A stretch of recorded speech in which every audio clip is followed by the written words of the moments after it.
Hello and welcome back to A Scourge of Crimson. Welcome to session 14. When we last left off, the party had reached Thesmophoros after obtaining the Sands of Suspended Time. They encountered Zagradel, and Pasley took an oath, becoming a Hexblade Warlock. Before the end of the session, though, after they were able to rest and recuperate a little bit, the Crimson Scourge himself, along with the general, Dolka, appeared at Thesmophoros, held outside by the holy barrier that protects the place, and they issued challenges and threats before returning to Mount Kazan. And now we pick up where we left off. So, Zagradel at this point has returned to her temple. It is still fairly early in the night because you guys are still in the dune and wait. So traveling has been done at night up to now, as you remember. So, what would each of you like to do? Acer, I know, wanted to talk to Zagradel. Is there anything anybody else wants to do before we get into that little bit? Because it is a kind of a story section.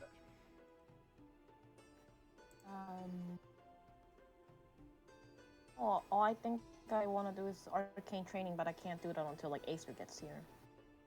Yes, and to remind you, that will take a solid 30 days to perform. Mm-hmm. And Paisley needs it too, though. So yeah. We all need it. Yeah.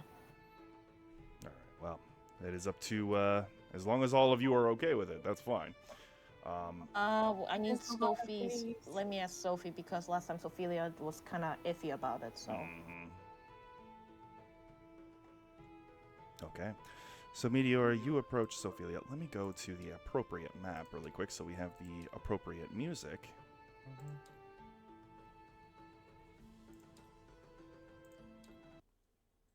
There we go. Oh, we can get.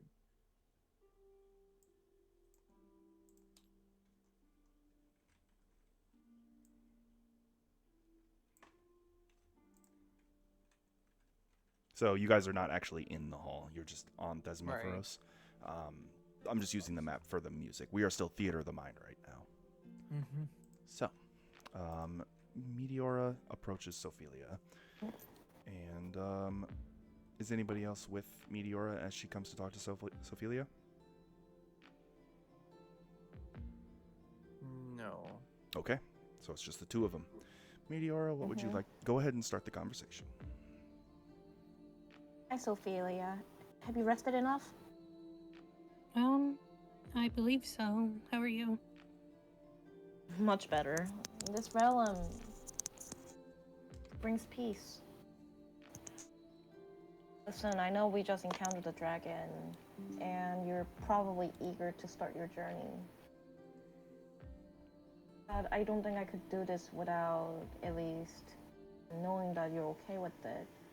Acer, and especially Paisley, and I as an assistant, we need to train up on the arcane magic. But I knew the last time you were in a hurry to leave this realm. I wanted to know how you feel about it, if we're staying to train. It will be 30 days. Quick interruption, sorry, I just noticed something. Pasley, don't forget to switch your Fugi on. And jump into, I thought I did. Oh, that was weird. I just clicked on it and now it's visible. Strange. Fugi's weird sometimes. Okay, forgive me. Continue. So even if we are staying here to train, we could call up on other spirits too. So not only we can learn the arcane magic, maybe you could pick up another skill that you desire. And besides, 30 days gonna cause whoever's chasing after us, our enemies, to scratch their heads. They might not be able to find us here in time. But then again, Ferranth saw us here, so... Yeah, Ferranth knows where we are.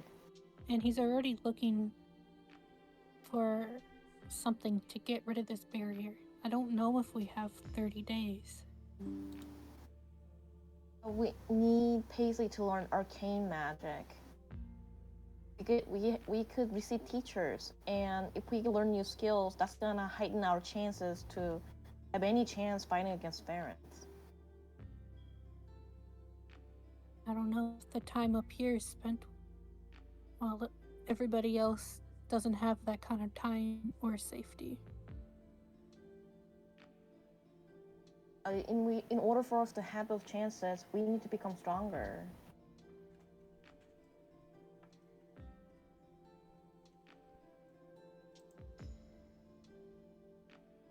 I don't know if we're allowed to break up the party, but if you want to leave, then maybe I could accompany you to our next town and have Acer and Paisley be here to train. But I think that's something we should all discuss. If you're not comfortable staying here. Well, staying here is not exactly the problem. I'm just worried about how much everything's gonna change down there while we're up here. You're not gonna be gone forever, Sophie. I know. That's enough. That's enough that we could actually gain some skills. Cause last time when we fought that hooker or something, I realized that we're not strong enough yet. We need all the help we can get. That's where we can get it here. It'll give us some sort of fighting chance. Maybe it's a single digit. Maybe it's not a big digit at all. But we need those chances, Sophie.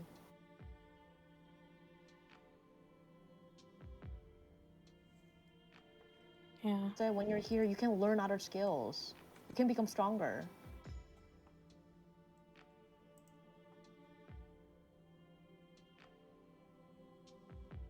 I'm just conflicted.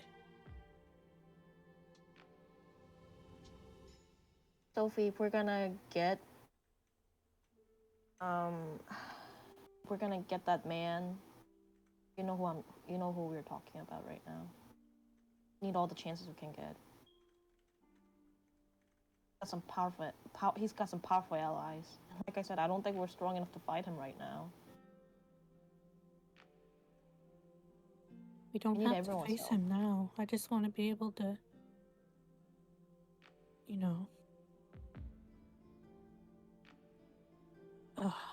if you...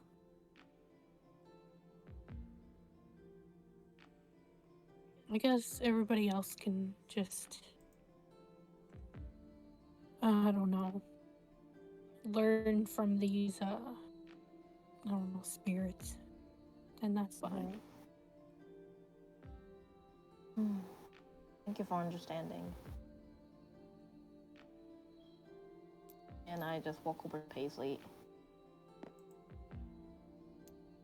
Mm-hmm.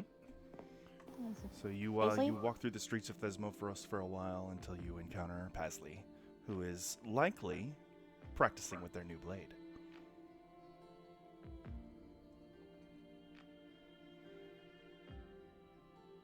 Paisley? Oh, yes, darling.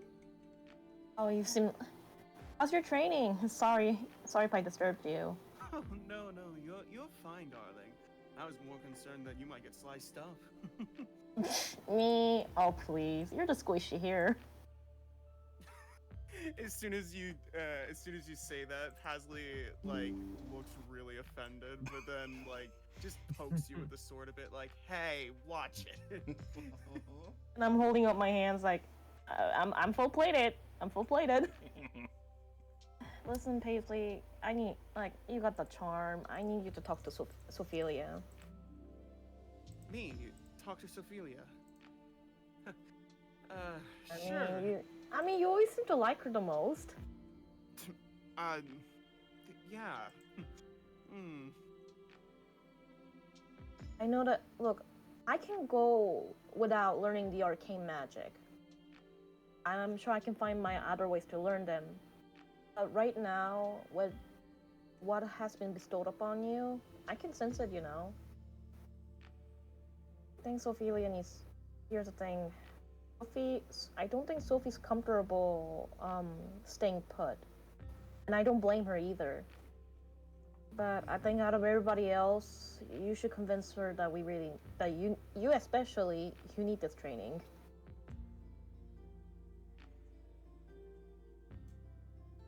She's worried about how the world is going.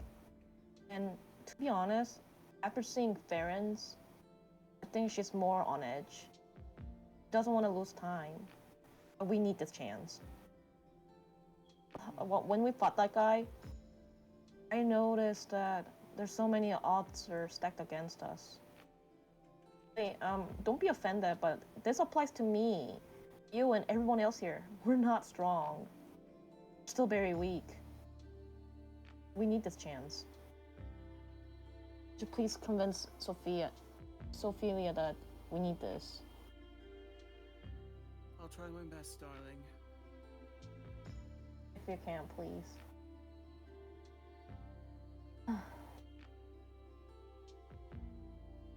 Okay. So with that, Pasley, are you planning to do that now, or were you going to wait until it comes up? I was planning to do it now. Okay. So, Pasley takes wing to go back to the spot where Sophia was and finds her.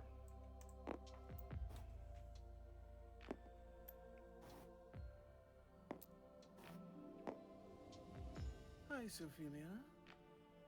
How are you doing, darling? I'm doing okay. How's everything going with your new powers? Well, still trying to master them, but I feel like I'm starting to get there, just a little bit. That's good. What's up?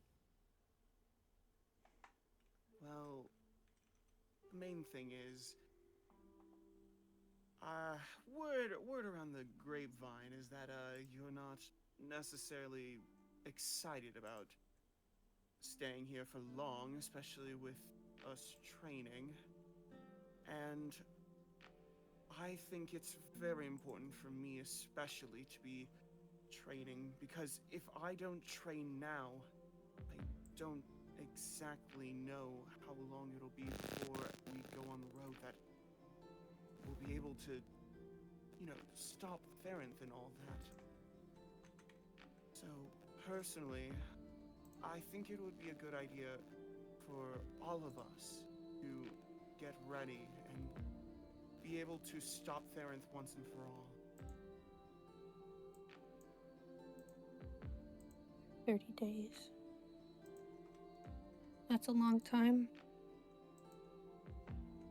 I understand. 30 days is... it's going to be exhausting. No doubt. 30 days, I feel, won't be enough for them to do that much. I know you're worried about the entirety of the world, but I'm certain that Ferranth won't be able to do as much as you think.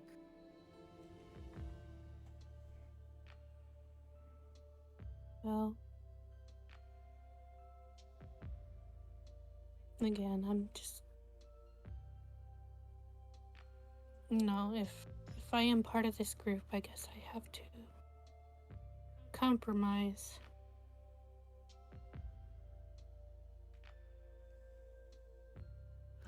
See, this is kind of the issue. I wish we didn't have to deal with this kind of compromise. Wish we could all just agree on this. Yeah. Well, you, Acer, and Meteora, it's fine. You guys can train. Quick sec. Gold, your mic is making some odd noises. Some buzzing. I don't know if there's something going on your end. I can fix that. Okay.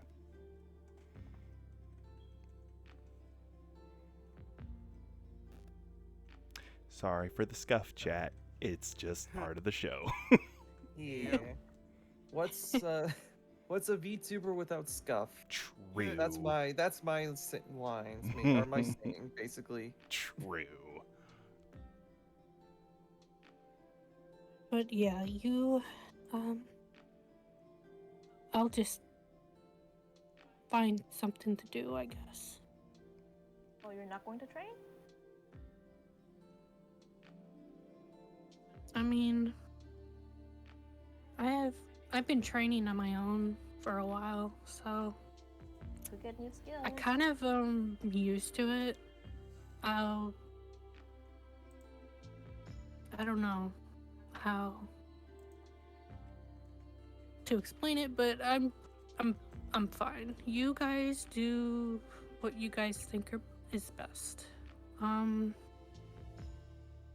I'll just keep an ear to the ground, watch from above, and kind of, I don't know, a way of just using my time to pay attention to the world, even up here. And keeping my eye on Cambs.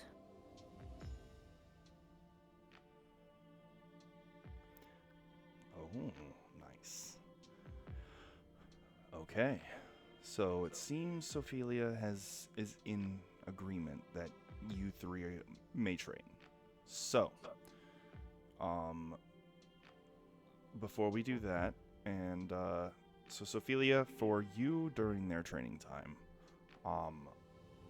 you are able to, if you check the list of things I put for what you guys can do in Thesmophoros or have done, all of that is at your disposal. So you can think about anything you would like to have done over the course of the 30 days.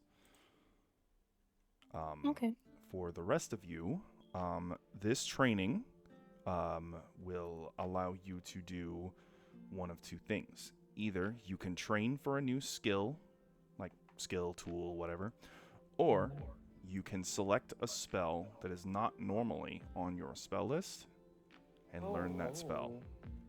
I'm going to give you that opportunity as well. One spell per 30 days. And it has to be of a level that you can already cast. Okay. I may take that at another day, but Okay. yeah. So, but before we get to Right, because the training, Acer, you saw the way Zagradel kind of acknowledged you during the talk with Ferranth, and you realized she had something to say to you. So you kind of make your way over to her temple, and you enter, and she smiles as you do, and she says, "Welcome, Acer. You are also full of doubt and confusion, and before you left, I wanted to make sure I helped you. I believe I may have the power to restore at least a little of what you've lost, specifically within your damaged memory. Would you like me to try?" That would be very helpful. I know you know something about this, and I'd like to know what exactly you have for me. All right, but I should warn you, this may be a bit jarring.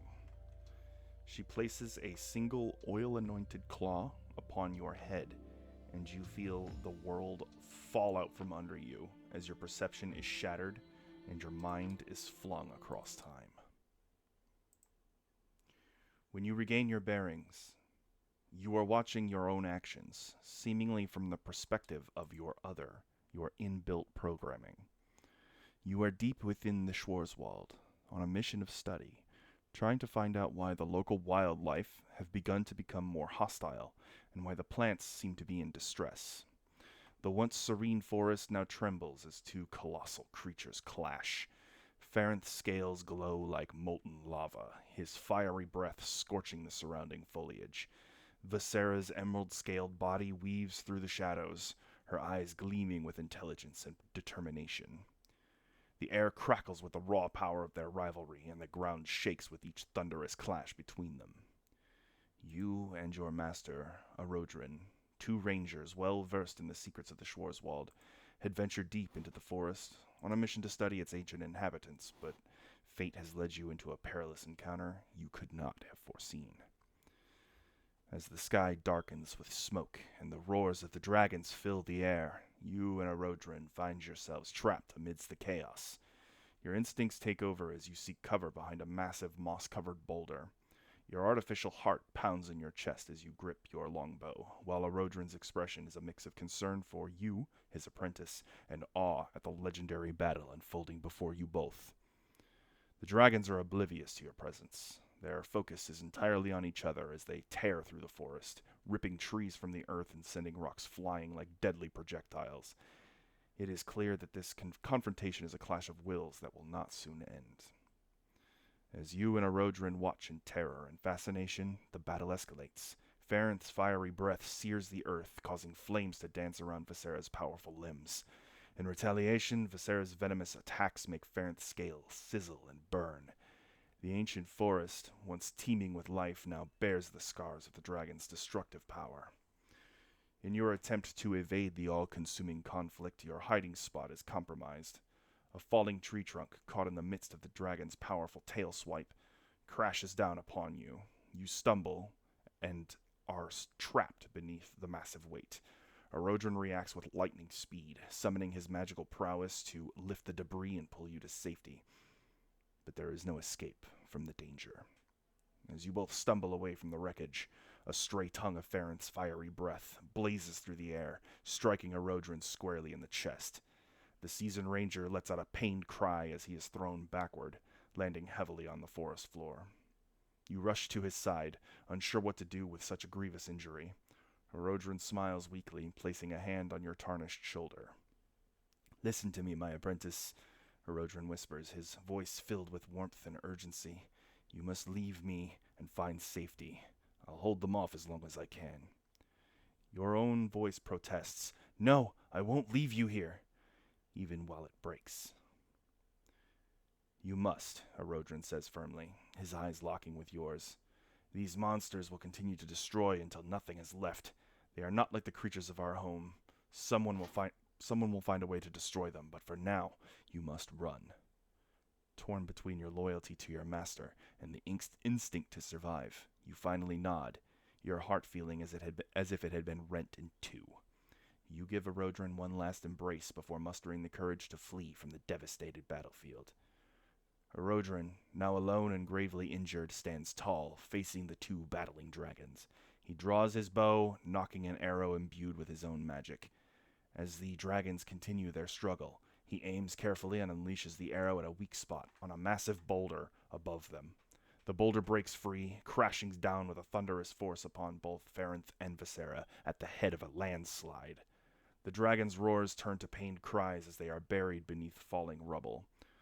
Both dragons, though, now very aware of the presence of the Master Ranger, unleash a simultaneous blast of flame and poison, the 2 combining into a massive explosion that devours him.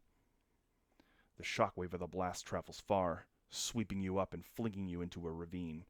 You fall, bouncing off of rocky outcroppings and extruding branches repeatedly on your way down. You hit the bottom, and all grows dark. You know the rest, as that is where you awoke, knowing that Arodrin was gone, but not remembering how until now. You are savagely pulled back into your body, and Zagradel removes her claw from you, no time actually having passed at all. When the memory comes back, I fall to my knees and start weeping, knowing now what my memories were, and just slightly whispering, "So that is how you passed away." I am sorry, Acer. Though you are artificial, your heart beats as if you were someone who was born naturally to this world, and it breaks just the same.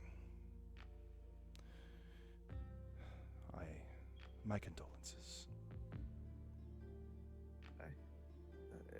I thank you for restoring the memories, but also I see that This will be rough, but I now know where to focus all my energy to now. Having found direction is a good thing. And remember, in all that you do, you honor his memory. Thank you. Zagradel just kind of closes her eyes momentarily to acknowledge your thanks. And, yeah, you are free to do whatever you must. I nod and turn back to try and find the others, slowly wiping the tears off my face. Mm-hmm. You return to them, and as Acer returns to you, he looks much more somber than he usually does.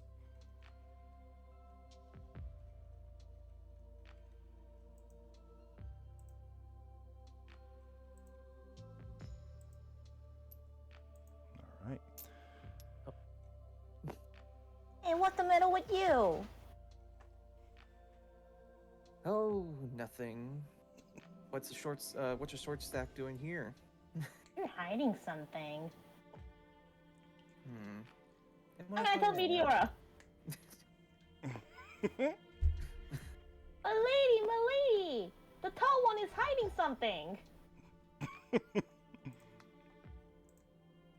And I turn around and said, Hey, Acer, what's wrong? It's a long story. Just know I do like long stories. I know now who took out my former master. A memory former once, master? yeah. And now I know who to go against as well. How did you find out? Our angel friend helped return some of my memories. I still... Your memories? Some. Not all. I reached over and I just pulled down on Acer's hood so I could see his face properly. You can see that there's some stains of like what used to be oil. That would be where they're like, what would be like tear marks. I take out my handkerchief and I just kind of wipe his face. Mm-hmm. That must have been so scary. I'm sorry. It was, but I need time to get over the grief.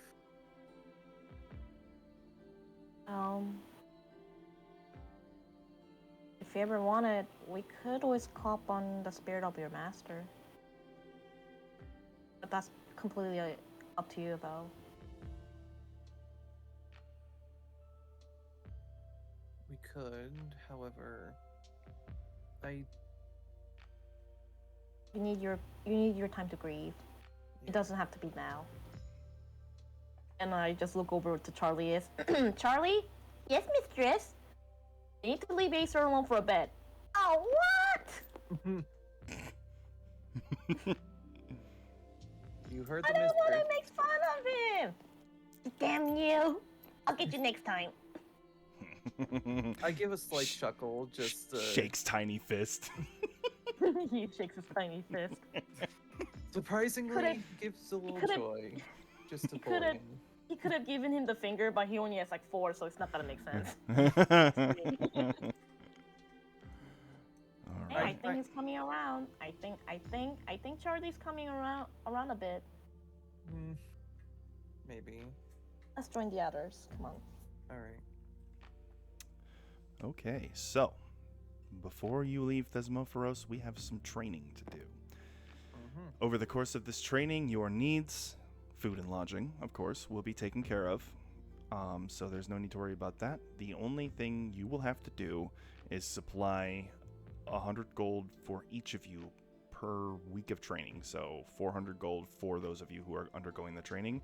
It is simply, it's like paying the boatman who is carrying the spirits Right. back and forth. So, what are each of you trying to learn? I'm going to start with Acer. What are you trying to train, skill or spell?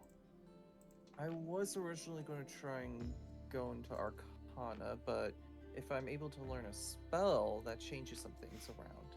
Mm-hmm. Let me look at my ranger spell list real quick and see what spell I can learn at the first level. So I would like to specify that you can go for spells from other classes. Sorry about the statting. Spells from No, other classes? sorry about the static noise. What? Though do keep in mind that if that class casts off of a different stat, like so if you take a sorcerer spell, then you will have to use charisma to cast it. So that will limit your choices a bit. Will, however. So for you, good ones would be cleric or druid, mainly. Cleric or druid? Mm-hmm.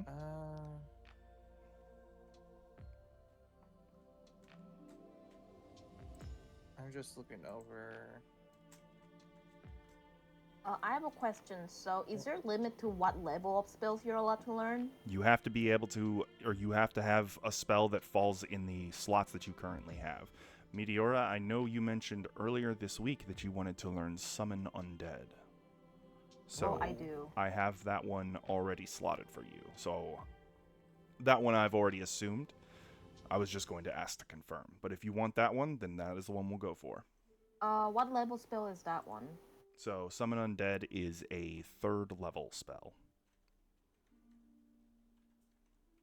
I'm gonna look up the spells right now. Because, okay, Mm-hmm. so you said the Acer can go off of Druid and Cleric, right? So yes, any class that casts off of Wisdom would be optimal. He can take different ones, but he would have to cast off of the related stats. So for Right. me, is there any, outside Cleric, is there other spells other class spells I could learn? So if the spell doesn't attack or have a spell save DC, then the stat you cast it off of matters much less. So that's why I said like Summon Undead is good, because that spell doesn't make a spell attack roll or do a spell save DC. It is just off of it is just you summon a spirit, and it has its own stats. Got it. So I will leave you two to ponder that. And Pasley, what is it that you are wanting to train? A spell or a skill? With skills, what would I necessarily... What would I be going for? Like... So skill-wise, you can train in any tool set. So that includes gaming sets, musical instruments, or like things like thieves' tools or poisoner's kit, disguise kit, things like that. Or you can learn a spell of a level that you can cast from any spell list. Got it.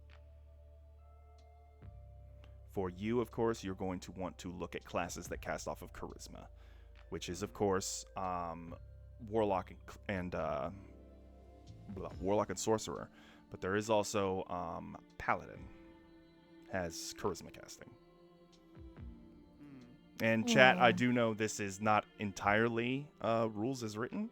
This is just something I wanted to give them. Yeah. Believe me, my encounters will compensate for their new power. Oh, lovely.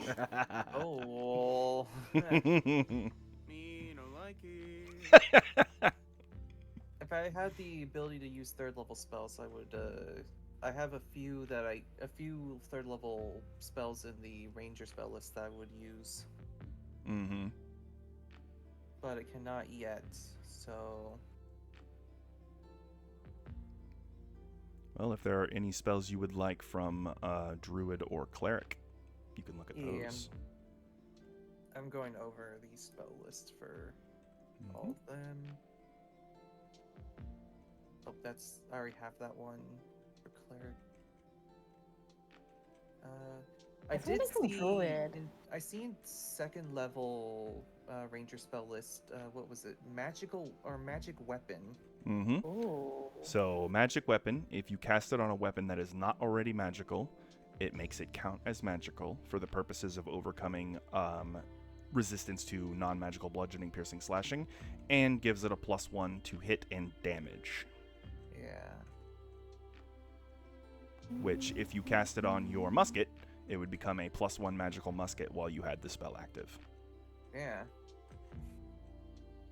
And I can also up. I can. What do you call it? You can upcast it. Upcast it. Yep. So yeah, at 4th level or higher, I can do +2, and then a bonus +3. Mm-hmm. Meteora, it. for you, I'm going to lock in Summon Undead unless you wanted to look at something else. I'm just kind of looking around right now. I mean, I'm definitely interested in that spell, though. Okay. Alright. So, am I only allowed to look up cleric spells right now? So, you can look at any spell you like, but the ones I would suggest are Cleric, Druid, Ranger. Okay, let me look that up right now. Or, yeah, Cleric, Druid, and Ranger would be the classes you would want to look at that cast off of Wisdom. Cleric, Druid, and Ranger. Okay. Mm-hmm. Hold on. Ooh. I think I see something that I can use, but let me check really quickly.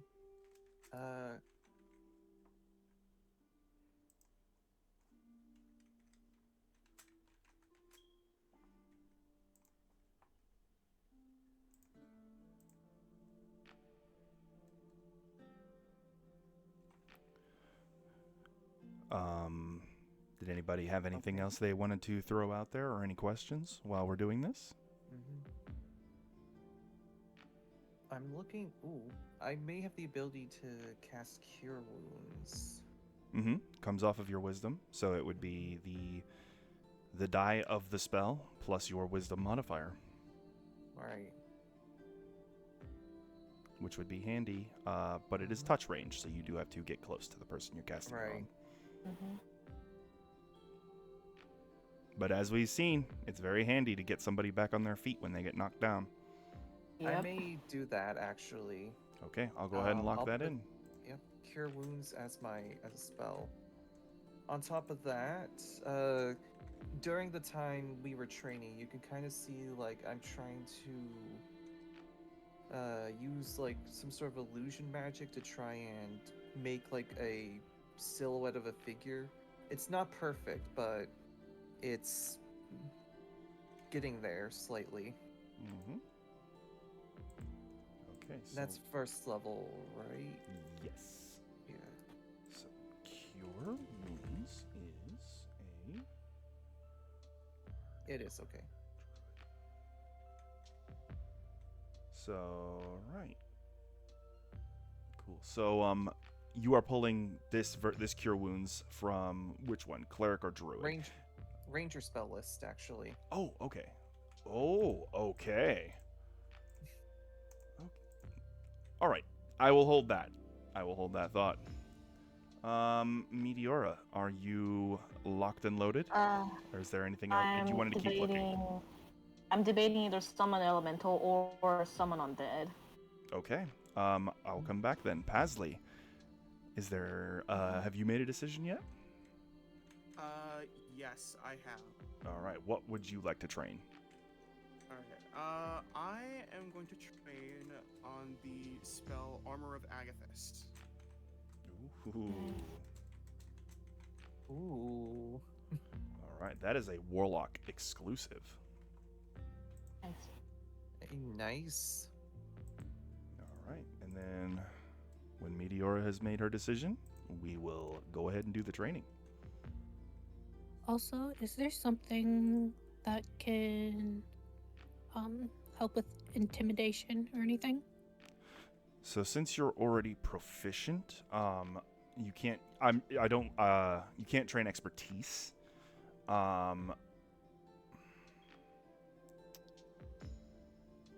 Unfortunately, Do they sell items?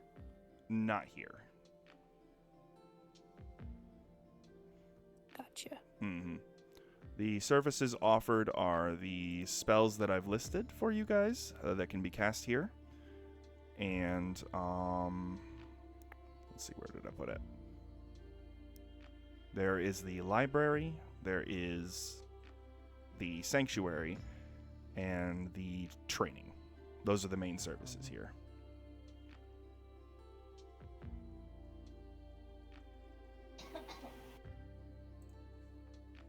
I think I'll just do summon undead. It just works with my character anyway. I tried other spells, but I'm like, I think I want to do summon undead. Okay, so, and Sophelia, you are sure you do not wish to take on this training? Yeah, I think she's just gonna keep an eye on everything. Okay. Fair enough. So, Acer, your training takes place in the gardens of Thesmophoros, specifically a grove of trees. And the boatman, a tall, gaunt figure with blazing, like, ghostly white eyes, appears before you and holds out his hand.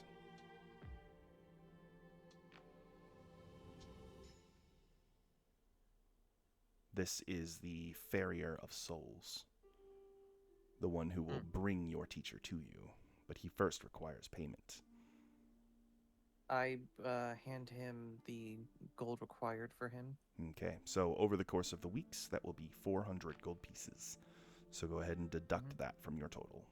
Yeah, got that. He closes his fist with each payment and just gives you a thank you. And when he disappears, a different spirit appears. A person you have recently seen, but only in your memory. A Rodran spirit manifests before you. Hello, Acer. It's good to see you again, old friend. Likewise. So, while I do miss you, it is against the rules for too much small talk, so Indeed. we must make good use of our time. It's good to train under you once more. I am honored. And the two of you begin learning. So, Meteora, for you, your teacher is not necessarily an old acquaintance, but likewise with Acer, your training will take place in an interesting place, mainly the catacombs beneath Thesmophoros, where the fallen warriors of this floating paradise rest. And as I look around and say, oh, it feels like home. Mm-hmm.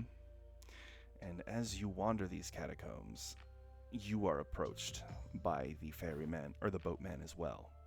And just like with Acer, he merely appears before you and holds out his skeletal hand, waiting for payment. I smile and hand him over the coins. Thank you for your hard work.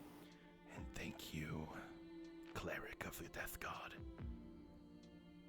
And he takes the coins and disappears.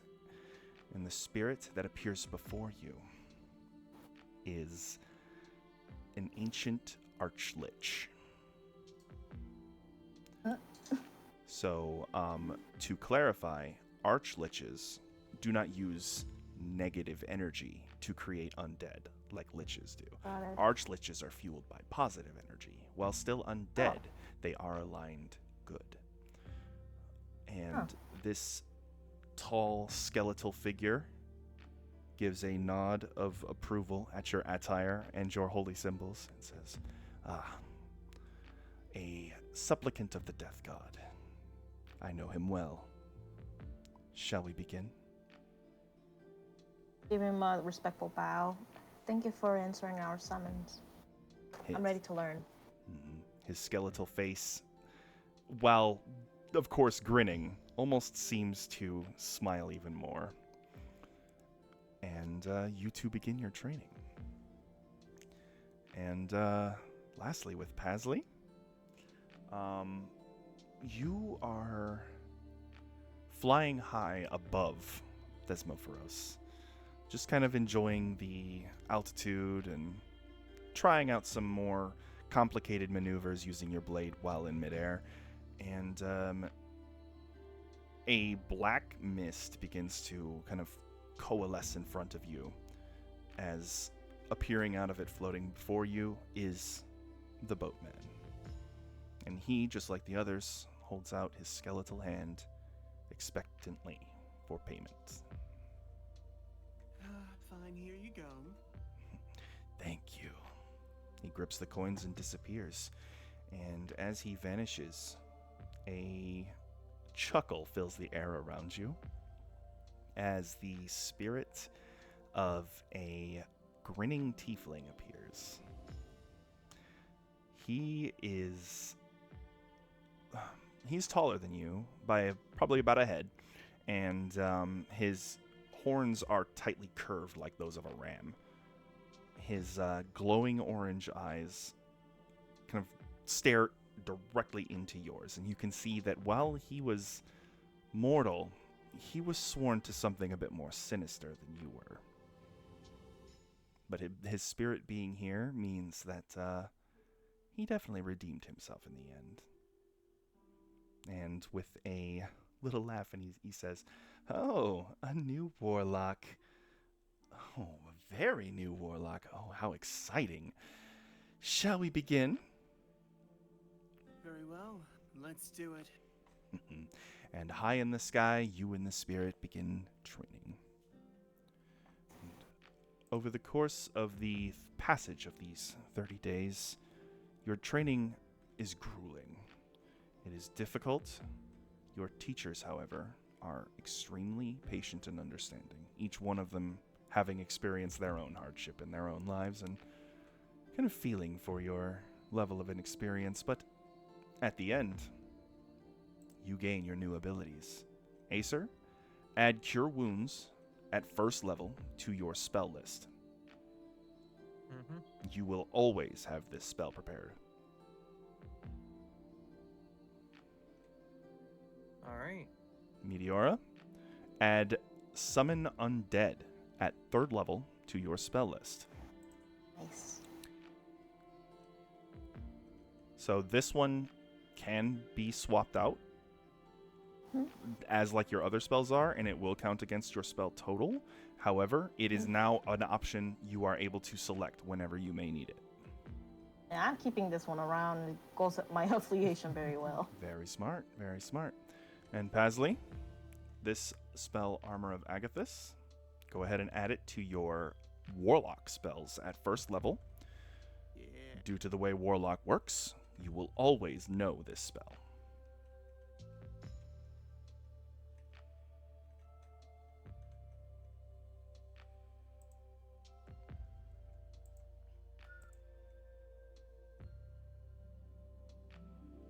Okay. And at the end of your 30 days and your training is complete, your teachers bid you adieu. Rodrin giving Acer a phantasmal embrace before the two must part ways once more. I give him a big hug as well. Mm-hmm. It is good to see you again, and I hope your journey goes well. I hope the same for you. Remember, do not give up.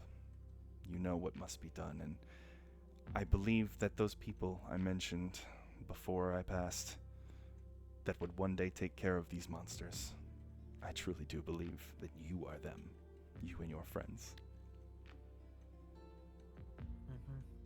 Fight hard, my student. I will. And with that, Rodrin passes back to his afterlife, as do your other teachers. So while they're doing that, Sophelia, your time in Thesmophoros is less structured. The angels around you are more than happy to take care of your needs and to answer any questions you may have. And Makala, the librarian, the scribe, does take note of your sort of anxiousness your anxiety to leave. And she offers you a free scrying. You may find, or you may ask her to look upon any one person and to show you what they are doing. Is that something you would be interested in? How does scrying work? So, pulling up the spell right now. So, Makala is the one to cast it. Which means that none of the, or all of the effects would work off of her spell save DC. So you see and hear a particular creature you choose that is on the same plane of existence as you. The target must make a wisdom saving throw, which is modified by how well you know them and the sort of physical connection you have to them. If a target knows you're casting the spell, it can fail the saving throw voluntarily if it wants you to see it. On a successful save, the target isn't affected, and you can't use the spell again on it for 24 hours. On a failed save, the spell creates an invisible sensor within 10 feet of them. You can see and hear through the sensor as if you were there. The sensor moves with the target, remaining within 10 feet of them for the duration. A creature that can see invisible objects sees the sensor as a luminous orb about the size of your fist. Instead of targeting a creature, you can choose a location you have seen before as the target. When you do, the sensor appears at that location and does not move. And the scrying can last for up to 10 minutes.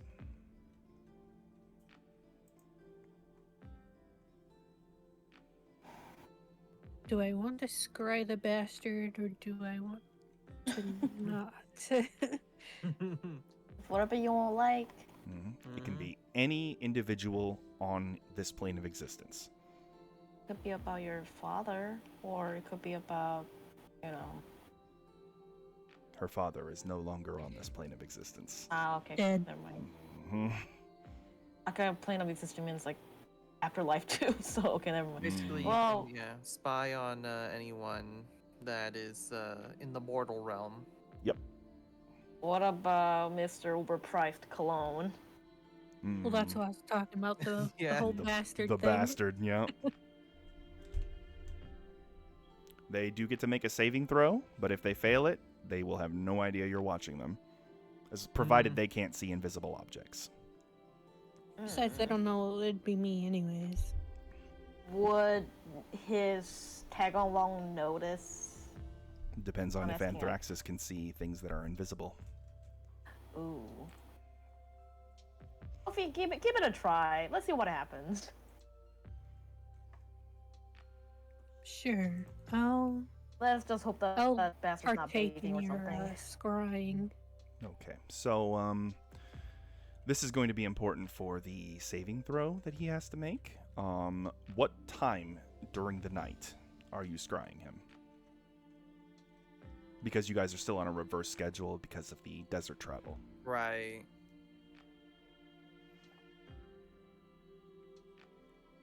I'm 'Cause thinking. as far as you know, he's still mortal, so he definitely has to sleep.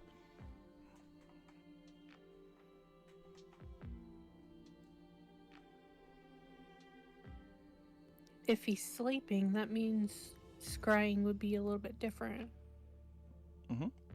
You would at least get to see his location, and it is as if you were there, so you can like look around the area, like turn your head and look around wherever he happens to be. Sure, let's try the witching hour. Oh, appropriate. Ooh. Okay, so you have met the target. Would you say, I wouldn't say you know him well, but you have definitely met him and you've been hunting him for a while. Well, actually, you've probably learned a lot about him as you travel. So, you know what? I'll give that one to you. But you do not carry any likeness or picture, possession or garment, or any body part of his. So... Not yet. Not yet. So, he will have a -5 penalty to his saving throw. And let's see. Maximilian Sterling. He has to make a wisdom saving throw. All right. Come on, come on, come on, come on. Oh, I hear the thud on the. Yep. Oh, that was I'm so used to rolling my damn dice out of game. I gotta remember. Rolling now. All right. Oh, there it is. Oh. He, He he's ain't gonna a see sleepy. Yeah. He has yeah, a- He's no, a we sleepy got boy. this. Yep. He has a +4 on his wisdom. However, he has a -5 penalty, so his result is 0. Ophelia, he has no idea you and Makala are looking at him. Sophia, what kind of pajama is he wearing? So we So, can make fun of him later. looking about the room, you see that he is laying in a bed with another person. Oh, gross. And looking at this other person, they're both asleep. They are wearing night clothes. Sterling has one of those like things you put over your eyes when you sleep. Haha, I knew it. And his wife, the person in the bed with him is wearing what looks like earplugs because the man snores. And you look around the room. Their house is rather nice. There are taxidermied animal heads on the walls, kind of like he's a hunter, which is interesting. And you look in the doorway. The door is slightly open, and there is what looks like a toy horse just laying upside down in the hallway outside. A kid? And as you look around, the sensor is snatched out of the air physically and turned, and you see an almost alien face looking back at you. Ooh. Oh dear. I do not know who you are, but do know that the master will know he is being spied on as soon as he wakes. If you come here, I will kill you. Understand that. And with that, Anthraxis crushes the sensor and the spell ends. You can't see invisible things. Oh yeah, Anthraxis has true sight. Seems about right. Yeah, did Starling had kids? He's married? Could be. Sophia, She you has to knew be about forced this? 100%. There's no way he pulls. There's no way he pulls. I mean, like, she's wearing an earplug. That's a commitment there. But yeah, after that scrying, Makala says, "Oh, that was a rather vile creature. If you ever go and find this man, please do be careful." Of course. All right. Another one of my targets. Good, they're in the same area. They do seem to be. He referred to this man as the master, so... Well, good luck in your hunt. Thank you. All right. And at the end of the 30, you all meet up, prepared to leave Thesmophoros. You return to the cliffside, where you met Ferranth before. And, where's it at? I sigh at Paisley. Like, You good, darling? yeah, I was at the catacombs for the past 30 days. Oh. I didn't realize this, but I forgot how much I missed home. I wish I understood how that felt. You live in the catacombs? Mostly, yes. We're very comfortable with this. And I just kind of sniff my clothes. I was hoping some of the catacomb scent would be rubbed off on me, but I guess it hasn't. I'm glad it My- hasn't. Yeah. My training has been rather pleasant. I got to meet up with my old master.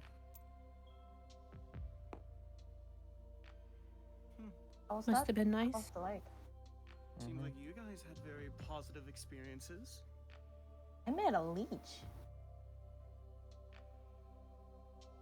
Oh, What? a Was it Paisley? leech? A leech. A leech. Lich. Lich. Yep. A leech. Yep. Lich. Lich. Archlich, to be I specific. kept pronouncing it wrong, guys. I'm sorry. Just it's English. It's No, okay. you're good. No I problem kept at calling all. it leech.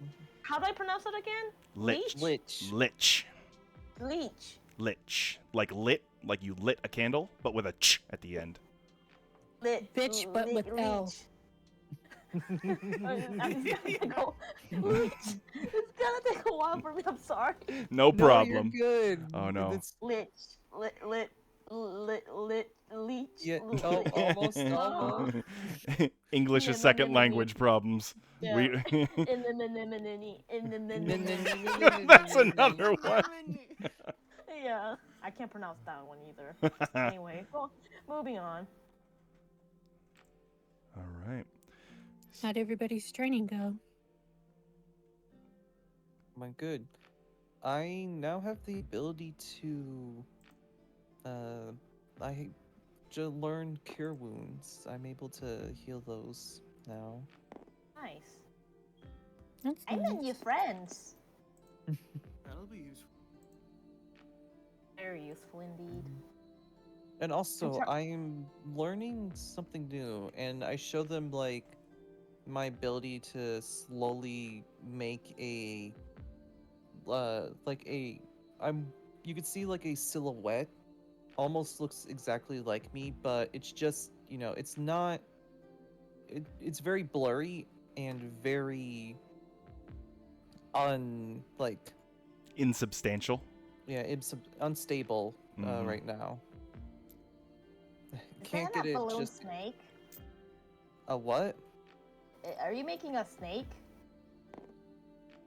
No, it's me trying to call upon my other self. Oh, I got you. I thought it was a snake. Yeah, fair point. Still working on it. I mean, it's good. I mean, I can't do that, so yeah. So it's gonna be two acers? Not Acer per se. It'll be AC-154. We need to give him a different nickname. Yes, it's getting quite confusing. I don't think I can memorize all that number. How about Acer and X. Acer NX? Like with an A and X. Oh, AX. Mm-hmm. All right. There's gonna be two of you, man. That'll be two more than I mean, you technically share mine, so there's technically two of you. Ugh. How'd your training go, Pasley? Yeah. Well, I'll definitely say the nicest thing about the training was getting the spell. Other than that, my teacher was quite aggressive. Normally I do like aggressive people, but he's not the type of aggressive that I like. Usually, aggressive teacher means they're passionate. You had a good teacher, Paisley. Passionate was another word for it, yeah? What about you, Sophie? What have you been up to? I feel like I haven't seen you in a while. I've just been around. That's it? You didn't get to do anything? A couple days ago, I did scry. Oh, a book person. How'd you get to read? There was an angel in the library, and they asked if I would like to scry anyone. Oh. I'm gonna guess you scribed him. Just to make sure I know where he is. Alright, gave us some dirt, I guess. Well, there's man, it's not much to really go with. Or something. Yeah. Well, we did scry. He was sleeping. Their Anthraxis was there, and then they were able to see both, not really both of us. They don't really know who we are, but they were able to see our scrying image. The sensor. Oh, great. Yeah. That means well, invisibility might not work, and I just kind of look over Paisley and Acer. Yes. Yeah, I don't Oh, great.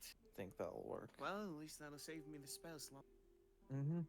Ooh. It'll save me having to try and get everything dark. Mm-hmm. And don't worry, I know we're not enough to take down them. I just want to know where he is, what are his patterns. That I just want to know more about him to kind Were of. you able to check the architecture? Sometimes towns have different architecture for their.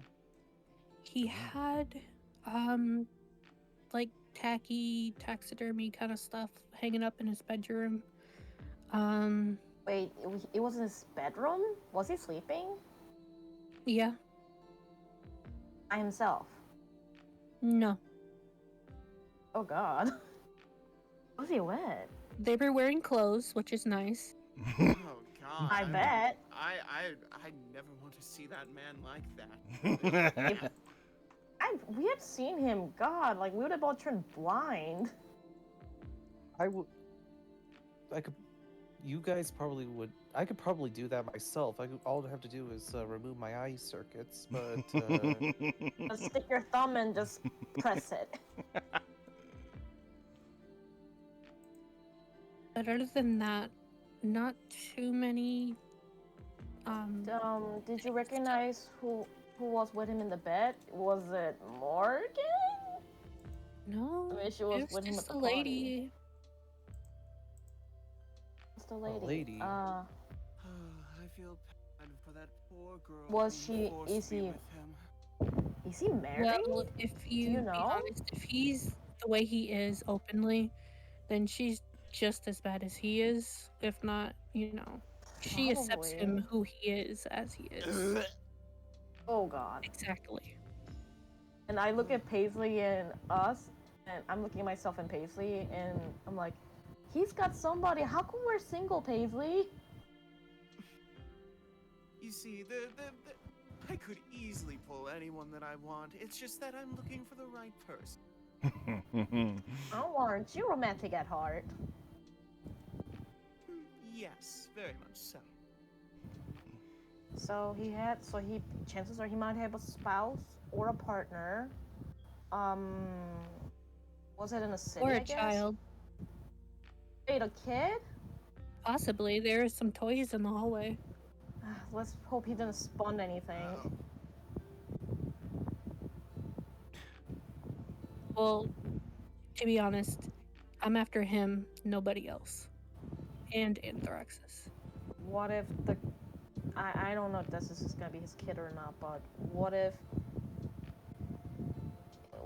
when you kill this guy, what if his kid comes after you? So be it. Oh, Sophie. All right. The kid didn't do anything. I'm after him. And the kid's gonna lose his father. But then again, Sterling deserves it, so it's a gray area. Let's just hope that it's not his child. Can you imagine? It's two Sterlings? Ugh. Ugh, Sterling Jr. Oh. I don't know. We could take him in I as don't our know. own. No. No, I don't know thanks. I don't know. I don't know what's worse. Somebody who like sleeps with Sterling or Sterling's spawn. But then again, we don't know who. Sterling Jr. So what? I'm just hoping the kid knows nothing about his father and didn't inherit any of his personality trait, but I think I might be asking for a bit much. I hate morally corrupt stuff. It's disgusting. Is what it is. Real quick, Leo, you are kind of windy. Oh, okay. Yep, Hold just on. wanted to let you know. 1 second. Yeah. Bless you. Tonight. Mhm. And with that, you guys approach the teleportation circle, and you finally, for the first time in about a month, leave the bless you, Bless. the golden holy barrier and step back out Hold into the air of Eisenkranz. Holding. I mean, no. You guys go on. I'm just Gambit's barking. Oh, okay. Excuse me. And the angel near the teleportation circle looks at you and says, "Are you prepared to leave?" Yes. Okay. Oh wait. Hold on. I think there was one thing we forgot to do though. What's that? What is that? Please remember, we want to summon that older guy we killed. Should we do it or should we Right. not do it? Oh, right. Because I got some Oh, questions to him about right. Cirillo. Gekijo. Wait, wouldn't he be in the? Wouldn't he still be?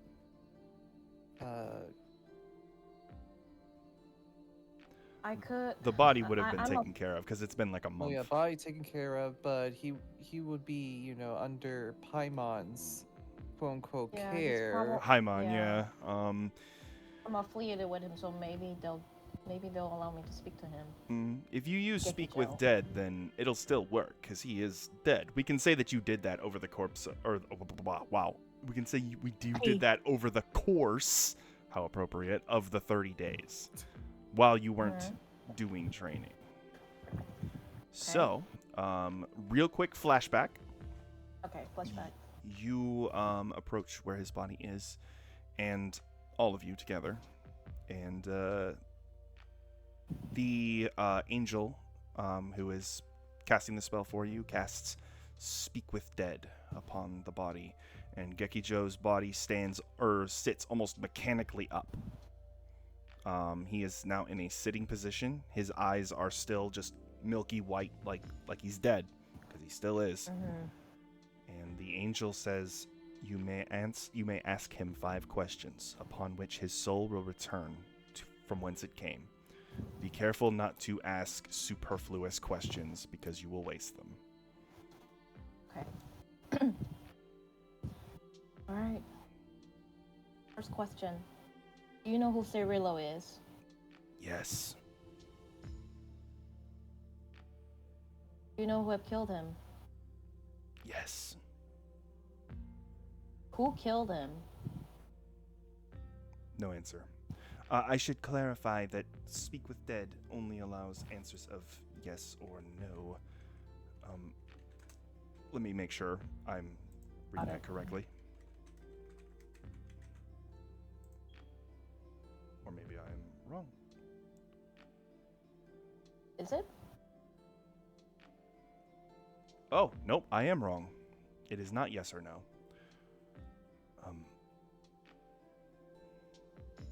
Let's see. Usually brief.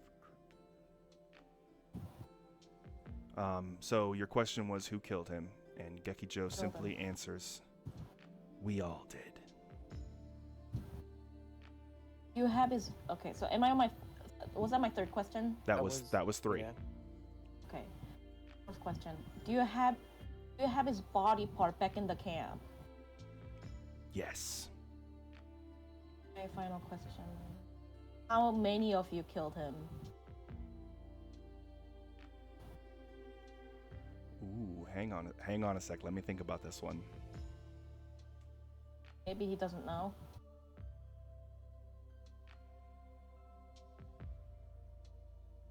Oh, okay. There were many conspirators, though I was the one who delivered the death blow. And with that, the body goes right back down. I'm pulling out a knife right now. Mm-hmm. stick my hand in his mouth. Ugh. Uh-huh.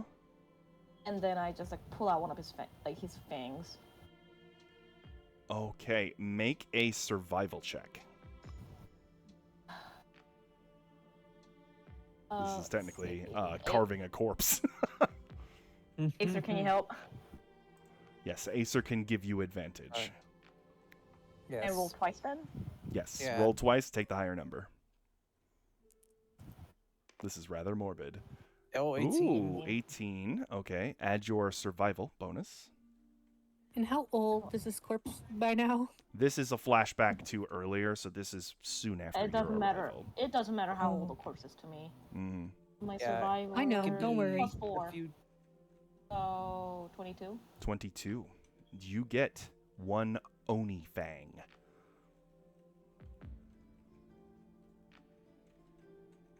And I just I slowly looked at my friends. It took Cyril's body as a trophy. I'm going to do the same. Appropriate.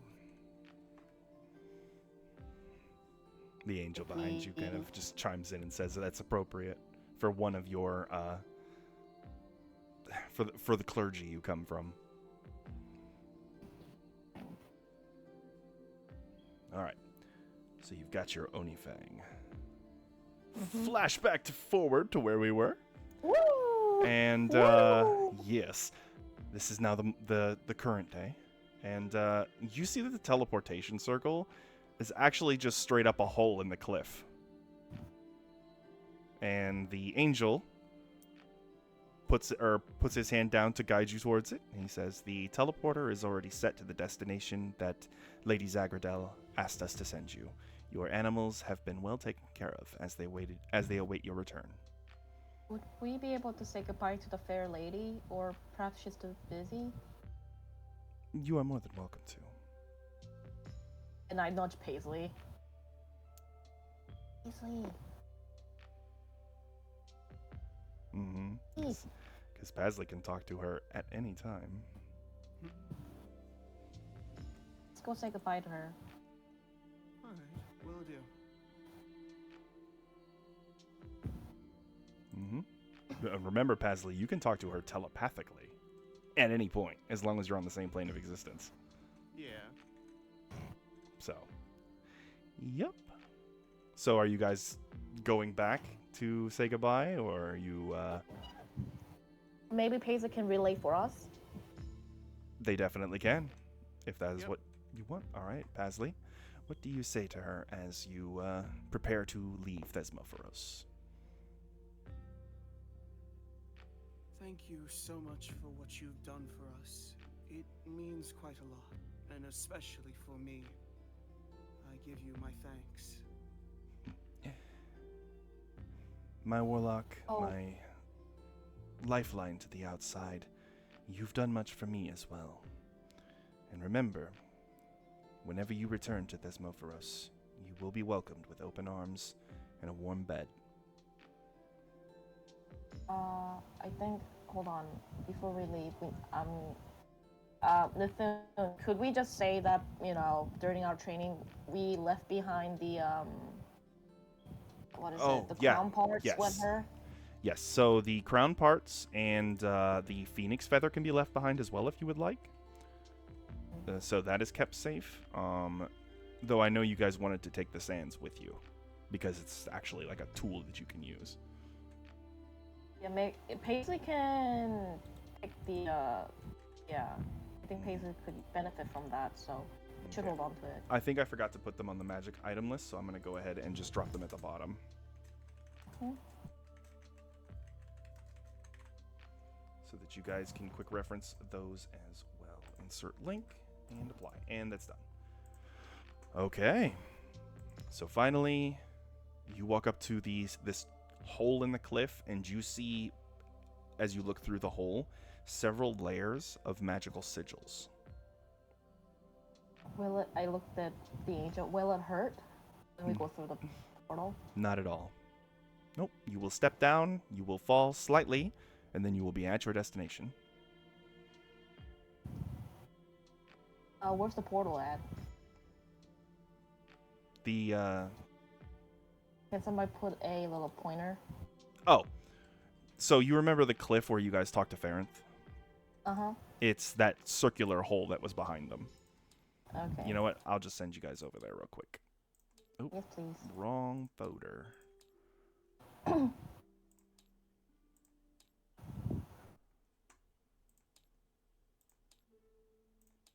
Zagradel is not currently present.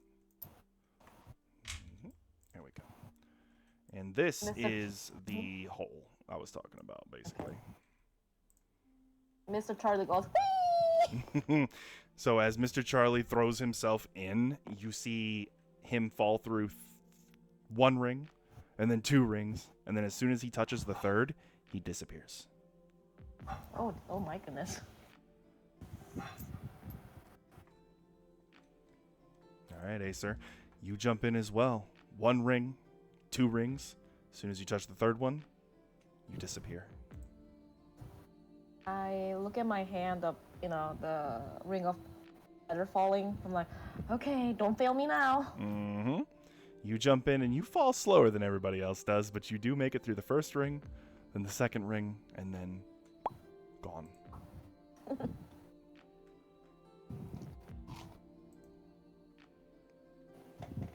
Next.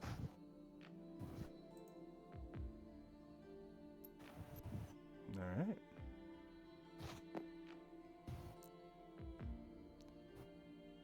Okay, Sophelia and Pasley.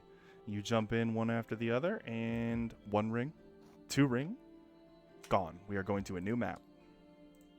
Well, new.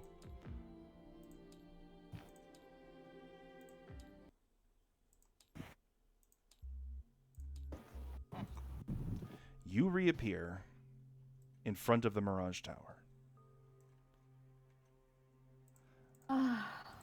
With the defeat of Gekijo and the ravages of the poisoned water supply, the remaining Crimson Army soldiers have been routed, leaving everything behind. The angels of Thesmophoros have taken care to bury the dead. Gekijo. I just realized. I realized I had left my mic on or off. No problem. I was saying something when I jumped through the ring. I was like, as soon as Mr. Charlie went through, I was like, "Hey, get back here!" Oh yeah. And Gekijo's tent in the center of the camp lies partially open, the sands blowing into its entryway.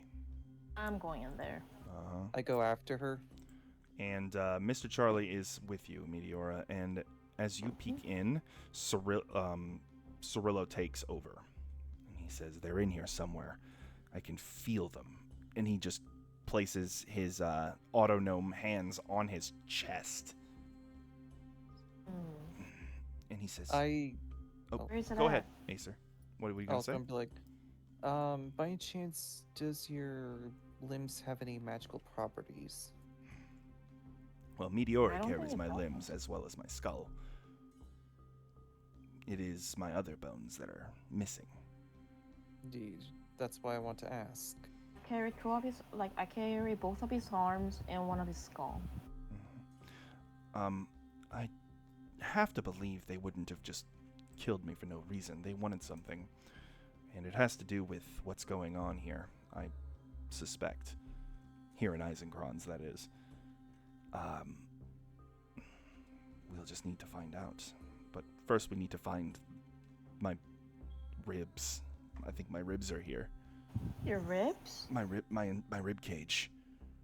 All right. All right, you guys. Left or the right one, or both? All the full cage. Make an investigation check with advantage. All right. Because Acer is assisting you in looking for it. Oh, double nines. Okay, so total? Total. Okay, investigation. You said. It's 0, cause. Yes, I think mine's 0. Okay. So with a 9, it's still enough to find it because of the how long this has been sitting here and how much the desert has affected the tent. You've actually got sun streaming through some holes in the leather.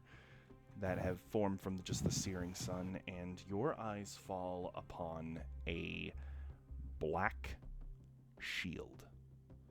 And Cirillo looks at it, and he gasps. And I'm going to send the entry for this shield over to Meteora first. Okay. Oh. Because it has an image. And then we can share it with the chat once she has gotten an impression. There you go. I DM'd it to you, Leo. Okay, I'm looking right now. This shield is the lid of a coffin. Upon it is engraved a skeletal figure. Metal. And Cirillo places his hand on the figure's chest, and he says, "They're in here. They're inside of it." I hug the shield, and there's a single tear falling. Finally. After all this time, we finally found one.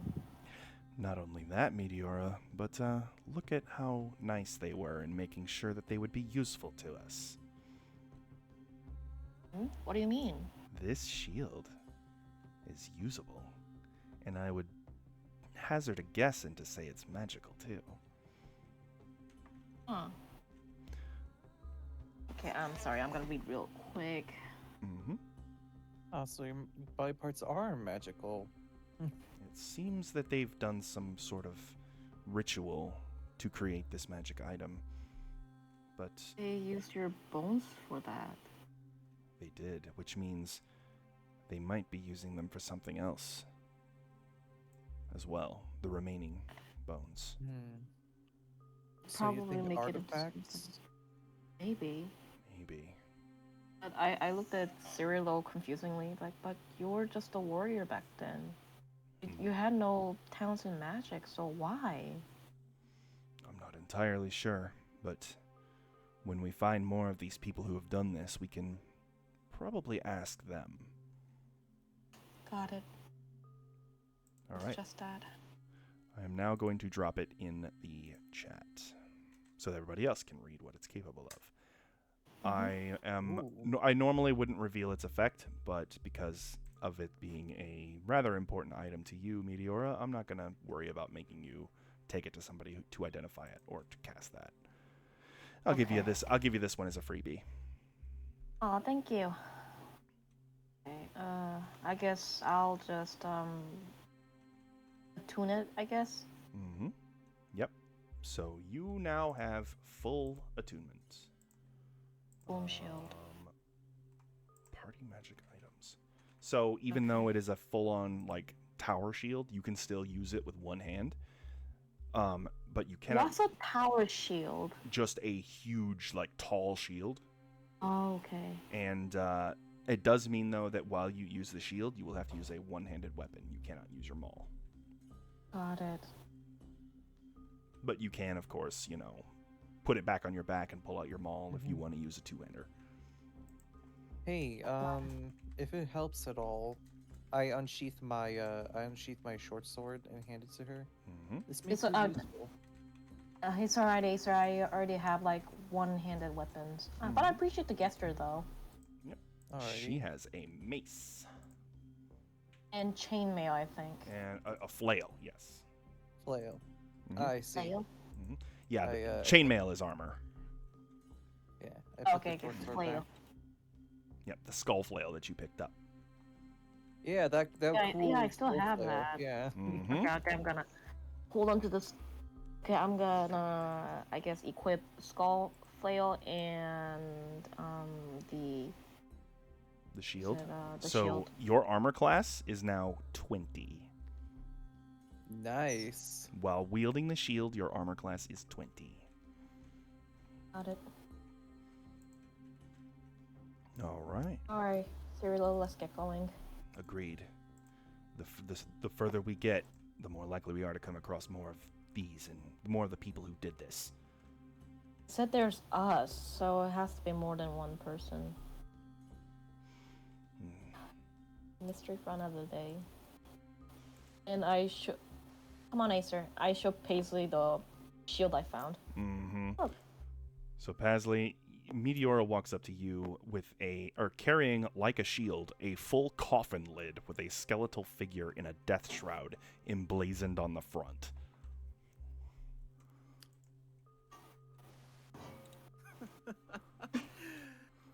This is an image, I can tell you that. And I look at the shield. Does the shield make me look fat? Oh, no. You don't have to worry about that. It's just someone as bright and happy as you having this. It suddenly gives you an image, I can tell you that. Thank you, Paisley. Say, you look a lot more menacing now. Oh, somebody walked in. Yeah, sorry about that. It was my father. No prob. Oh no. Okay. So, after that, we are going back to the world map. You guys saddle up, and we are back to traveling. All right. I'm smiling at my camel. Like, Humpy, did you miss me? And I give the camel a smooch on the forehead.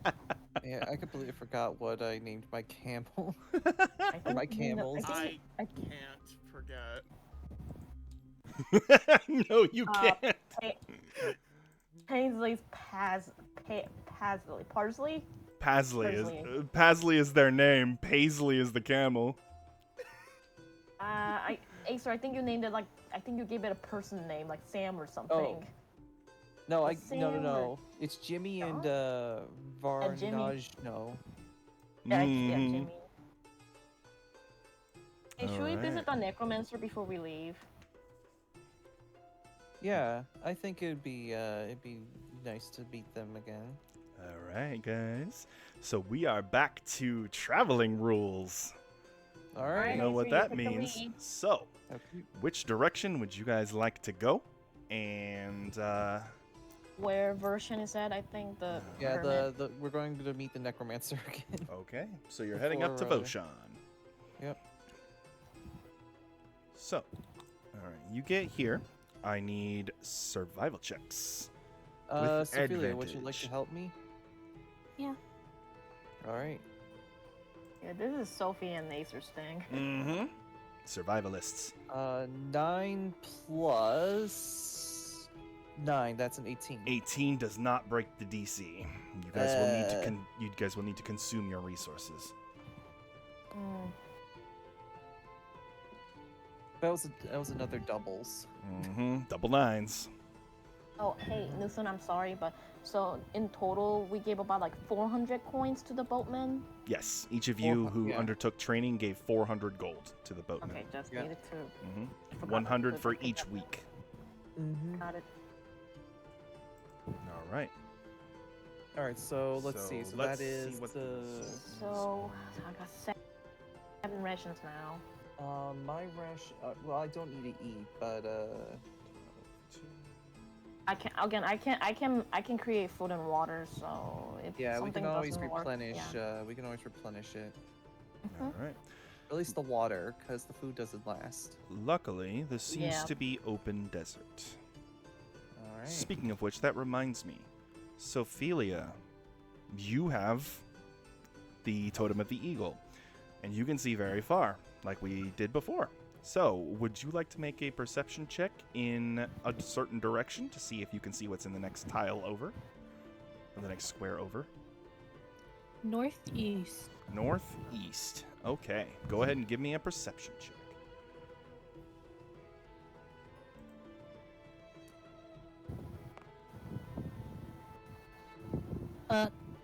Oof. So looking in that direction, you see a tall cloud of sand.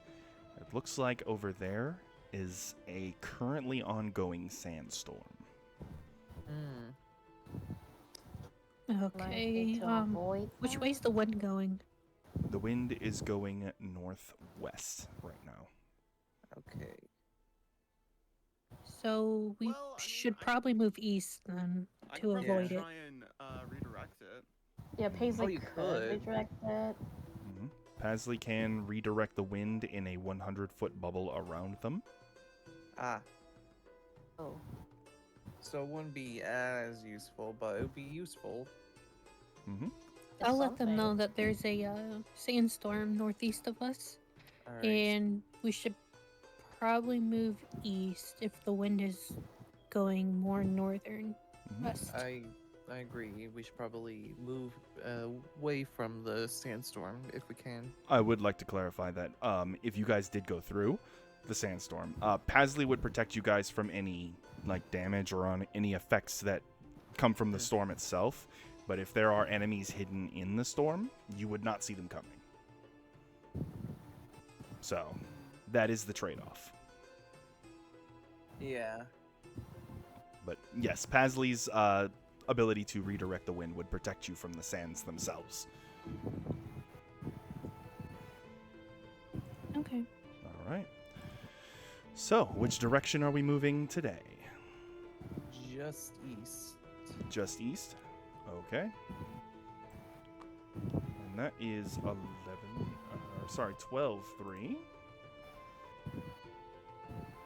Okay. You again come across just open sands. Alright. All right. Sophelia, another perception check. Leo, you are windy again. Just wanted to let you know. Oh. Okay, sorry, I don't know how to control it at this point. 'cause Yeah, It's It's turned the off, sandstorm. so it's the sandstorm. It's a sandstorm. Yeah. Oh. Oh, okay. And which direction are you Nice. looking?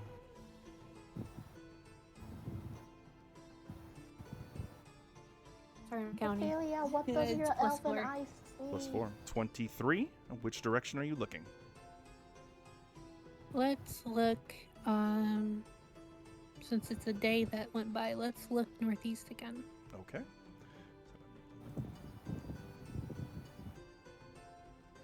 In that direction, you see. Just a sec.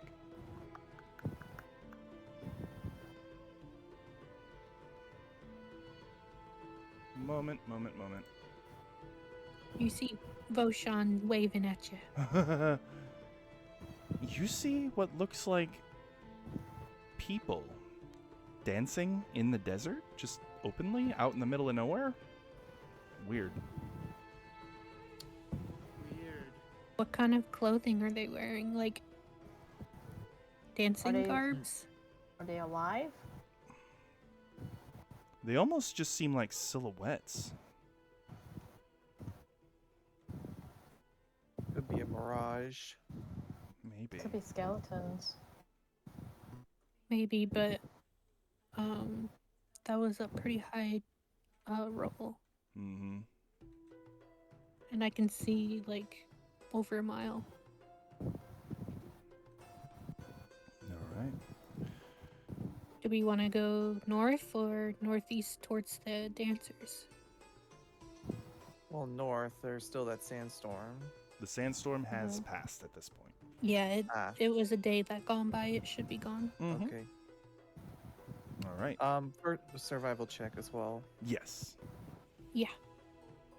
While you guys are thinking about which direction you wish to take. There we go. We There Okay, we go. you're good. yeah. Mm-hmm. So let's see. Your So where bonus Acer is dancers what? A play? plus what? It's a +9. +9. So if you get an 11 or higher, you're good. Yeah. Okay.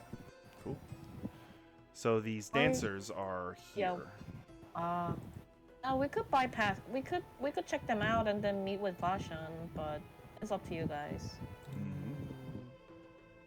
I'm I know it skeptical, sounds- but if you want. I know it is, but it sounds interesting. So All I right. don't know. I'm not in a partying mood. I'm skeptical, but I'm willing to check it out. As Well, the what do you think, party Paisley? bird, I gotta say that party isn't looking too great. Fair. We are Alright, so traveling should at we night bypass still, it? right?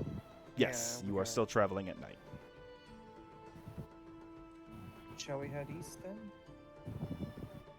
Yeah, we can go east again. I didn't check there, so I don't know what's exactly What there. if somebody needs help? They're having a good time. Don't worry about it. You just told me you had a bad feeling about it. I didn't It say could be a anything. trap is what I mean. Mm-hmm. Okay. So, on this day, it is again more open sand, more endless wastes. Though to your south, you do see a very large dune. It is large enough to see at this distance. The Mirage Tower is still, the very peak of it is still visible from this distance. Okay, so first, Sophelia, which direction would you like to look? And make your perception check when you have decided.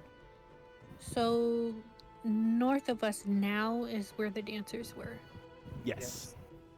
But, should I worry about looking at them again, or we could go for northeast again? You want to just not worry about them and go northeast? Not worry. Not worry about them. I mean, I kind of want to check it out, but I mean, this desert's pretty big. I'm pretty sure there's gonna be a lot of sightseeing. A bunch of dancers, you know, it's whatever. Mm-hmm. It's up to you guys. But if you want to go, Okay. So you guys go north and... wait. apologies. Yeah, and I need the perception check and the survival checks. My bad. Yeah, did any of the survival checks or anything? Jump the gun. All right, we passed. You pass the check, and you find enough food and water. All right, Sophelia. Perception north is what you're looking at? I'm asking. Oh, yeah. If you know, not to go north, or we can continue northeast. Where do you guys want her to look? can you still see the dancing people, Sophie? She'll have to make a I'll have perception to make check. a check to do that. Mm-hmm. Oh, okay. Yep, and that's what she's trying to decide. Whether she wants to look forward to where you guys are planning on going, or to see if the dancers are still there. Pick a dancer. I'm legit curious. All right. Okay, so looking at the dancers? I can look north then, if you want. Okay, Thank you. go ahead and do the perception check.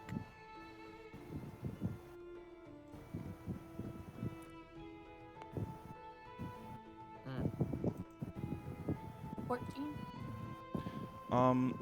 Okay, just a second. Leo, is there a way you can mess with your... I don't mean to be a pest, but is there a way you can mess with your sensitivity, okay. maybe? Let me try. Okay. Cause like the fans at this point in the next room, so... Yeah, I don't know what it... I'm not gonna go in there and turn it off. Yeah. And it doesn't sound like a fan in the distance. It sounds like something's blowing directly on it, and that's why I think it might be your sensitivity is too high, is all. Okay, how do I control my sensitivity? So go to your, oh, sorry. Yeah, go ahead. So go to settings. Uh-huh. In Discord, then go to voice and video. And then there should be two. Go to input mode, and there should be two. My account, profile, privacy, family center. Okay, voice and video. Sensitivity? Input sensitivity? Yeah, input sensitivity. Can you guys hear it?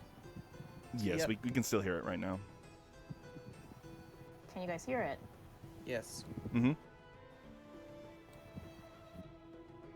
Oh, it stopped. Mm-hmm. But so did Leo. Oh no.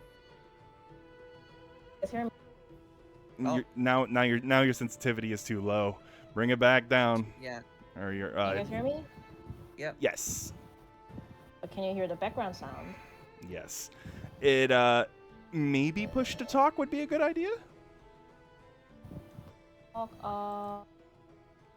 So the way push to talk works is you set a key that you want to be your talk button. You push that button when you want to talk, and then you talk, and then when you release the button, it will cut your mic.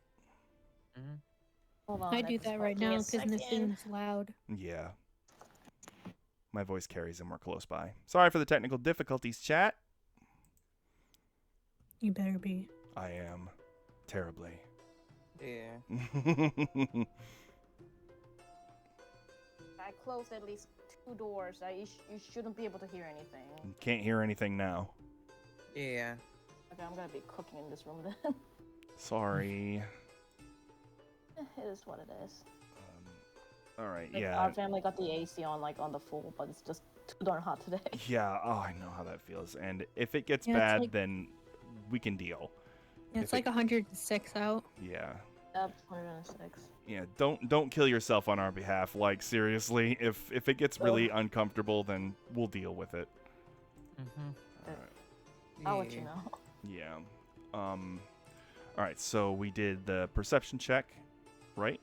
Yes. Yeah, I got a 14. A 14. So you look up north, and where the dancers were, you now see only a couple passing dust devils. Like actual sand, like sand whirlwinds, basically.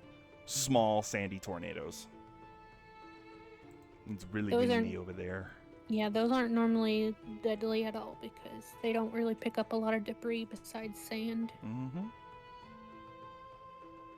All right. So where would you guys like, or which direction would you guys like to go now? The dancers are gone, Meteora. I'm just seeing some dust devils out there. Sure, it wasn't anybody that needed help. I don't think so. They were just dancing. They could have been mind controlled. It's not normal to dance in the middle of the desert. We can check Maybe. there to see. It's alright. Well, we can always ask the hermit if he knows anything about dancing people. He lived here If you longer want, than we have. can go north and see if anything was left behind. Mm-hmm. But we also have to be careful. We gotta be watchful of where our feet are going and the skies. Like I said, it's okay. Let's just go to Vashan. Okay. Yeah. So we are heading north. Okay. Before I tell you what you guys come across here, survival check. To see on that resource management. Oh yeah, we good. You good. All right. So as you walk through the sands here, the wind does seem a bit faster here, and the further you go into this particular area, the faster the wind gets until soon you see what appears to be a singular woman dancing across the sand. Oh boy. She's singing, her voice echoing through the air, and she seems to see you, and she just beckons towards you, almost inviting you to dance. Oh, we do a Let's throw. I would say let's not get too close. Yeah, we got places to be. Okay. So you ignore her invitation, and as you do, you hear a scream echo through the air behind you. Oh dear. Other than that, nothing else happens.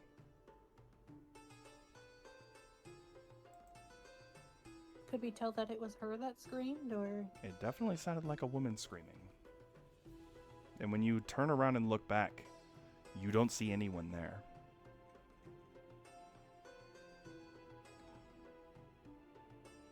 Oh, Probably that's just not a concerning spirit at or all. something. Maybe. Hmm. All right. Definitely something to ask Avashin about. I'm not going to ask because I know you guys are traveling northeast for today. So, you arrive back at Voshan's place, and we're going to go. I need to go in my narrative to that particular appropriate spot. Here you find him sipping from a water skin as in the distance, a terrifying mummified octopus-like creature the size of a whale, half buried in the sand, lashes hook-lined arms at a small band of Crimson Army soldiers, likely survivors of the camp. And Look at Bastion. as he and say, sees "Hey, you approach, he's just like, "Ah, you made it back. Don't mind these miscreants. They were trying to rob me, and I hate rude people." I could tell. Yes. But, When did they arrive here? they came from the southwest, and they looked rather desperate when I busted them. They were trying to raid my chicken coop looking for eggs, and I didn't want to upset my project's diet. Have you So, spoken to them? no, I basically scared them out of their wits when I popped out of the sand skull hat first, and they began running. They regained their...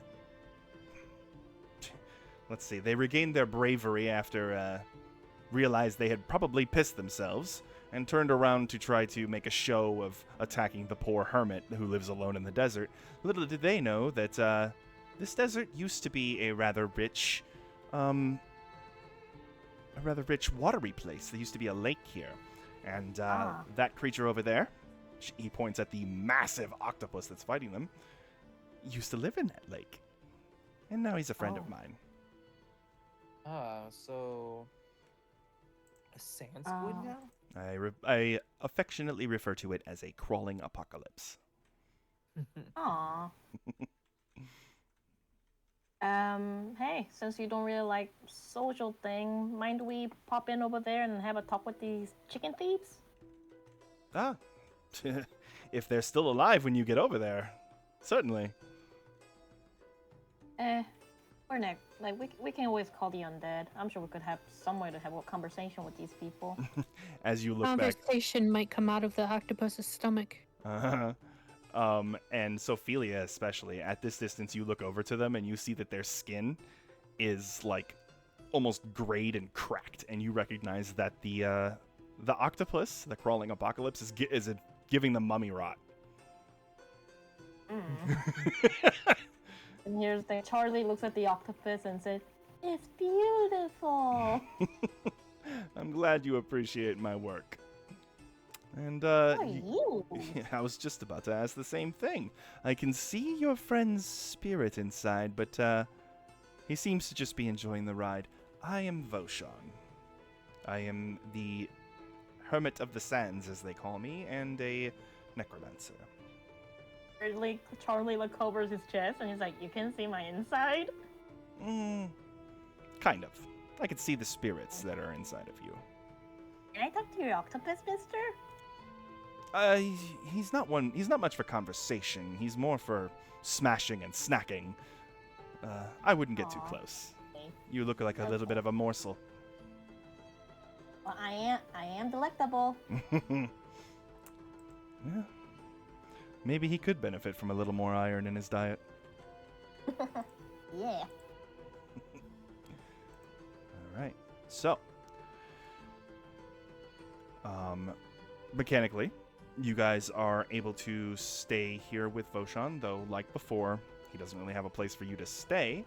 So, you will still need to make survival checks, but they will be slightly easier since it is cooler under Thesmophoros, because the rock you were on before is now directly above you again. Ooh. Alright, so, perception check. For all of us? or Survival just- check. Or survival check. And then perception check for Sophelia. Apologies. Alright, well, You guys are good. Yeah, you definitely cracked it. Alright, Sophelia, is there a direction you would like to look? Probably north. North. Alright. So you Just look... so we can be in the shade again. Mm-hmm. You look off to the north, and let me check my guide here. That would be 9 and 5. Oh. While we're here looking at that, I was going to talk to him. So, did you see Ferranth come by here? I did. Twin fireballs streaking across the sky. And what do I find but one of them is full of dragon? Indeed. He landed on Thesmophoros up above, and, well, I am aware he can't pass the barrier, but and it's not for lack of trying. You could say we can give. He got an E for effort. That's what I like to hear. I can't help but believe that you were a part of that somehow. He may be a little mad that we stole something that he was after. Yes, I believe he would. He's quite the greedy bastard, being a dragon and all. Mm-hmm.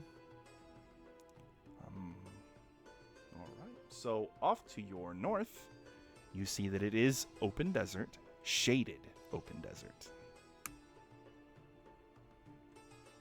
Nice. Nice. Alright. I might need a private audience with Vashan, though. Okay. So, Meteora, you do approach Voshan and talk to him. What would you like to say? I said, I need a private audience with you. Certainly. We'll go around the back of the house. And he kind of just walks over there. I said that I have something for you. For me? Okay. Yeah, I figured if anyone can take it, out of every necromancer I've probably encountered, you're the most reasonable one, I think. Oh, I am Do I honored. question your method? Of course I do. Naturally. But compare everyone else, you're not so bad. And I hand him the necromantic gem. And he takes it in two of his fingers, and when his fingers touch it, it doesn't zap him, it doesn't hurt him or anything. And he just lifts it up and he's like, one of these little beauties. Okay. Do you have any idea who created these? So looking at the impression on the stone, I would believe that a Naga was revived and placed under someone's control. Yep. That's rather dark to do to an otherwise immortal creature, so at least now the Naga can reincarnate naturally. Do you know who has the ability to do something like that? There's only a few I know that would trade in such dark magic, and none of them live in Eisenkranz. Maybe... No. I couldn't tell you. But I do appreciate it, and I will make sure it stays safe. None of us can control it. Understandable. It'll be best in your hands. That it will. Alright. Thank you. You're welcome. Alright. Before you guys leave Voshan's place, is there anything else you guys wanted to say to him?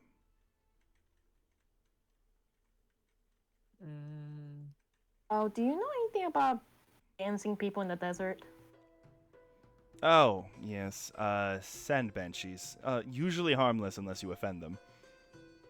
Oh. We offended them by not dancing with them?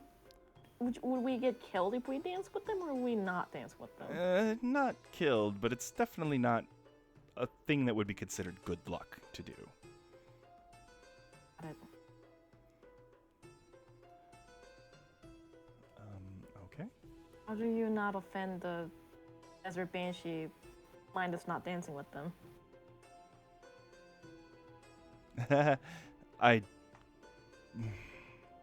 Usually you would want to dance with them, or at least, make contact. They are spirits of the dead, and oftentimes all they long for is for the touch of someone who is living.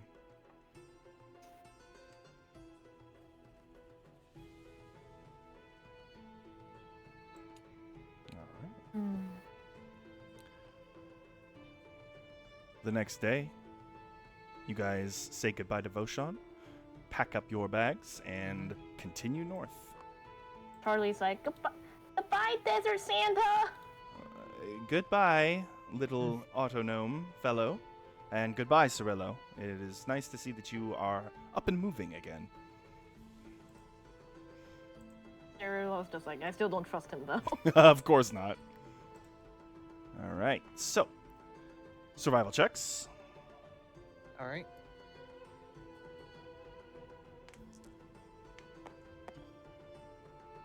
Pass. Mm-hmm. Okay. And Sophelia, which direction would you like to look to make a perception check? Probably north. North? Okay. Go ahead and roll that perception check. 2 again. Oof. 6. 6? Okay. At this distance, all you can really see is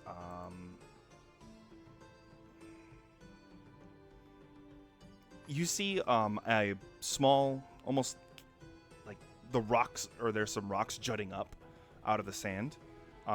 It looks like there's a valley that you guys, if you continued straight, would pass right through. But that's really all you can make out at this distance. The valley does have what looks like some like old tattered banners kind of blowing in the wind. Hmm. All right. Are they red and white or red?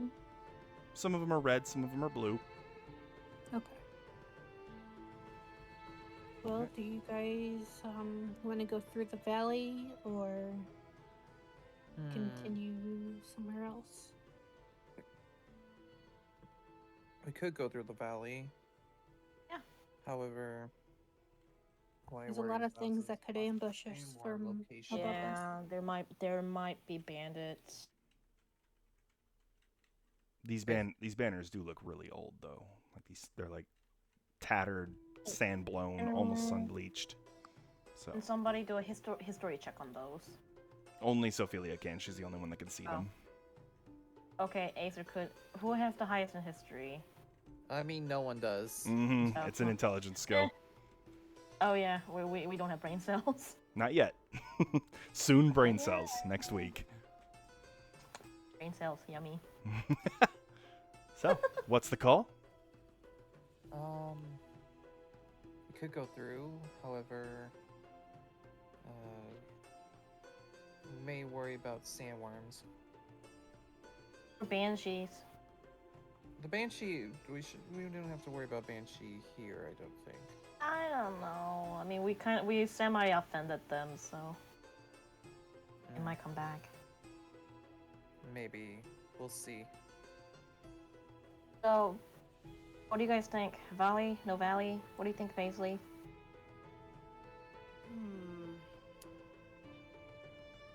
Is the valley faster travel way? It is the part of the most direct route. Mhm. You guys going straight north up towards Cambs. It would get us there. Faster. Oh. Yes. On top of that, if I remember correctly, I think I have a map of Valbara. Of Eisenkranz. If we look here, and I pull up the map. Wait, let me check if I do have the map. I have. Should be on the drive, and for reference, and then if you have a map in your inventory. I don't remember if I wrote down the map. Never mind. Oh, I was going to say then. Okay, well, I know the party has a map somewhere in their inventory. So. Okay, Yeah. so if we look here then at the if as one of us pulls up the map, Mm-hmm. there is an oasis up north we can check out.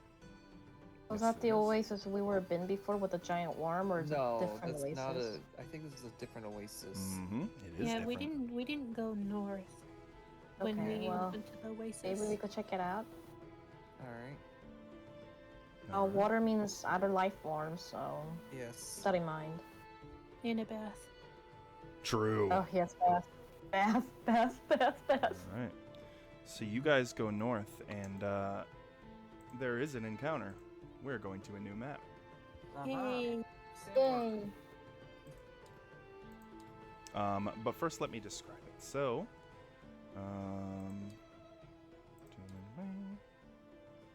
so you pass through this valley, and as you walk through the sand-blasted stone on either side of you, you see that there are multiple rickety bridges that you are walking under, and boy. the posts that hold these really, really old banners are just solid wood. They look way older than they probably are because of the sun and the sand, but they definitely look sturdy. And What's the engraving look like? the flags are too shredded to tell. But as you are, some bleach, what color they are? some of them are blue, some of them are red, as Sophelia saw yesterday. But as you're looking at them, the silhouette of a bird of prey sweeps over you at high speeds. At first sight, it looks much like any other bird of prey, but as it descends, its unearthly size becomes terrifyingly clear. Looking up, you see a massive eagle-like creature with a wingspan some 200 feet or more flying directly at you, talons outstretched. Oh no. It's a rock. Run! What is that? Roll initiative. It's Oh rock. boy. Whee!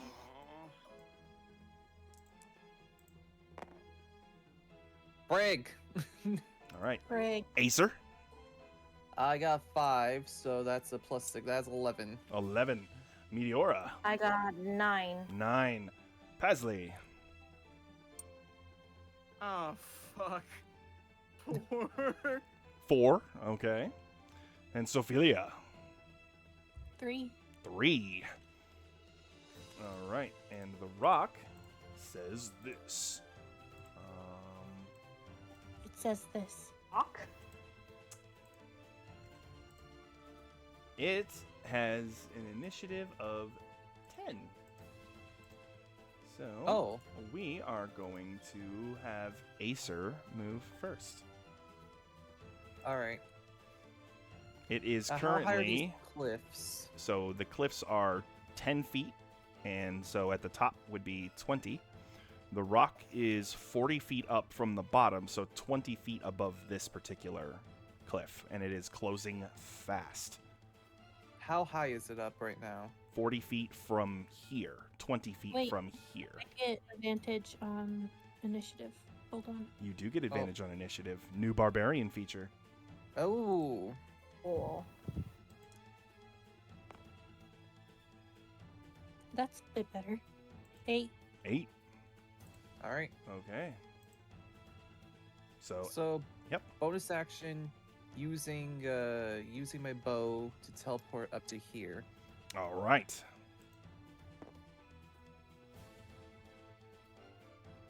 And then using all 3 shots on the rock with All the smokescreen bow. Check the distance just to make sure. It is 80 feet with the for a normal shot, right?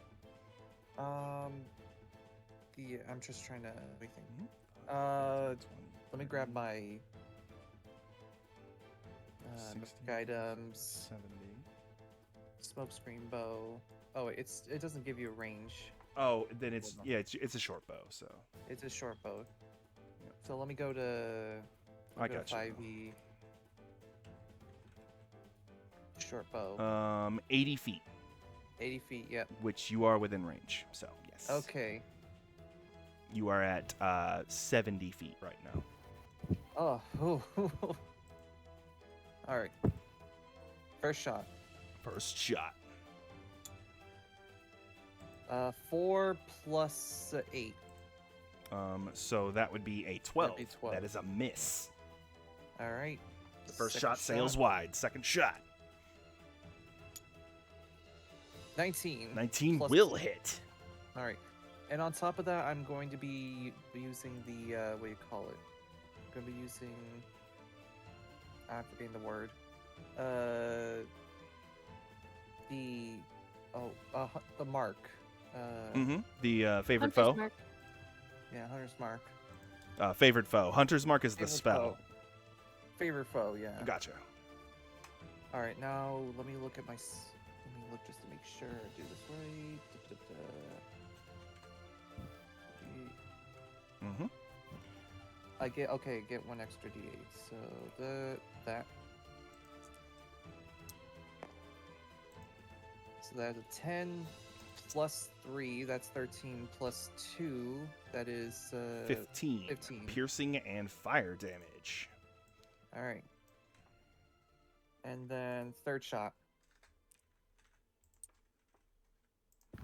Ooh, Alright, 18. that'll hit as well. Alright, and with that... Mm-hmm. Oh, 7 plus 3 is 10, plus 2 is 12. It is still the first turn, so don't you still get your also your D8? Oh, do I? I think so. It's still the first turn. On first turn of combat... Oh, you can make one additional attack that deals an extra 1d8 damage. Oh, it's just a single attack. Okay, so Yeah, it's just just the single 3 attack, and so- 4 plus yeah. your Yeah. 5 extra So- damage. Mm-hmm. So that comes out 7. to 12. That's, yep. 7 plus, 12, yep. Nice. All right. Okay, so you fire a couple arrows. One of them sails wide as the sun glints off of the rock's talons that are like blackened steel swords. But the other 2 shots strike true. Is there anything else you would like to do, Acer? I have movement still, so... Mm-hmm. I'm 40 going to feet of it. 40 feet, yeah. I'm going to take that movement and go... Let me see. Really like the song choice, by the way. Mm-hmm. It's exciting. 20... No. 25, 30, 35, 40. All right. Turn order. It is the rock's turn. And it has a 120-foot fly speed. Oh my goodness. Do we smell what it's cooking? And it is going to swoop down right in front of Sophelia, and it is going to make first a Talons attack against her. Oh. So right now it is right above the ground. Wait, no, its reach is... Oh, yeah, it's 5 feet. Okay, so it would be 5 feet up, or 10 feet up. All right, here comes the Talons attack, Sophelia. Actually, you're right. It will be cooking. Okay, that's Hell yeah, a I'm excited. 3 plus 13. Oh my goodness. That is a 16 to hit. That do be hitting. That is 4d6 plus 9 slashing damage. Jesus.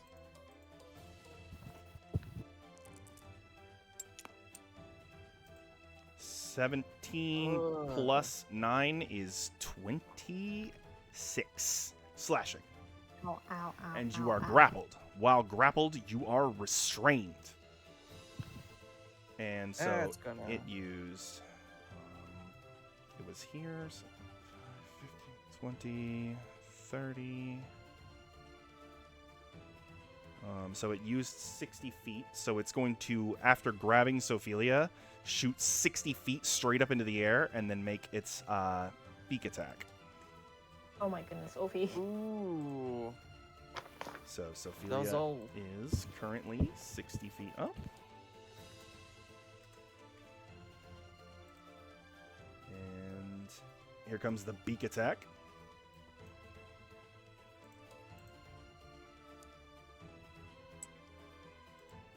It's gonna hit. That's gonna hit. Oh, it has advantage too because she's restrained. Oh my goodness. Definitely gonna hit. And that Yeah. is 4d8 plus 9 damage.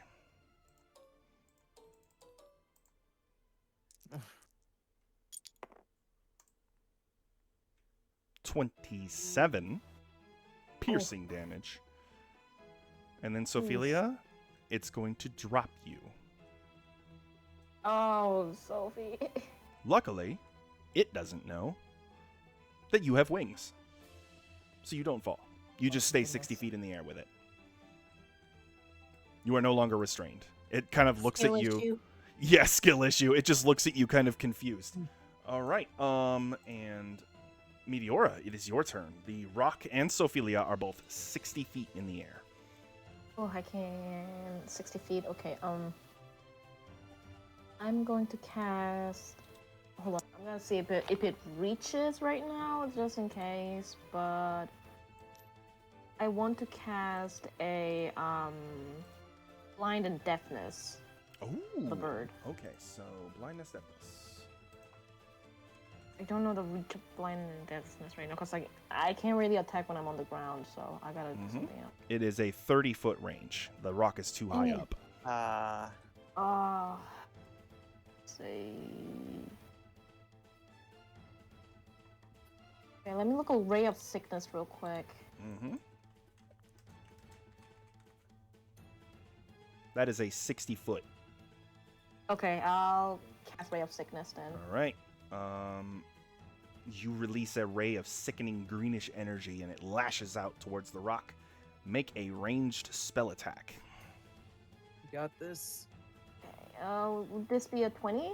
That is a Yeah, D20. D20. Yep. Yes. And then Come you on, come on.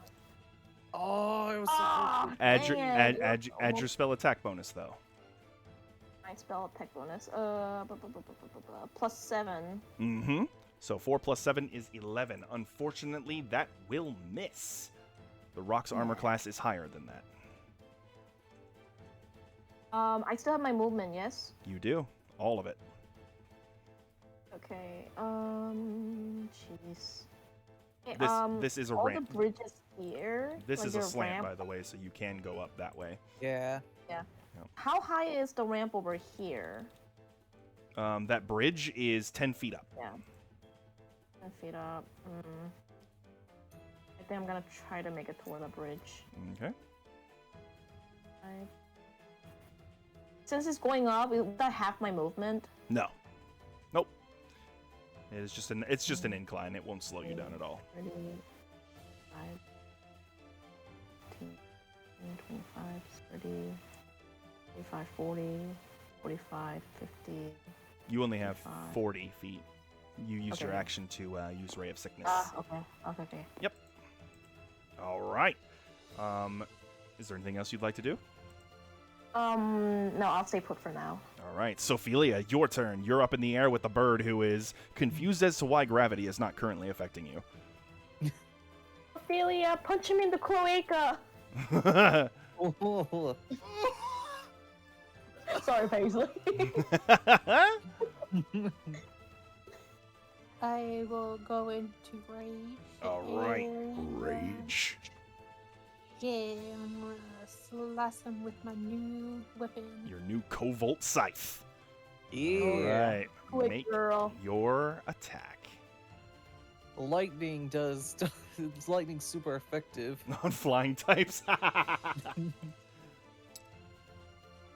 Oh. An 8 plus But- your bonus. I think that's 15. A 15 total is a hit. Hey. That is the rock's AC. 15. You got it. Mhm. Go ahead and deal damage, and remember, you deal an extra 1d8 lightning damage with this attack. Sorry, Time to I'm light. reading. Okay, so that is an extra D8. Mm-hmm.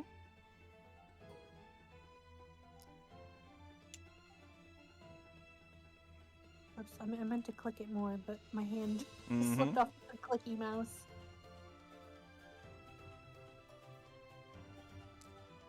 So your first number was a 4. That's a 2. And then add your total extra damage on top of that. Strength and rage. 12 damage. 12 total. All right. Let me go ahead and denote that. Your scythe slices into the rock and deals a simultaneous slashing and lightning damage. And it has to make a dex save. No, that's other targets within 10 feet. Oh, I gotcha. It's Mhm. crowd control, which is not applicable to this situation, but can be useful. Yeah. I gotcha. Okay. Oh. I was just reading it, so Mm-hmm. All right. Second strike. second strike.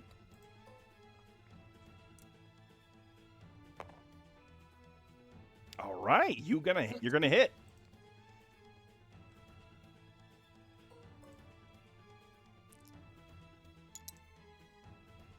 Hey. All right, 9 plus your rage and strength.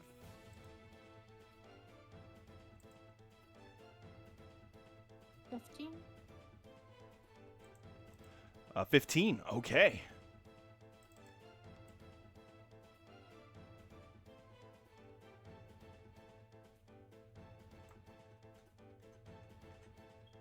Okay. Anything else, Ophelia? Yeah, I think it grabbed the wrong person. And it thinks so too, kind of right now. Because you didn't fall. Oh, Is it an action to try to, like, grab it? Yes, that would be a grapple. You can, so for future reference, you can replace one of your attacks with a grapple attempt. Ooh. It's a special attack. So if you have multiple attacks, you can make one or all of them grapple attempts. Okay. Well, I think I'll stay here just in case it wants to move off. Okay. And that makes it Pasley's turn. That bird is 60 feet in the air. 6 feet, you say? I do say. We already know what you're gonna lightning? do. Fireball? Well, no. I think it's time for a debut. Oh. I'm excited. Ooh. It's time for my Wyvern Blade. All right. Yes. You rise up to put yourself within 60 feet. And go ahead and make your special attack. Remember, you attack with charisma, and the sword gives you a +1 bonus. Before I do that, though, Oh, absolutely. I am going to use a bonus action. Oh. Oh. I'm going to be using Wrathful Smite. Oh, heck yeah. Oh boy. Mm-hmm. All right, I got you. If you land it, we'll let you know what happens. Oh shit, here we go. Alrighty. Alright, kiss the dice. Go. Oh yeah, that's landing. Oh, That's oh, landing. That's You landing. you have advantage because of the distance. See if you crit. Please. Oh, I'm so close. I Oh. saw Okay. it land there. No crit, but you still hit. So, you're going to deal an extra 1d6 psychic damage as well. Mhm. So also with the Wyvern Blade, the target is going to take an extra 4d6 poison damage and can't use its reaction until the start of its next turn. Mm-hmm. So go ahead and roll your damage. So it is the rapier's damage, which is a d8, plus a d6 of psychic, plus 4d6 poison. Alright. I'll roll the poison and the psychic differently. Okay. So, alright. I'll roll the. Alright, so I'll roll the d8. Alright. Then So, I'll roll the poison.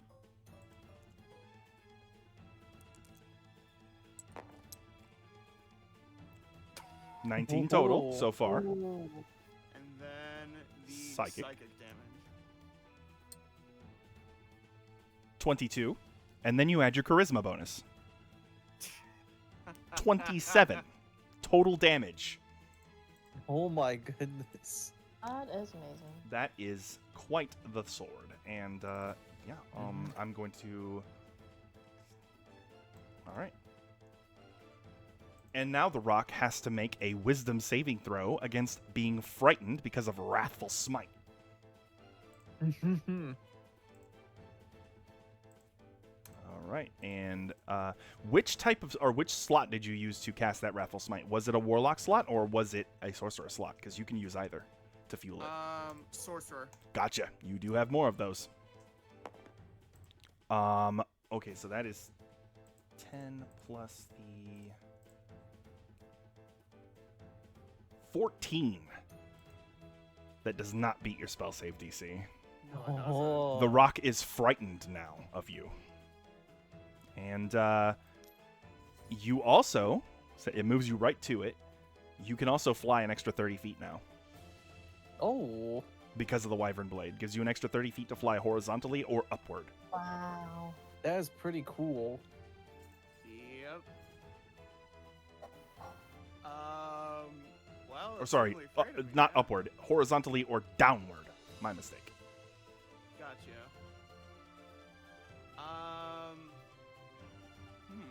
Ooh, you could go behind You could flank. and Yeah. flank. Yeah. Yeah, I'll flank. Your perspective. All right, and now the rock is flanked, which means attacks against it have a +2 bonus from either Pasley or Sophelia. All right, Yeah. Pasley, that was pretty much everything you had. Is there anything else you would like to try or do? No, that's it. That was a hell of a hit. Okay. Indeed. And that means it is back to the top of the turn order with Acer. All right. First thing I'm doing, I'm going to do Zephyr Strike. Okay. Extra movement. Yep. And I'm going to, let's see, if 5, 10, 15, 20, 25, 30, 35, 40, 45, 50, 55, hey, 60. Hi. And this should be enough, it should get me close enough to shoot at the rock. Oh, easily. Make your attack at advantage because of Zephyr Strike.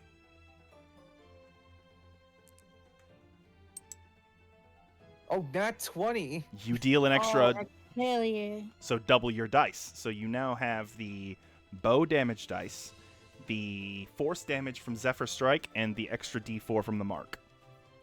So now you have 2 of each of those. 16 plus 3 plus 2. 16 plus 5 comes out to 21 damage, piercing and fire. And I'm not even done. Nope. All right. A miss. That, No, wait, 8, 9, 10. Yeah, that's a miss. That will be a miss. Still, 21 damage is pretty damn solid. Mm-hmm.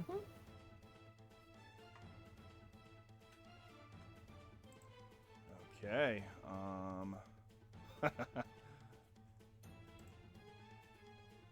Just a moment. Un momento. All right. All right. Is there anything else you want to do, Acer? Let's see. I use my action, use my bonus action, and I use my movement. Okay. Roger that. It is the rock's turn, and it is going to dodge and use its movement to go. Let's see. It's using its action to dodge, and it is going to begin to flee. Oh. Wing. It's trying to get away. So then You let him get could away. just. Yeah. Yeah, it's gonna leave. It was looking for food. It wasn't looking for something that was gonna fight back quite this hard. Mm-hmm. And it is so quick that you guys aren't gonna catch up to it. So, but it is not gonna bother you anymore. Tell your friends. Tell your friends. Yeah, we punched him in the cloaca, all right? Hey, nice job, Pasley. Yeah. Jump that was some. When they come down, that was some impressive fighting there, Pasley. Good job, Pat Pat. Pap, pap. Pat. And that was here that you guys fought the rock. All right. And we are back to the world map. Very nice. And any resources you spent, you will get back when you long rest. Survival All check. right. All right. Whoa. Oh, Sophie, do you need healing or? We do not. We have to use resources. Mm-hmm. Okay. Yep. So make sure you track your resources. Sophelia won't need healing because you guys are going to long rest before the end of the day, so you'll get everything back. That's the cool part about battle encounters while you're traveling, is that you can go Nova on whatever you come across. And I'm pretty sturdy, so. Yeah. All right. Everybody got their resources handled? Make sure you're spending food and water. All right. Sophelia, which direction would you like to look? Sorry, I'm trying to manage stuff right now. We are doubling up for some reason. Really? How? Oh, it's because of tabletop. Okay. Oh, tabletop. Oh, that's weird. Okay. I don't think we're doubled anymore. Go ahead and try to talk, honey. Hello. You're good. You're good. Yeah. What was that? I That have was no twin. idea. How's your twin? I didn't know I had a twin. Welcome to the club. All right. I guess we can continue north. Yeah. Okay. Go ahead and make a perception check.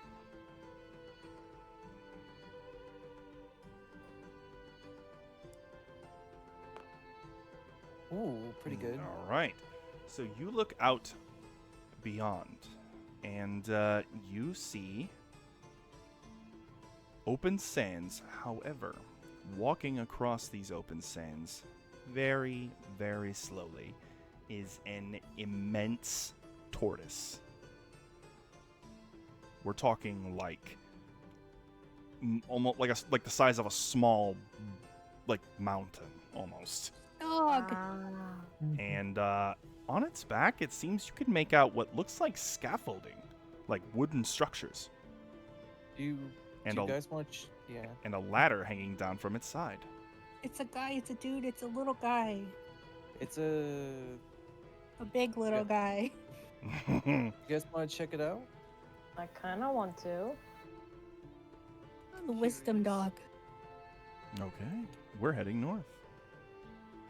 What about Dog you? ahead. You wanted to check it out? Yeah, that's where we're heading toward the giant I mean, tortoise. Paisley didn't say anything, so. He did, or they did. I think They it was did, just okay. quiet. Yeah, they said I am curious. Okay. Okay. So an immense horizon-back tortoise roams the sands. I cannot talk. On its shell, a platform made of wooden scaffolding can be seen. A ladder hangs down from its side, dangling about 5 feet off of the desert sands. What would you like to do? Can I do like the speak with animals ritual? It'll take about 10 minutes, right? Let me make I sure can it's a actually beast. I can speak with animals just as a spell. It is not a beast. Oh. The creature Isn't it- type is a monstrosity. All right. Okay, then. I climb up the ladder. Okay. It does I not mean- react at all to your presence. And as you climb, you find up on top lots of barrels and pots full of dried foods and waters, or barrels of water, along with notes on top of the barrels that greet you and ask you to leave something for those that come after you. That's really nice of them. Mm-hmm. Can I fly like beside like the tortoise's like face? Mm-hmm. So as you fly up to its face, it's not moving very fast, so it's not difficult.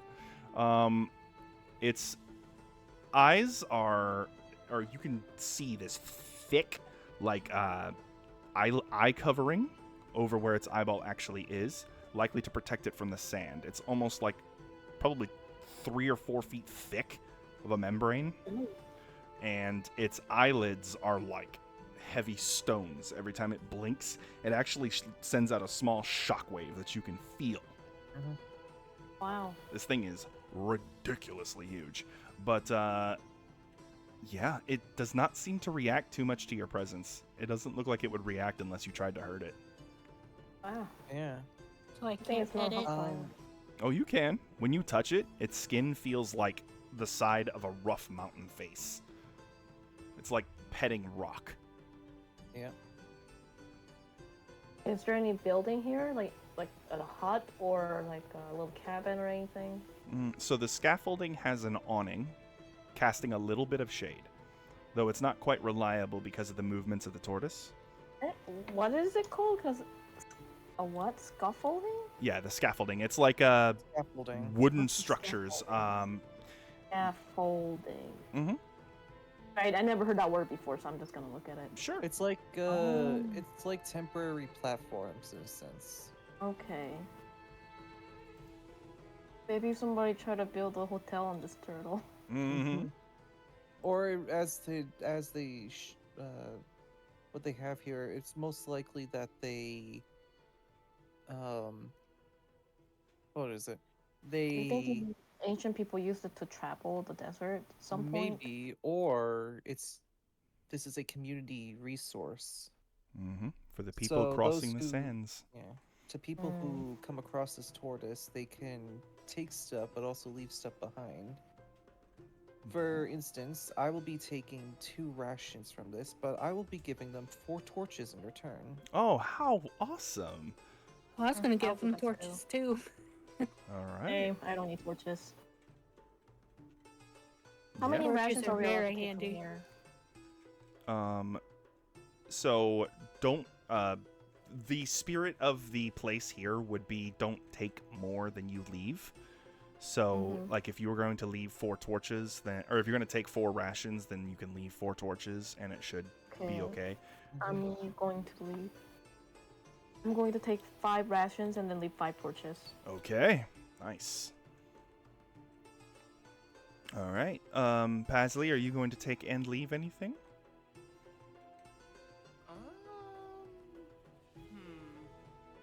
Let me see.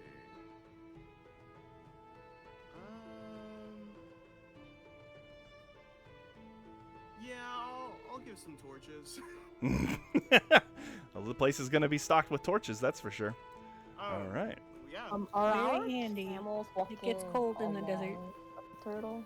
The camels are walking along with it. They don't seem bothered by it, and they know you're up there, so they're just kind of gently following as the tortoise travels. It's not, like I said, it's not going very fast, so it's not really hard for them to keep up. I wonder where it's going. I don't Yeah, know. where's the turtle headed? Right now, it seems to be facing off towards the east. You do know that the Fulda River is off that way, so maybe it's going towards the river. Or What's there. this creature? What should we name this creature? We should call it something. If you would like to make a nature check, you might be able to figure out what it is. Okay, let me try that. Nature. Can I get some That's a water? 0 in It's intelligence. intelligent. It's in, so. yeah, brain cells. Yeah, you can. You I'll can try anyway. take some water, Sophelia. Okay, go for it, Meteora. I'm gonna just try it. But yep, Sophelia, you can take some water. You just got to leave something in return. Oh Yeah. wow. Ooh, Oh, nice. I'll wait for them to be done so that you'll call me and then I'll say what I need to do. Okay. Yeah, this is a horizon-back tortoise. Horizon bat. And this one, judging by its size, is very old. These things live for thousands of years. This one might have been born when this wasn't yet a desert.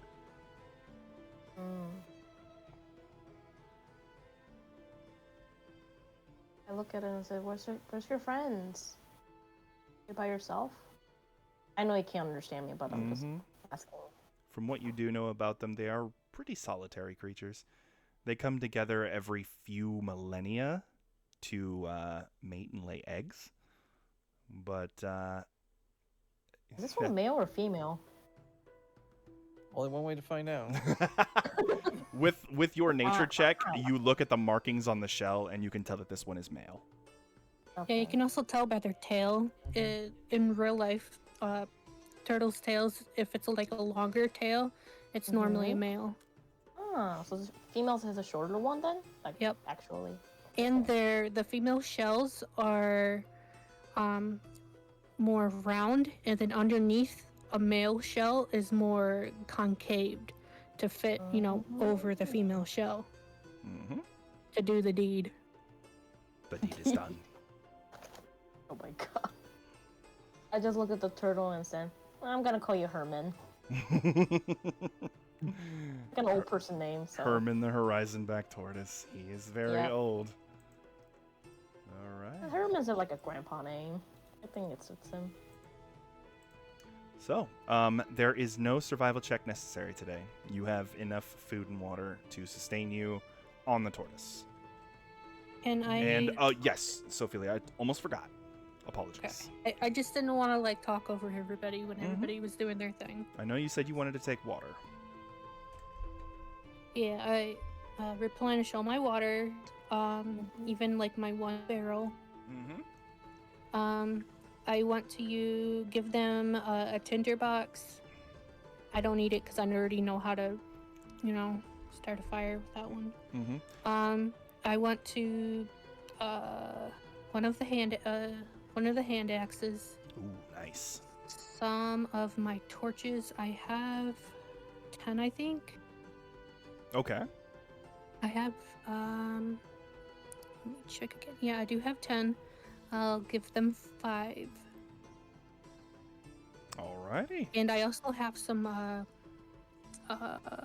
worn traveler's clothes, just in case someone's cold or whatever during the night. Or their clothes are damaged from an animal attack or something like that. That's nice too. Yeah. And I also want to put one of my little carved eagles on top of it too. Oh, nice.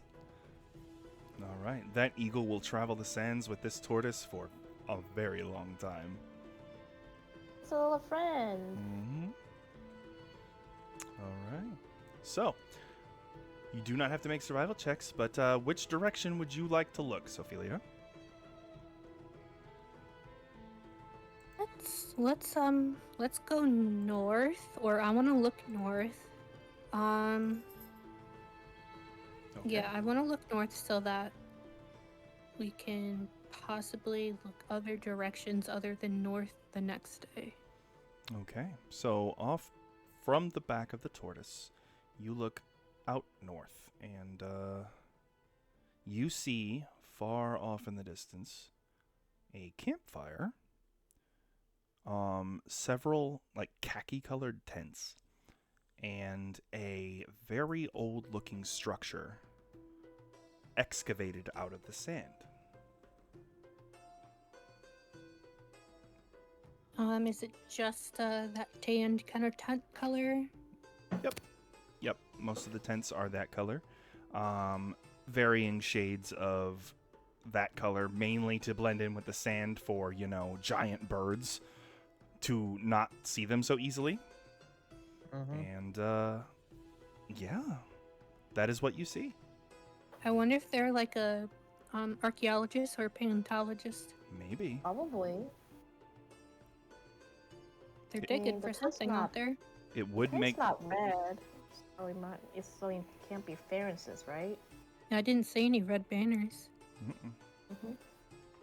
All right. So, You guys want to go check out what's going on over there? Sure. all right. So the Ashley? next... Okay. Alrighty. So the next night, you come up to this camp, and you do see several soldiers, guards, out around the camp. Oh. They see you come in, and one of them walks up and says, "No harm meant. We're just protecting this group of eggheads while they figure out what's going on in this ruin. I just need to make sure that you guys don't mean any harm. So do you mind telling me who you are and where you came from?" Ainsley?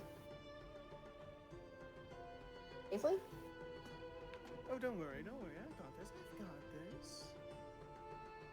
Hi, we're just travelers going on our way towards Cambs. Nice to meet you. Ah, nice to meet you as well. Travelers heading towards Cambs. Okay. Yep, the resort the resort town of the Iron Crown. It's been a while since I've been there. But, Same here. alright, as long as you mean no harm, come and go as you please. Just keep your weapons stowed. Though, if you are adventurers, you could probably, if you want a quick job, you could talk to the leader of the expedition. He's been looking for somebody to help them out with what's going on in the tomb right now. Oh. Mummies? The moment he said tombs, my eyes are sparkling, and I'm just looking Paisley, and I'm like setting my eyes at Paisley. And I think they said they had a way to pay adventurers who came by. They told us to be on the lookout for travelers, so if that does seem up your alley, you can go ahead and talk to the expedition lead, and he'll explain the situation. Alright. If you don't mind me asking, which guards what's the word? Group are you from? We're a mercenary group. We get hired by anybody who wants protection while they're going through wild territory or dangerous places, and we keep them safe. Gotcha. What about those scientists? Who are they associated with? I think they're from God, what was the name of the place?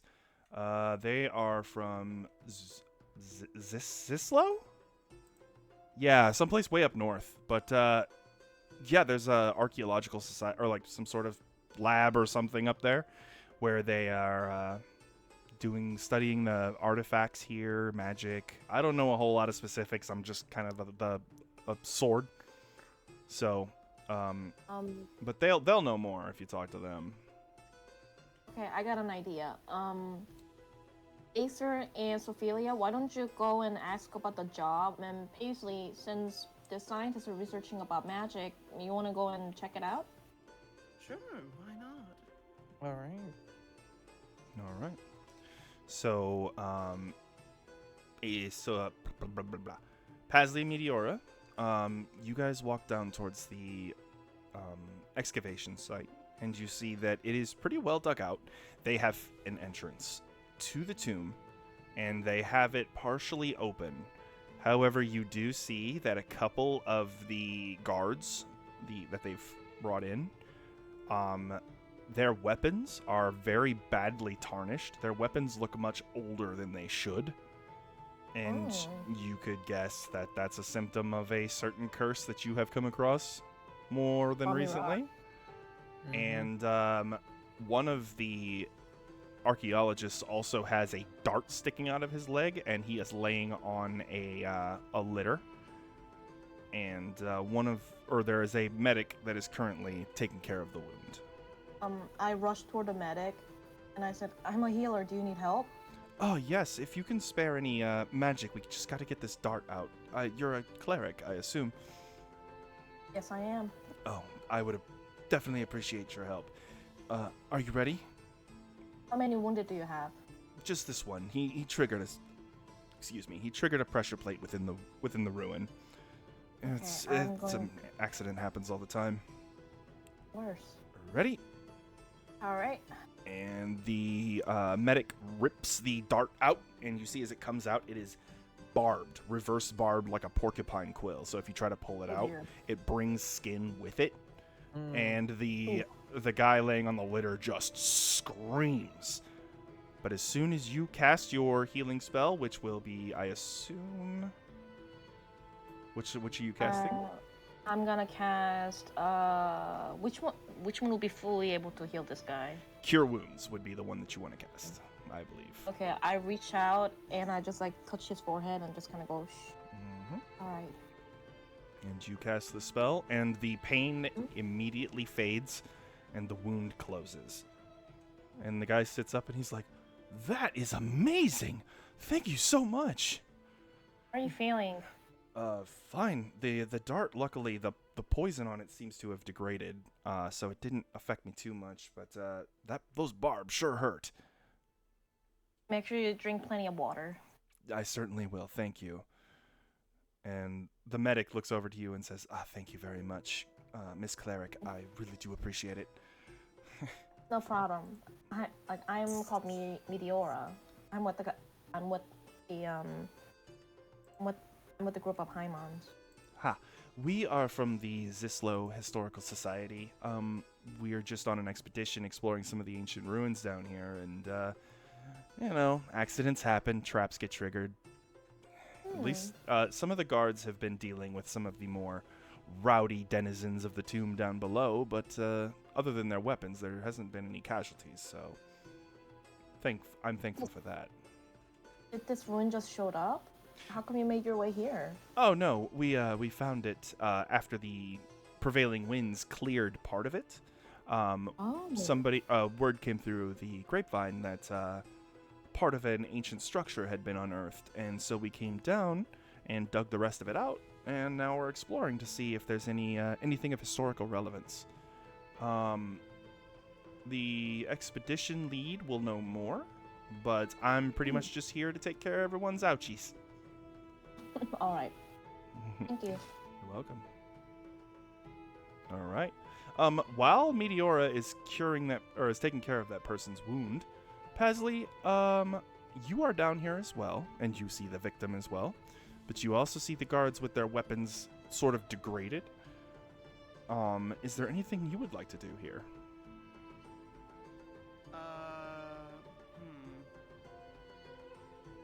Honestly, I'm more curious about like the magic stuff. See. Okay, so there are other junior archaeologists around if you want to ask them anything. Yeah, sure. Okay. So you approach one of the men wearing kind of khaki, loose-fitting desert clothing, basically, the kind of stuff you bought at the Duning Gate. And he sees you walk up, and he says, hail, adventurer. What brings you over here? Hi, darling. Would you know anything about interesting magic? So magical artifacts are generally expected in tombs like these. We're more interested in the carvings and the more ancient historical pieces. So I do believe that the head archaeologist is actually offering anything found in the tomb as payment, or anything that might be useful to you as payment for clearing the place. If that sounds interesting to you. But we have been dealing with some rather nasty animated dead and some traps, as you see with my fellow over there who got a dart in the leg. But generally there is really good stuff inside of these old places, so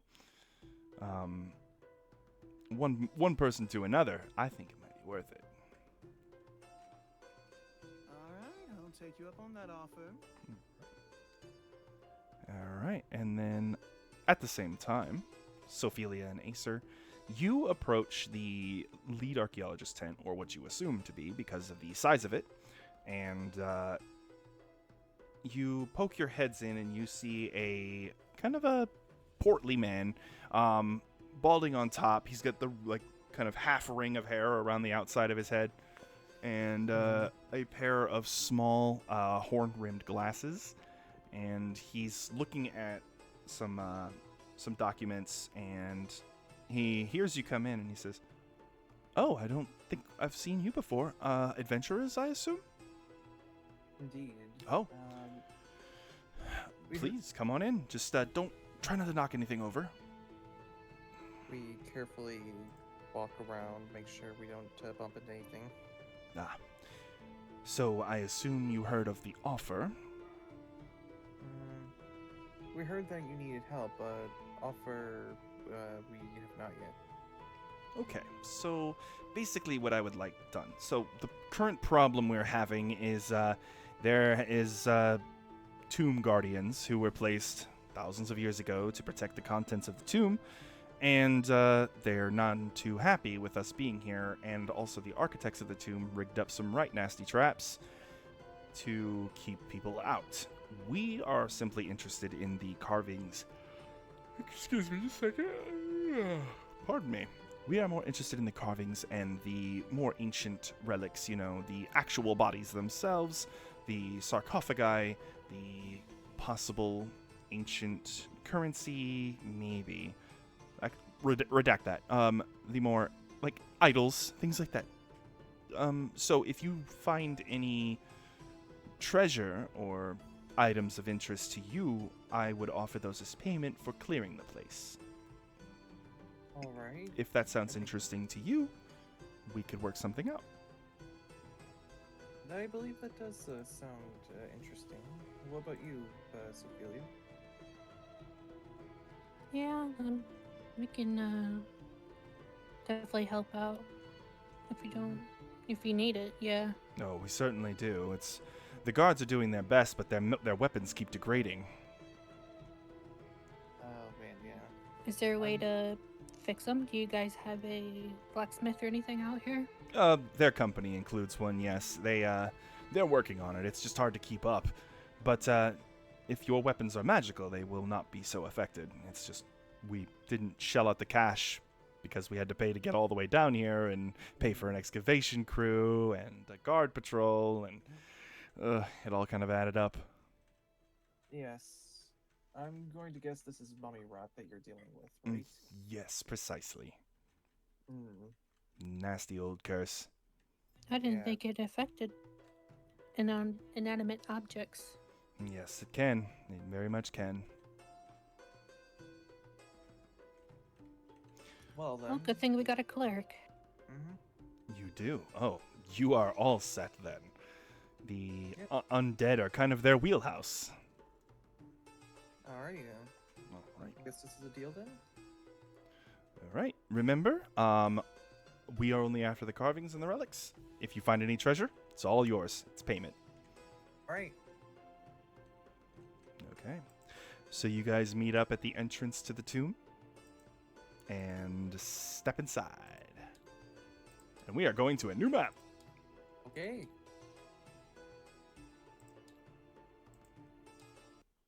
Oh, dungeon. Very small one.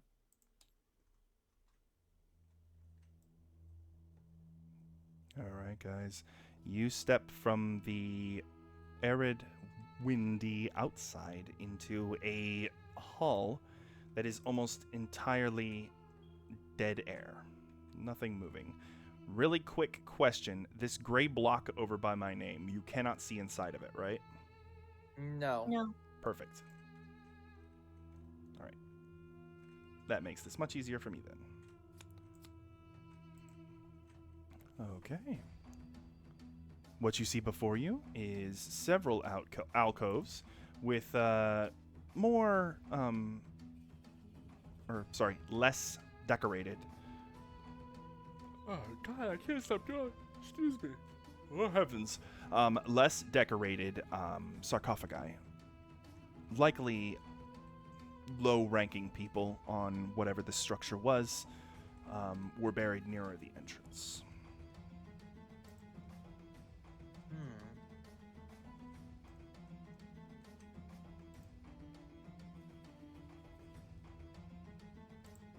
Alrighty.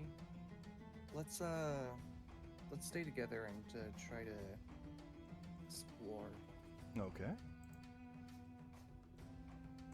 So, you guys can move as you see fit, unless I tell you to stop.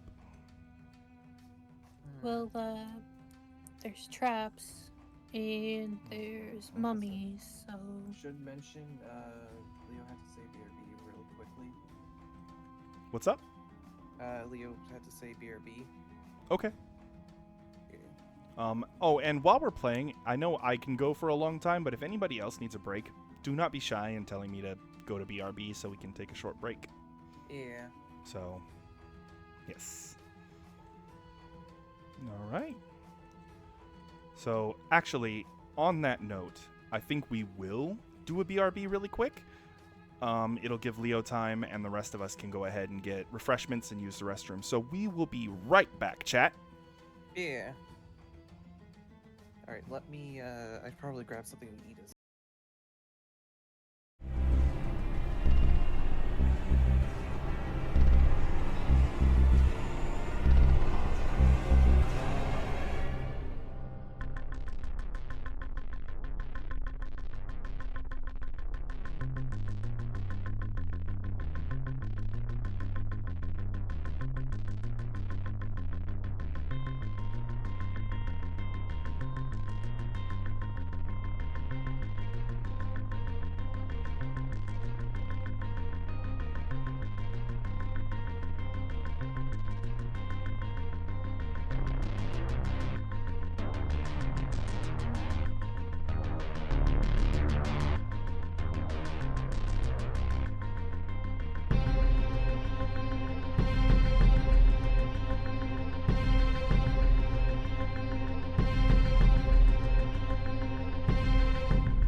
Alrighty, chat, we are back. And when we last left off, the team, the Insolitum, had entered this small tomb, taking a job to clear out the undead and disarm any traps they can find, and any treasure they find inside is theirs. Alright, guys, so, how would you like to proceed? Meteora, you did say that there was one thing you wanted to say to Acer right before coming in. I said, Acer, I need to talk to you on something though. Come here. All right.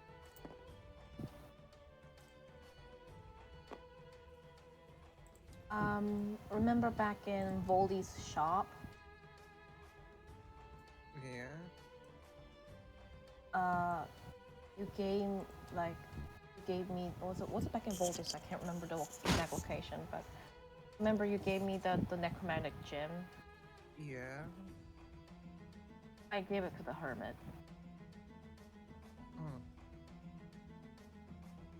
I see. Can't control that thing, Acer. I agree with you on And that. according to him, he said that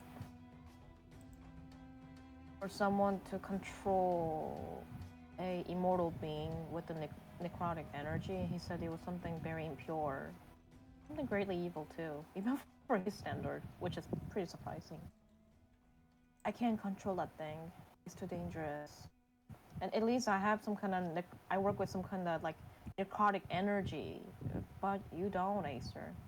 I feel like it was too dangerous and irresponsible for us to keep that thing, so I gave it to him. I hope you understand it. I agree. Thank you for doing that. When you had it, you were shrouded in darkness. I couldn't let that happen.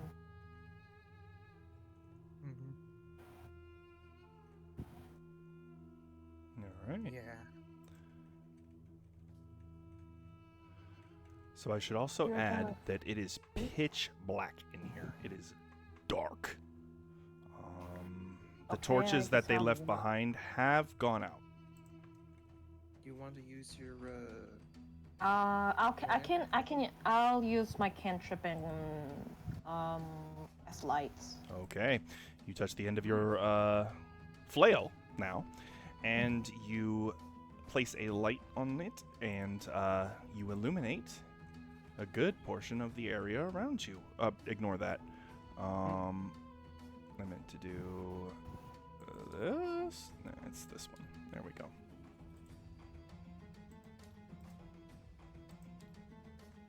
And I will reveal that once you get around the bend. Okay.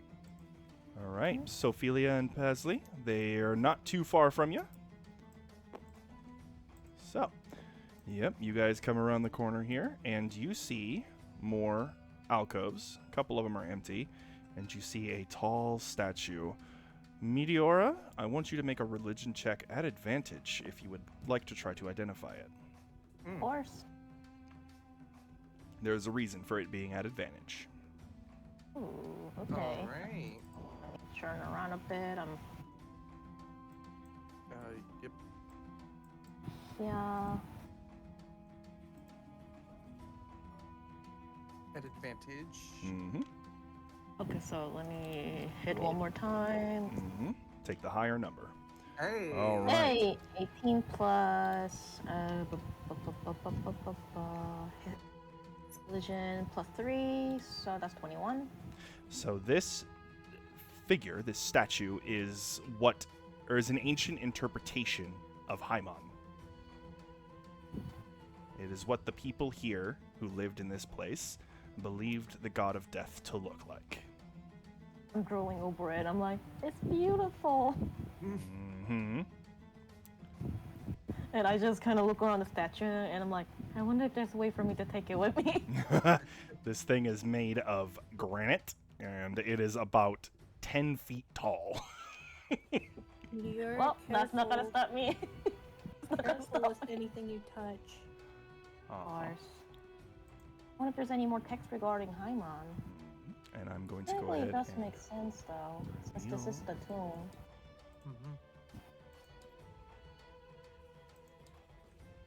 We do need to be careful, though.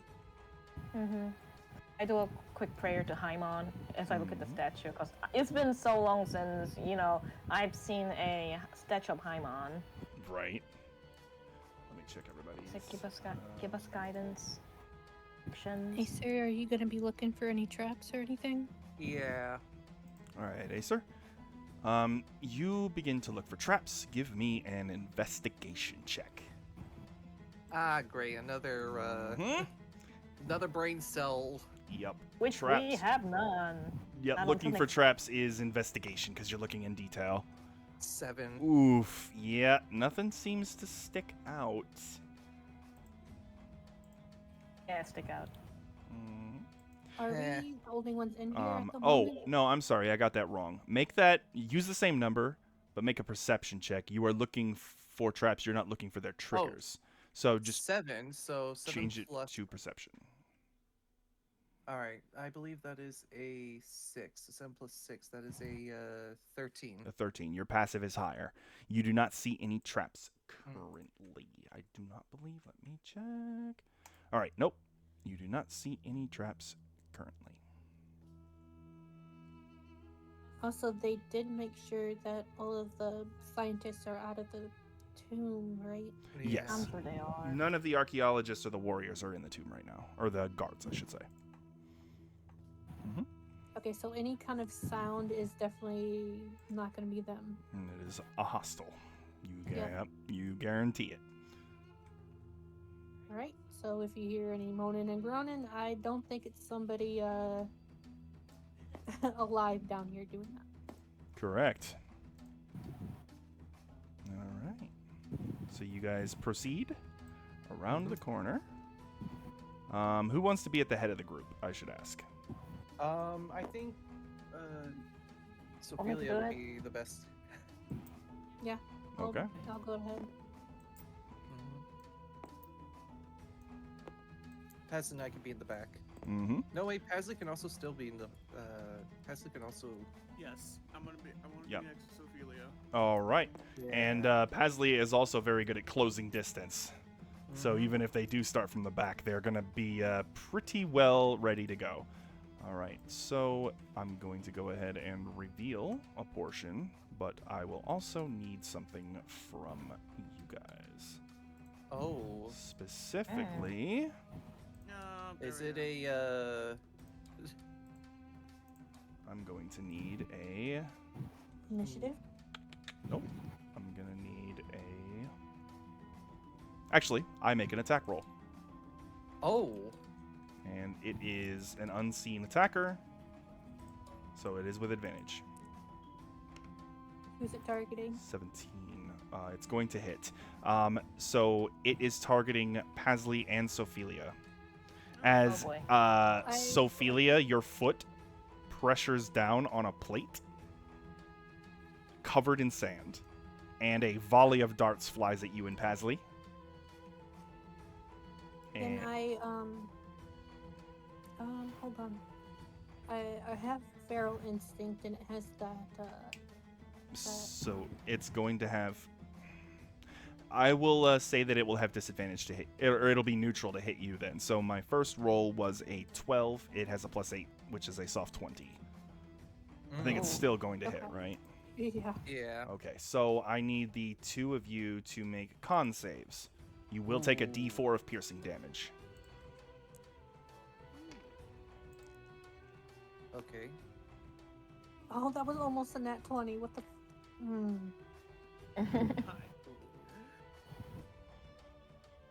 What you got, Gold? I missed it. Let me roll it. Okay. All right, nice. Jesus. I got a 10. So Sophia will fail it. Gold will pass. You will both take 2 piercing damage, but Sophia is going to take the full poison damage. Pazley will take half.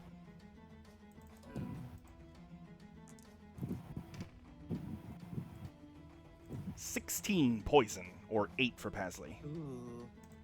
As the darts slam into you. Those the barb poisons. Do you need any healing, Asley? I'm a little more resilient. Mhm. Yeah. All right. Can I grab a hold of this plate that I stepped on and rip it out of the ground? You can make an athletics check to try.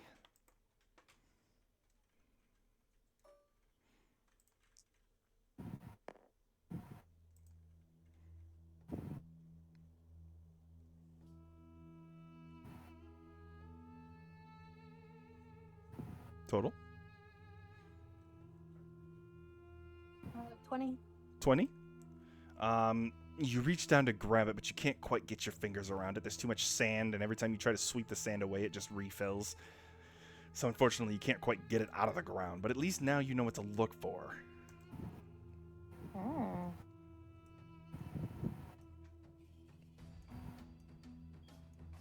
Hmm. Okay. So what does it look like? Is there like markings on it? So you sweep the sand away from the plate as best as you can, and it seems to be that this tile here has very, very subtle markings around the very edge. Hmm. Almost like a wavy pattern around the edge of the stone. Okay. I guess I will look for that too to make sure no one steps on that. Specifically, Sophelia, from now on, if you make perception checks to try to find trap triggers, you will have advantage. Nice. Okay. Ooh. And that means that your passive perception, at least from my perspective, will gain a +5 bonus because that's what advantage basically translates to. At Alright. least when specifically looking for those traps. Okay. All right. Continue forward. With the dart still in me. Mm-hmm. I just break it off like close to my skin. Yup. Ouch. And Chihuahua. you continue forward, and Sophelia, you see another plate right here. Just the edge of it Casually. sticking out from under the rubble. There's another plate right where you're gonna step. Should we trigger it or Mm, we're gonna have to walk back later? we can mark again. it. You can also use thieves' tools to attempt to disarm it. Oh. That is something you can Alright. do with traps. And guess who currently has thieves' tools and is staying right in front of it? Mm-hmm. Ainsley. All right, Pasley, if you would like to try to disarm this trap, you can make a thieves' tools check. Alrighty. All right, go for it. Oh. Okay. That's also with your, let's see, with your thieves' tool. Oh, no, wait, never mind. I don't know what the thieves' tool thing is. Thieves' tools is a d20 plus your dexterity. Oh, so, like, Ainsley got that this. is an 11. Plus your proficiency bonus. Yeah. Okay. An 11 will not be enough to disarm, and you do accidentally trigger the trap. Oh no. uh-oh. Though you know it's coming. Can he do I a was gonna say, could I dexterity? swipe it? It will miss. Oh, cool. I was Pasley, gonna say, can I swipe it? you hit the deck as a volley of arrows fly, or a volley of darts flies right over you and slam into the wall behind Acer. You are unhit. Sorry. You're good. No I'm like, worries. good thing you're pretty, or we would killed ya. All right. You Love take to know that my friends love me. I love you too. You do take note of the presence of said trap and avoid it. Mm-hmm. I would say if we can't disable them, let's try and mark them. Mm-hmm. So I leave like I leave a torch on the like just an unlit torch just lying right next to it. Smart. Okay. Very nice, Acer. I have another question for you, Acer. All right. I need to... One moment. Un momento. I need to clear some of these tabs because I have a million of them open.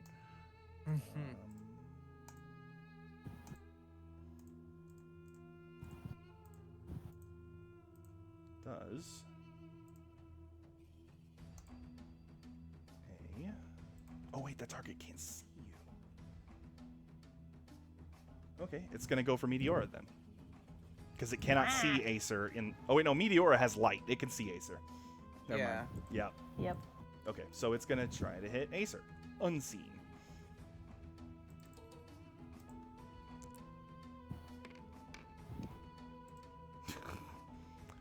A 7 doesn't hit you. Where did it came from? I am going to reveal it. And, Oh dear. Oh, we have mummies. How are you doing, Acer? I pull up my scimitar and parry the mummy. Yep, you hear it coming as it attempts to stab you in the back. And we are going to roll initiative as 2 more walking corpses join in on the fun. Oh, joy. I got a nat Alright. 20 on mine. Nice. Just a moment. Got a Cloud 5. magic. A 4. I got a 4. And we're going to keep the music the same. Oh, frig. 8 plus 6, that is a 8 plus 6, that is a 14. 14 for Acer. Mhm. Meteora, what did you get? Got a 4. A 4. Pasley, 9. 9. And Sophelia, 21. 21. All right, and That's stupid. our mummies Yes, I am. have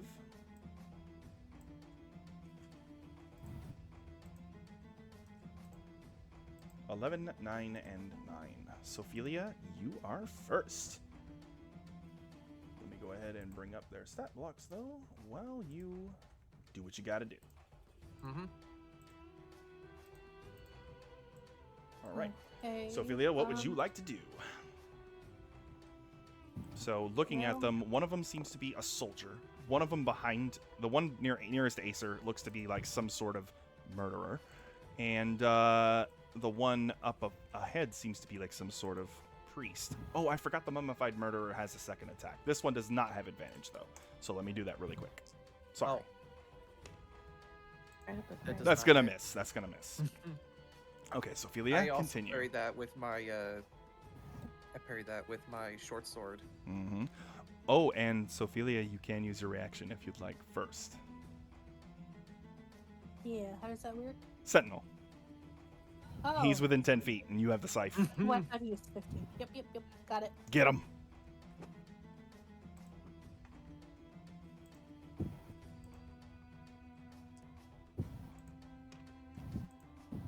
Ooh. Plus 7. Plus 7, so that'd be a 19. That'll definitely hit. Roll that damage. Boom, boom, boom. Covalt Scythe. Oh, you guys can see a bit more than that, so let me go ahead and open up these alcoves here. Okay.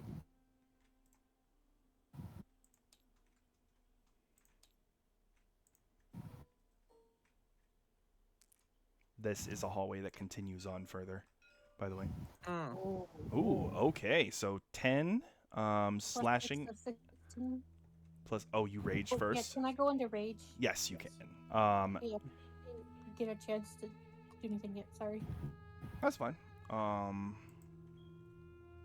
So total is 16 slashing Oh, wow. and lightning damage. This dude is immediately bloodied. Oh, wow. He does not have a lot of health. He is a hit and runner, and he missed. All right. That was just the sentinel too. That was only a reaction, and also his movement speed is now 0. He is dead to Yeah, rights. yeah. Sophelia, what would you like to do? And now it is now it is your turn. You get your reaction back. Alrighty, so you got it, right? Yeah, I got him.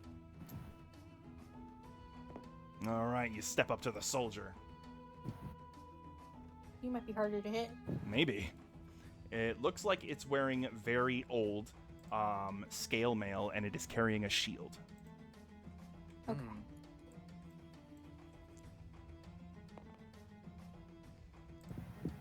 +7. 6 plus 7 comes out to 13, which will be a miss. The figure brings up their shield and blocks the Covalt scythe. Second strike. All right, plus 7 will be a 21, which will hit. Alrighty.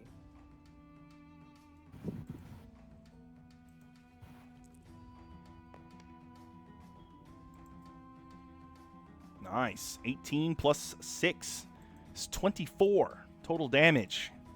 Lightning and slashing. It's not close enough to the acolyte. No, it's within 10 feet. It has to be within 10 feet. That's okay. You still do 21 damage to this soldier, though. Who seems to be a little bit more hardy than his companions. But, all right. Is there anything else you'd like to do, Sophelia? No. Alrighty. Acer, your turn. Alrighty. First thing I'm gonna do, I'm going to hit him All with right. my scimitar. It's your scimitar. Yes. All right. Make your attack. A 4 plus a 6. That is a 10, which is a miss. Ah. Alright, second strike then. Mm-hmm. Alright, 14 plus a 6. That's That 20. will hit. Alright. Roll that damage. And it is the first turn. Yeah. That is Oof. a 3 plus 3, so that's a 6. 6 slashing damage. Or no, sorry, piercing for the short sword. Oh, that was a short sword? You did scimitar and short sword, right? Or is it? right. Yeah. So, piercing. Oh, he is looking not good. Alright, so second attack. So third attack. Bonus action. Yep. Alright. That's a hit. That'll hit. All right, Alright, this and one then- you do not add your dex to. It is an offhand attack. Offhand? Mhm. Just a 1. All right, 1 piercing damage. It's better than nothing. Alright. So then. Is that it? That is your action and your bonus action for the offhand. Right. With 3 attacks, right? Okay. Oh, you do. Yes, yes. Oh, you get an additional attack because it's the first turn, though. Yeah. So you get your 2 basic attacks, a third one, and then your offhand strike. Okay, so. That one you do so- add your dex to. Okay, so that one plus 6. So 7 plus 6, that is a 13. Which will hit. Alright.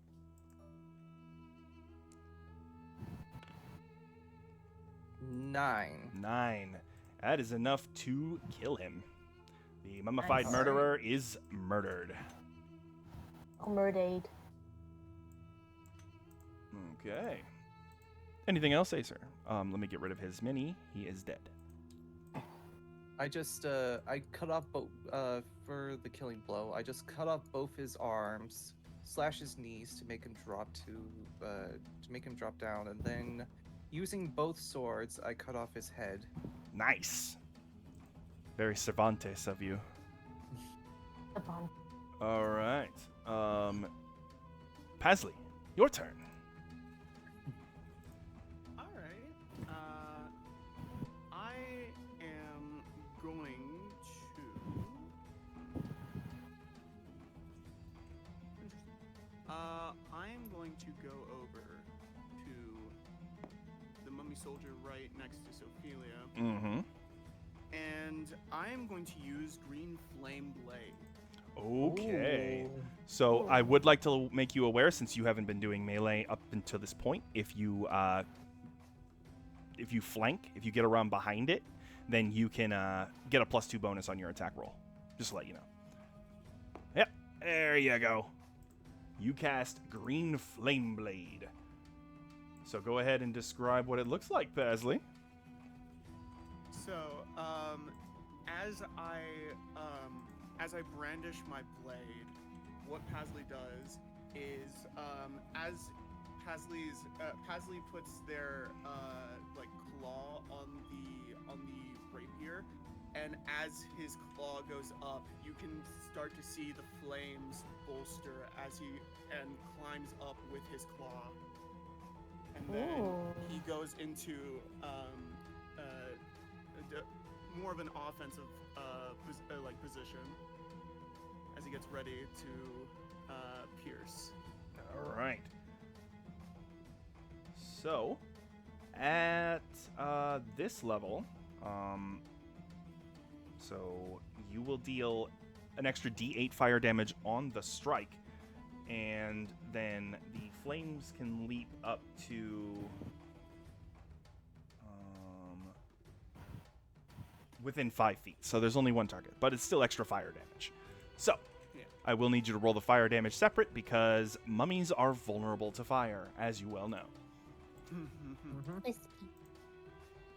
All right, so that would be your rapier damage, which is a D8, plus 2D8 fire,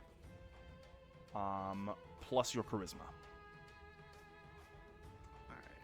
So And plus 1 on top of that because the weapon is a plus 1. So go ahead and roll to hit first, of course. I missed that part. Oh. You're gonna hit. You're gonna hit. All right, so give me the. So actually, no, I don't need it separate. It's just. Oh wait, no, I do. That's right. Roll the D8. You double the number. You're not critting. You're just doubling the number you get on the D8 for the fire. So roll the D8 for the fire first. Okay. So 2 fire damage. Oh dear. That's okay. Roll the D8 for the piercing.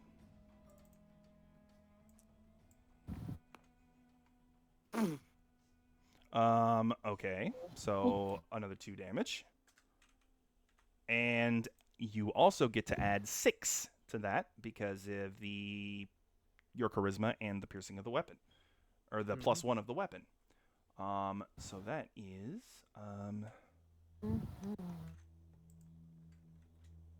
Oh yeah, he's not quite bloodied yet, but he's definitely hurt.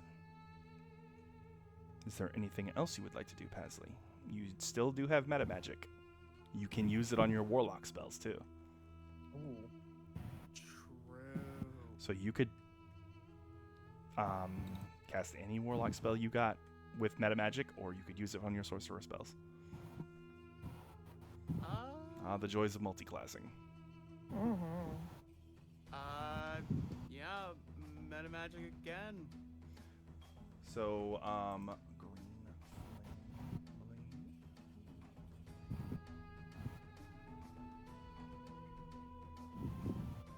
Yeah, okay. Go for it. Bonus action, green flame blade. Same thing. Make an attack roll. You get a +2 bonus from flanking and a +1 bonus from your weapon. Okay. And you're going to hit. Oh, nice. That is a +8. Oh, that's much better. So 5 on the fire is 10. Roll the piercing.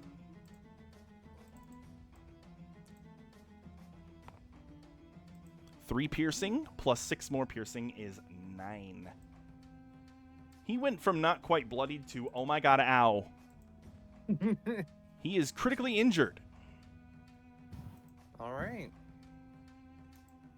Critically shitting himself. Uh-huh. All right, Pasley. Is there anything else you would like to do?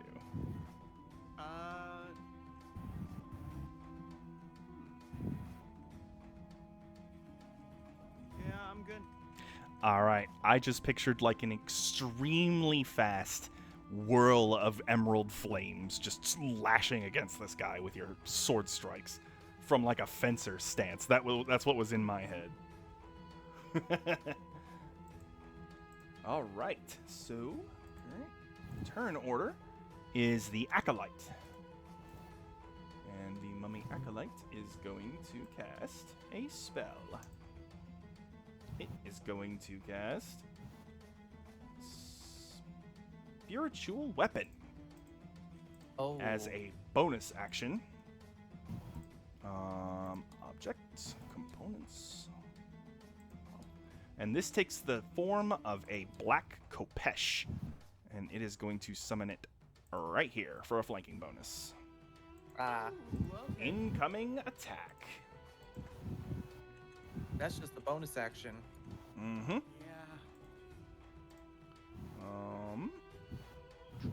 A D8. Or wait, yep. All right. Incoming spell attack roll.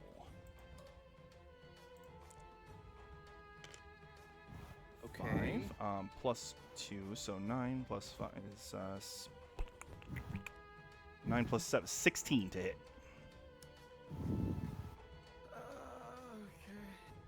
Okay. Oh, Is a Oh no. D8 poor bird. plus his wisdom, so a D8 plus 3. Okay. A Not D8, so 7 force damage.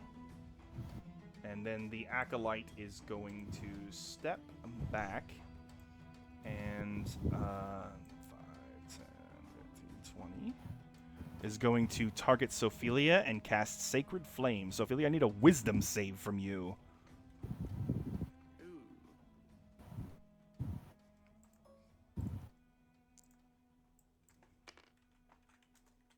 Well, that was like a weird thing that just happened right there. Mhm. It just glitched.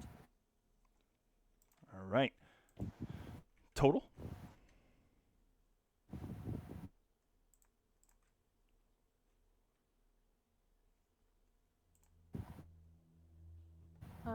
What is that? 3? Is 2. Wisdom. So, your total is a 3? Yeah. Okay, that is a fail. 2d8 radiant damage Ooh. as a bolt of searing light strikes you for 7 radiant damage. But she's also enraged, so that would be 3. Yeah, I would have that. Mm-hmm. All right, and then current turn order. It is the Mummy Soldier's turn, and though Sophelia was the one did a lot of damage, Pasley did a lot of fire damage. So the soldier's going to wheel around and try to crush them. So first it's going to use its dreadful glare. Sophelia, I need another wisdom saving throw as it tries to glare at you with its empty socket, hollow eyes. You're familiar with this effect. 10. Pass. Nice. All right. First strike on the Cursed Kopesh against Pasley. Come on, pat pat. 12 plus 5 is 17. Yep. A d6 plus 3 slashing plus 2d6 necrotic, and I need a con save. Okay. Oh boy. Also, can I smack him? You can After in you're done? just a moment. Yep. 12 slashing and necrotic, and what is your con save? No. You are proficient.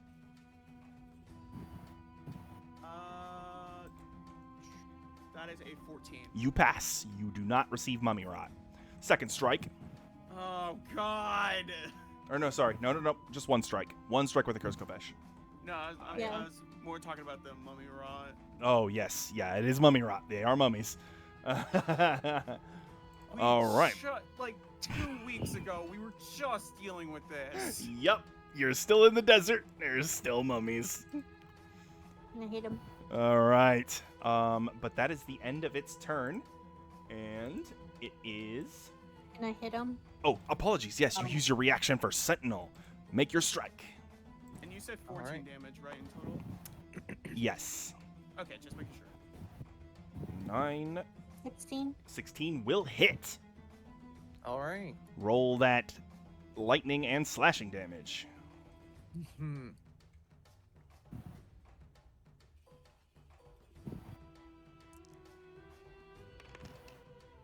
16 plus 6 is 22. And I'm pretty sure Let me check his health. He's gone. You cut this man down in a burst of lightning, and he is gone. All right. Well, aren't you taking a page out of my book?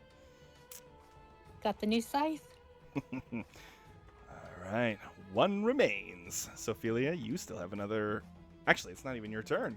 No, That it's was not a my turn. reaction. Meteora, is. it is your turn. Alrighty. Let's see. What do I want to cast this time? Spiritual weapon versus spiritual weapon. It will be pretty fun, but I'm not gonna do that right now. I think I'll try to cast.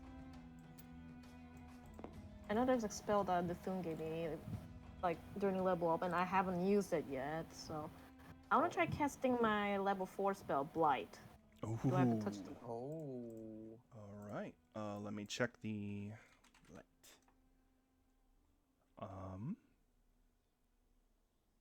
I would warn you, Blight has no effect on undead. Okay, That's never what I was mind then. thinking. It's like a Yeah, necrotic okay. spell. It will be useful in the next major area, though, so it's still a good Got spell. it, okay. Yep. Yeah. I want to use my Destroy Undead. But that's All for right. You can use your Channel Divinity to turn undead. He is too strong to be immediately destroyed, but he would still have to make the Wisdom save or be turned, which is like stronger fear for undead. Then... Though you aren't quite sure what lies in the next chamber, Okay. because this right here is a door. Mm-hmm. I'm just gonna use Sacred Flame against this guy. Okay, he needs to make Since a you used wisdom. Sacred Flame before. Mhm. I'm gonna go right here. Here comes his wisdom saving throw.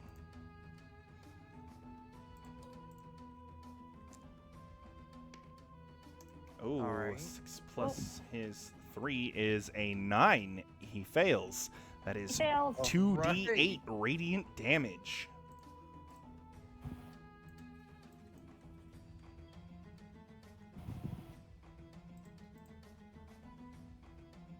All right. So 2d8s.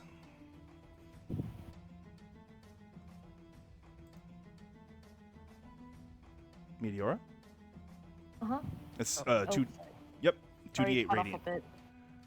No problem. Do I roll anything or no? Yep. No, 2d8 radiant damage. just this. Yeah. Yep, 2 of them.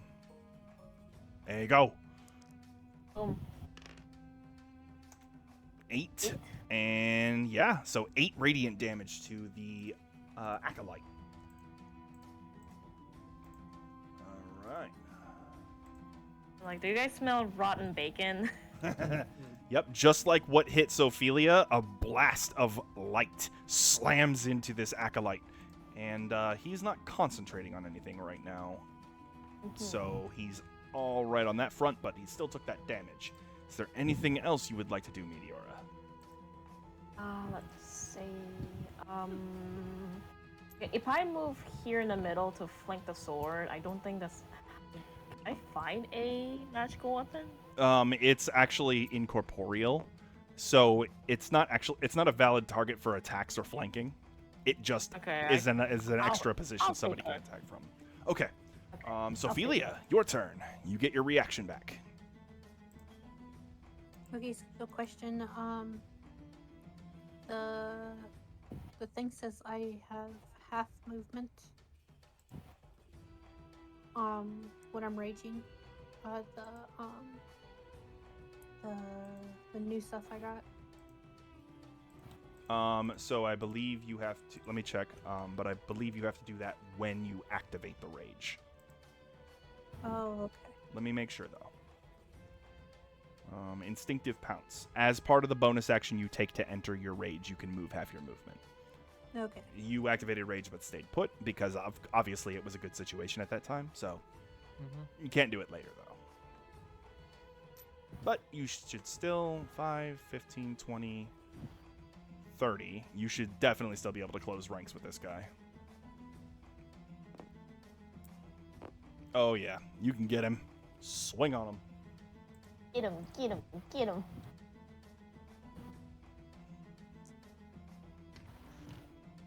Oh my god, a nat crit. 20. Good job. All right, that is 2d8 plus 2d10 plus 6. Oh, Kill him. Kill him. I just picture Sophilia's momentum carrying through 19 to a plus 25 damage. Jesus Christ, girl. Dang, girl. Oh my goodness. Oh my damn. Jiminy She's Christmas. going ham.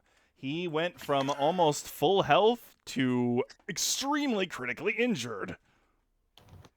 Crispity crunch. Damn! Look at the bacon. Now imagine another nat 20. Second strike. That would have been so cool.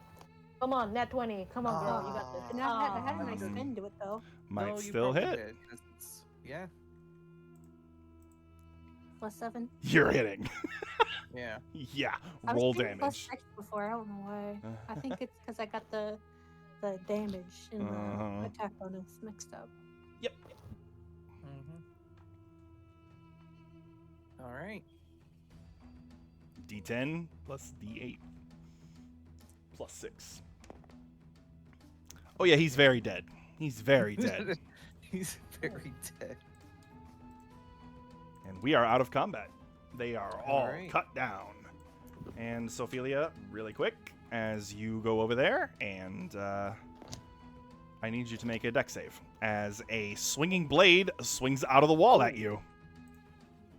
Oh, well, we found trap spot.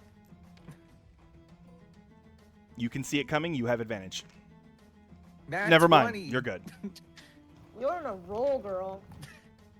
You save for half. And you're going to cut this damage in half because you are still raging at this point. So 10 cut in half is 5. Cut in half again is 2 slashing damage. The blade barely cuts you. She just bounce it off with her abs. Mm-hmm. Mm. And it Was returns it a to... trap? It was a scything blade, so it was like a swinging blade, and then it returned to its place in the wall. All right. Well, I go Is this a over sketch of and Paimon? place another. It is, torch. yes. Just Mm-hmm. stare at it. I placed another torch where Sophilia is. All right. I'm going to move her off the spot just because obviously she doesn't want to keep standing on it. And you place the torch down. It is now marked. I may need more torches if you. I have 5. That will Mhm. be that'll be good. Pasley, you can attempt to disarm it if you would like. You can try again. I'll try again. Mm-hmm. Okie dokie. Yeah, I would stand there. All right, go ahead and give me a Thieves' Tools check. Can I see where the sword Oh, that's kinda good. comes out? Oh, Yeah, Alright. it's disabled. Okay. Pasley, you get right underneath the trap trigger, the plate, and you kind of get in underneath it and kind of feel around with your Thieves' Tools, and you feel where the trigger pressure gauge, or where it gauges the pressure, and you just kind of snap that part off, and the rest of you hear a soft click, and Pasley, you just kind of gingerly push the plate down a couple times, and nothing happens. It is disarmed. What were you going to say, Sophilia? I apologize. I don't remember. Anyways, good job. Yeah. Listen, Is question. this? Oh, What's up? Sorry. You go ahead, Sophie. I was just gonna say, does this have that kind of swirl at the edges as the other plates? It does not. It has as Pasley looks at it, it actually has a different pattern.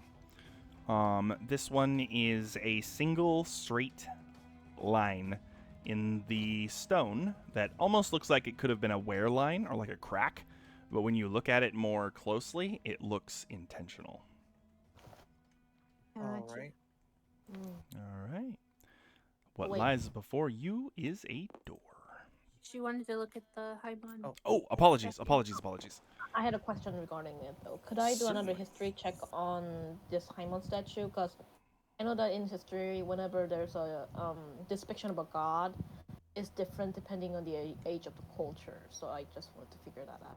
Oh, you can keep the result from your last roll to figure that out because you rolled so high. Okay. This statue is approximately 5,000 years old. Dang. That Remember the is portrait of...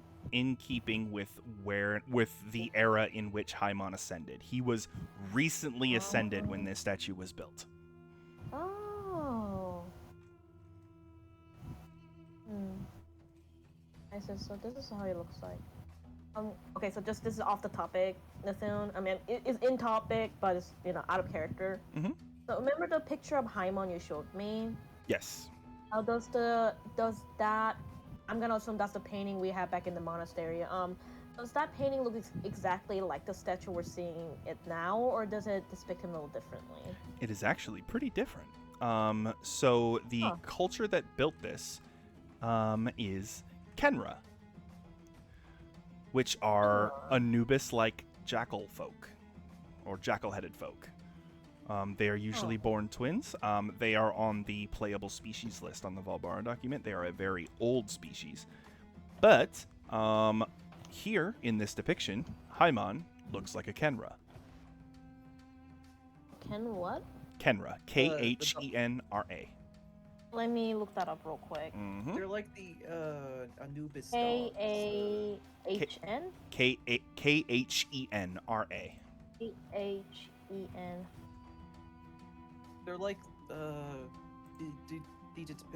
they're like the depictions Right. of Anubis. Mm-hmm. Oh. Huh. Yep. So I'm staring. they I'm staring depicted at the this- god of death as a Kenra, even though you know for a fact that he was human. I'm like, I wonder if they just took different inspiration just so that it'll be more relevant to their own species. That very well could be. I wish my sisters were here. I would love to see this. Mhm. Oh, I know, Nick. I know. As soon as this all ends, maybe I could come here with my sisters as a vacation spa. Maybe you can meet up with your you can meet up with the necromancer with your sisters. What did you say, Pasley? I'm sorry.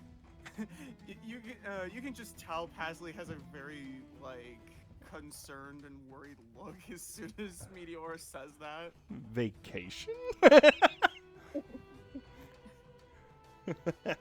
I mean, once all the Vacation? traps have been disabled and we clear out all the mummies, I think this would be a nice tour spot. It'll be just like a jog for my sisters with zombies. They're very strong, you know. Basically, I think you'll like them. Hopefully. I mean, they are a group of beautiful women's. True that. when that happens, Pasley just kind of gives yeah, kind of nod. Well, a sisterhood of beautiful death. Mm-hmm. Mm-hmm. Alrighty, Alright. here we go. So, Sophelia, directly in front of you is a large stone door, sandstone, with intricate carvings, and multiple colors, though they are long faded with age. The handles on this door, or these doors, are bronze and rectangular.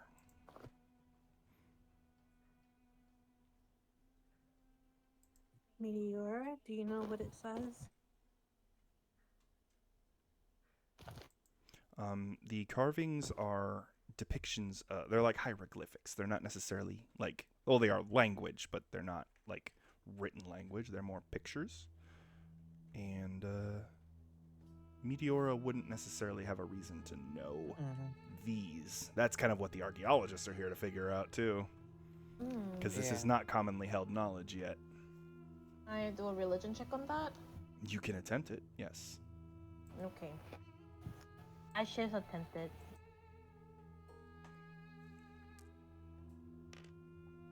Hey, Okay, very good. plus religion. Plus 3, so 15. You have no earthly clue. It's not from this plane.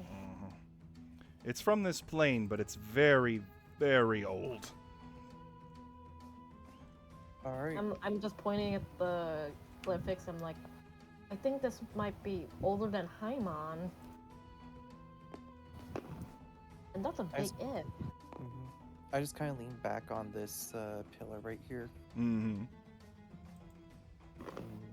Well, let's you want to open it? Sure. Let's try. I'm gonna step up away for a bit. All right. So as the both of you begin to pull the doors open, you are greeted with a blast of air that has not moved for millennia. As well as a fair amount of desert grit. And as you do so, the pressure in the room shifts enough that a section of the ceiling actually collapses. It's far up ahead, so it doesn't hit you, but it does allow some sun into the area. And we are going to a new map. Okay. Ooh. It's okay, the Oasis is nearby. We can have a bath after this. Mm-hmm. Boy. Oh. And what as do as you enter, you hear the sounds of movement everywhere. From straight up forward ahead of you, a priestly dressed mummy stands, very stiffly at first, its fingers beginning to unroll as it fights against its own rigor mortis.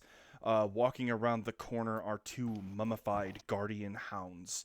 Slithering out of two grates on either side of the room are a swarm or two swarms of mummified cobras, and from out of the walls, 4 mummified baboons pull themselves out of small recesses. I need you guys to roll initiative. It's time for monkeys. a mini boss fight. And I hate Mini boss. mummy monkeys. Gosh dang it with my low rolls. That is a 14. A 14 for Acer. 4. 4 for Meteora. Pasley. Same as last time. 9. And Sophelia. 14. 14. All right. And for me...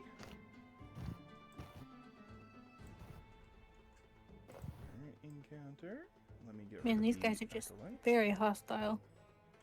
Yep, they don't like. I guess they don't like Alright. visitors. So Acer and Sophelia, all of the enemies, and then Pasley and Meteora is the turn order. Oh no. All right, Acer, you're up first. What would you like to do? Oh, this is a tough choice. I have a lot of choices here. This, by the way, is an archway, so it's a Yeah, clear yeah, line of yeah. sight. For this one, I'm going to take my smokescreen bow, Mm-hmm. and I am going to shoot at this snake right here. At the swarm over there. You got it. Let me go ahead and pull up all the appropriate stat blocks.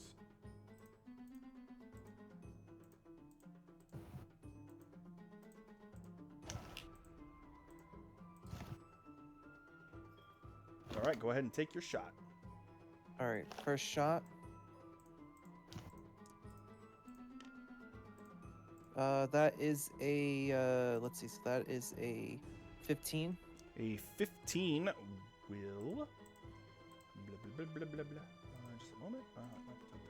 Hit. All right. So that is that and that.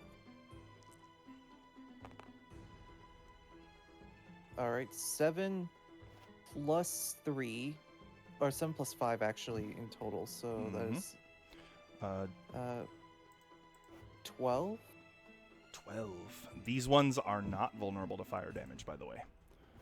Right. So 12 total damage to the swarm. All right. And that Alright. is swarm 2. Second shot. Okay. That will hit. That will hit. All right, and then just a regular d6. That'd be a 6. 6 piercing damage, or piercing and fire damage. Yep. All right. And then lastly, that will hit. That will hit. 4 plus 5 is a 9. 9 on those cursed snakes. All right, you have killed about half of the snakes in the swarm. All right. Nice. Okay. Anything else, Acer? You still have movement.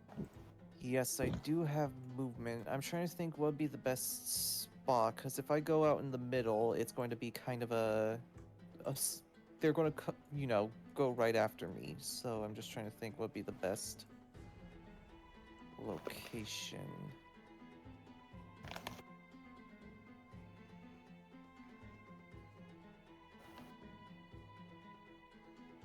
Staying grouped up probably was not the best idea either, so... Priest definitely looks like a spellcaster of some sort. Yeah.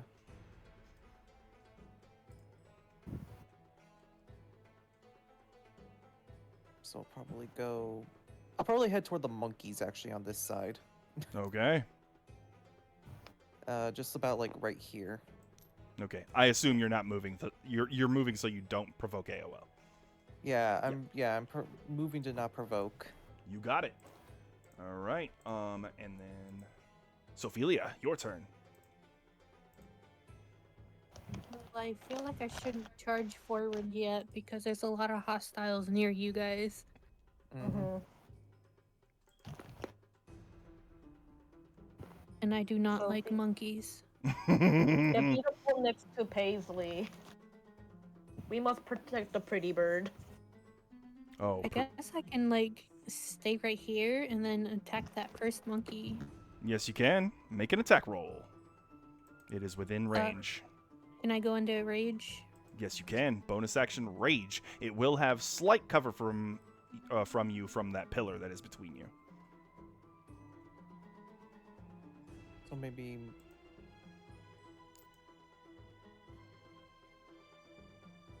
Moving there would remove cover, yes. All right, go for it, Sophelia.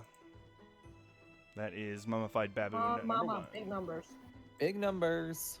It's Big a small numbers, monkey, Sophie. so it shouldn't... You got oh, this. Sorry, I didn't mean to. the first one was a 17. Mm-hmm. 17 plus your bonus will hit. And that is 1d10 plus 1d8 plus rage. Hmm. 16 plus 6 is easily enough to kill this thing. You one-shot it. And you're in range for the second monkey. I really don't like monkeys. So, but she gets to use the other part of the Cobalt Scythe this time. All right. That's a D8? It has to make a dex save, right? You have the Yeah, description? yeah. Okay, and what's the DC? 15. 15. All right, here we go.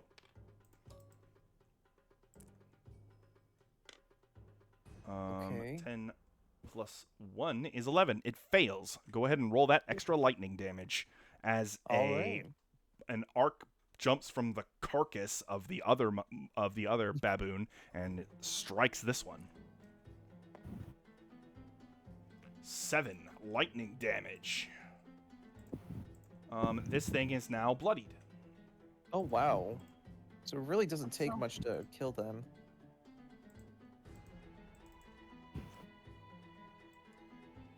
Okay, so can I hit him from there? Yes, you can. Mm-hmm. Make an attack roll.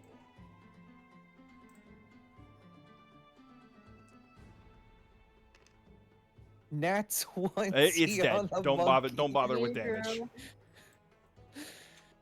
Don't bother rolling damage. Like I said, I hate monkeys. Uh-huh. He hates him with Duly passion. noted. Damn. All right, Sophelia. Anything else? Actually, let's go in the middle here.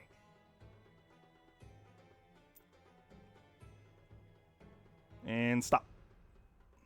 Right here. You get right there. Oh, right there? Okay. Yep, and because you have triggered a Trap!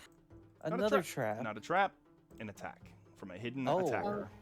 From beneath the sand, a pair of jaws bursts forward. Whoa. Hey, I found the big gator. A pterodactyl, mummified crocodile, and it is attacking at advantage because it is an unseen attacker. It'll be neutral actually. Why? Oh. Is it because of raging? You can't be surprised, but that's... Is this because you can't be surprised while you're awake? It is a... Let me see, it has... I'm trying to read more of the details of it. Mm-hmm. If surprise, connect normally on first turn. Okay. If it doesn't say anything about attackers you can't see, then it would still have advantage. Okay. Sorry. So, sorry about the mic bump. That is a 12 plus its 6 is an 18 to hit you.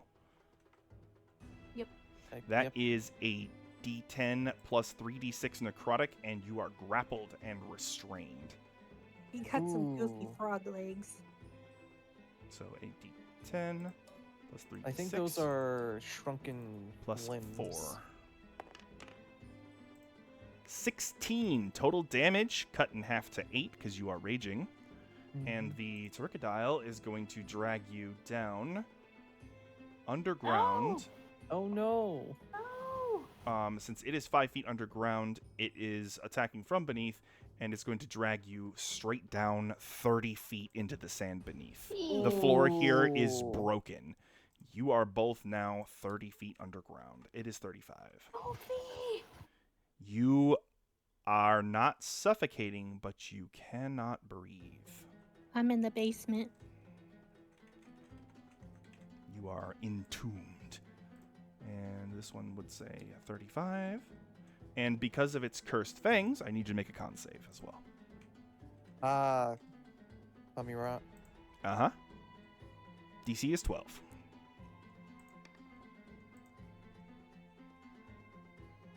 Total? 16. You pass. No mummy rot. Oh, that's good. All right. So, yes, essentially what you guys saw from your perspective is Sophelia flies forward, and just a giant pair of jaws pops out of the sand, grabs her, and just drags her underneath. So, this space is actually right now unoccupied because they're both underground. Oh dear goodness. So, actually, I can just take them over here. Sophie, come back. No, come back. So, they're still there, just far beneath the sand. And that was its reaction. So, current turn order. The swarm of cursed snakes.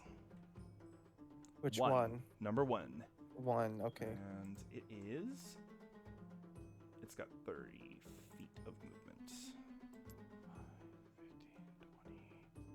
30. Can't quite get there, so it's going to dash to get right up on Pasley, because their attack is actually reach 0, so they have to be in your space to bite you. But Pasley, they can't get you yet, but they are now swarming all over you. A bunch of undead cobras. Oh, Oh great. jeez. And, let's see. Snakes swarm 2. Oh boy. Time for bites. That's gonna hurt. But we'll see. It does less damage because you have killed so many of the snakes. So you have And what reduced the type of damage is it? Necrotic. If it okay, is. not poison. Not poison. Okay. Crit. Well, it doesn't matter. They're going to be doing double. Mhm. So that is 2d6 piercing and 2d6 necrotic. Okay.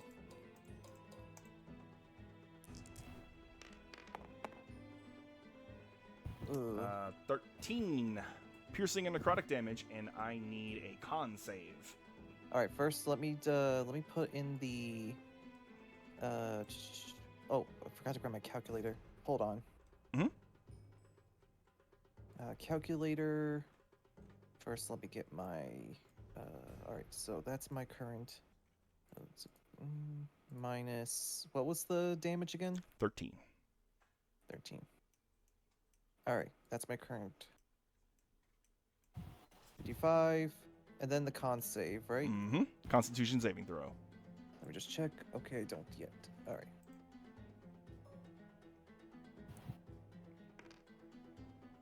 16. 16 is a pass. You are not cursed. All right. All right. Next is the Tomb Hounds. Oh. All right, and they have decent movement. They are going to back up. And Back up? they are going to hold action. Oh. They are preparing. My guess is they're going to try and attack if we get to the arches. Mm-hmm. That's the idea. Mummified Baboon 3. It's going to run right up to you, and with pack tactics, it has advantage. It's going to bite. Darn monkey. It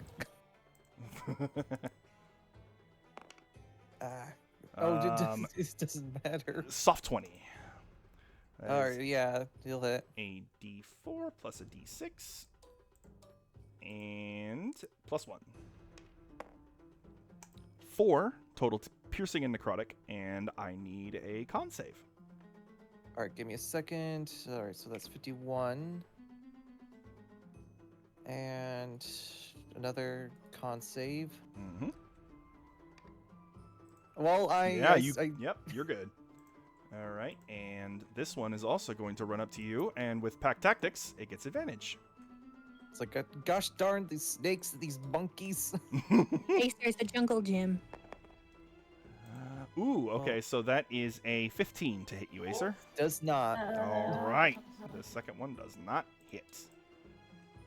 Okay. And that is the baboons. It is time for the priest to make his entrance. All And right. he is going to...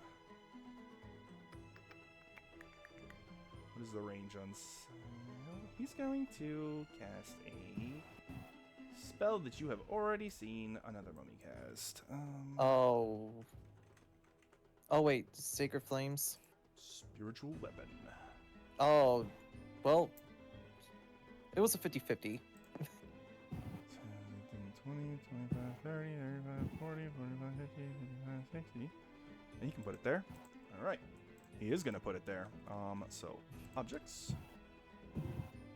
Components. And he is going to attack Meteora with it. Oh, jeez. And this is a bonus I action. hold up my shield. Mm-hmm. Which your AC with the shield is a 20. Yeah. So that's what he's got to beat.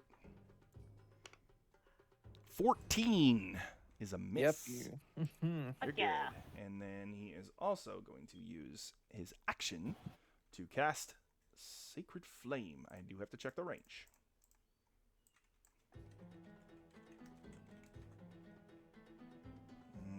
So he will have to walk 5 feet closer. So 5, 10, 15, 20. He might not be able to. Oh, wow. He is. Yeah, he cannot do that spell. So instead, he is going to, let's see, he can try.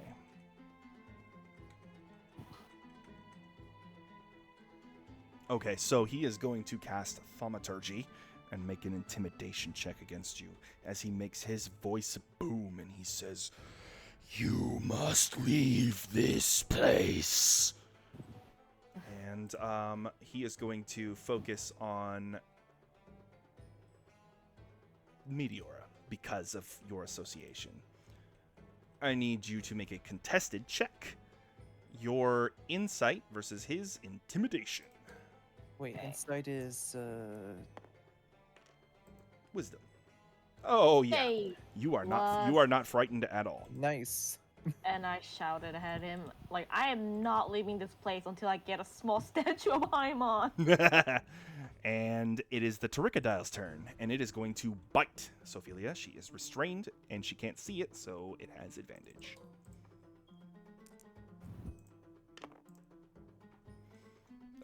Okay, so that's going to hit. That is a 21. That is a D10 plus 3d6. Ooh. Oh, Chihuahua. Plus 4. 24. Piercing and necrotic. Cut in half to 12. And, yes, she is still grappled and restrained. So the Toricodile is the last enemy. It is Pasley's turn.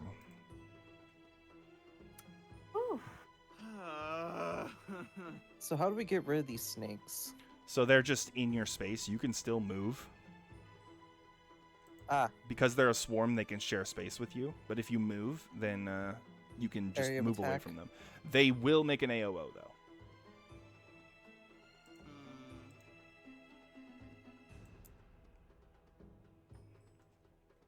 you could just slash them all. Mm-hmm. You could.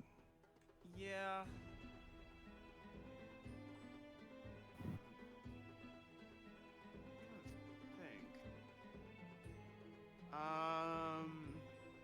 Yeah, with your multi-class, you have a bunch of things to consider now. Yeah. You could basically on how they blend. Mm-hmm.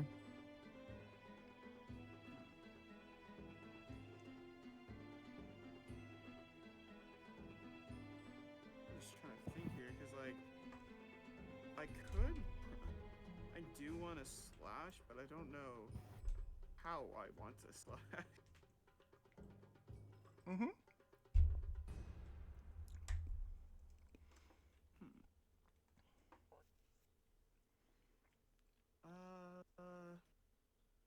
Maybe not.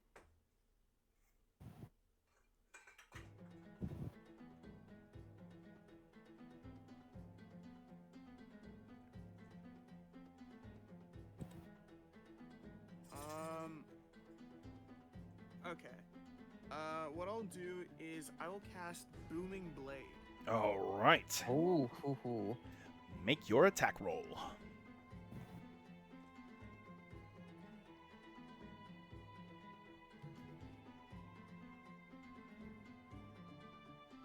Okay.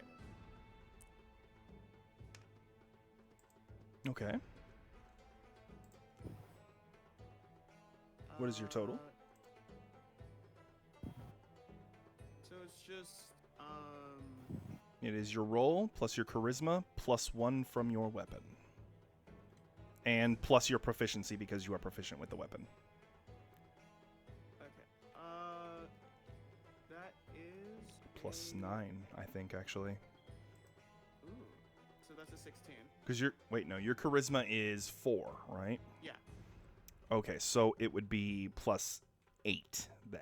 So a 15, Yeah. which will still hit.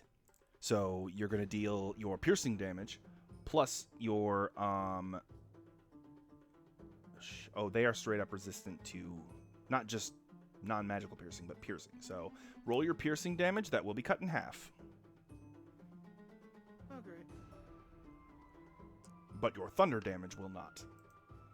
So that Oh. is 3 plus your 7 plus your charisma is 11. Cut in half is 5 piercing damage to those snakes. And go ahead and roll the thunder damage, which is a D8.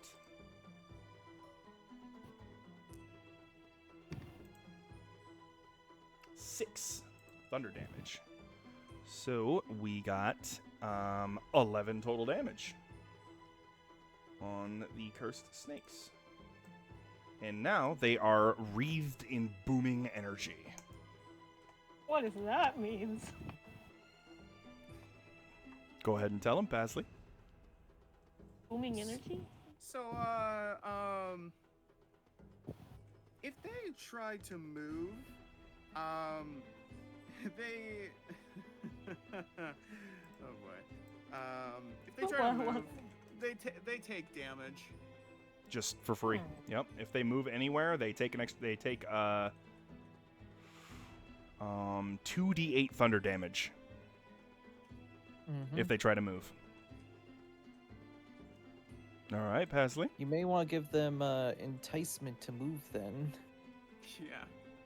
All right, where would you like to go? AOO. Or no. As soon as you leave their space, because their reach is 0. Yep. So, Right. here it comes.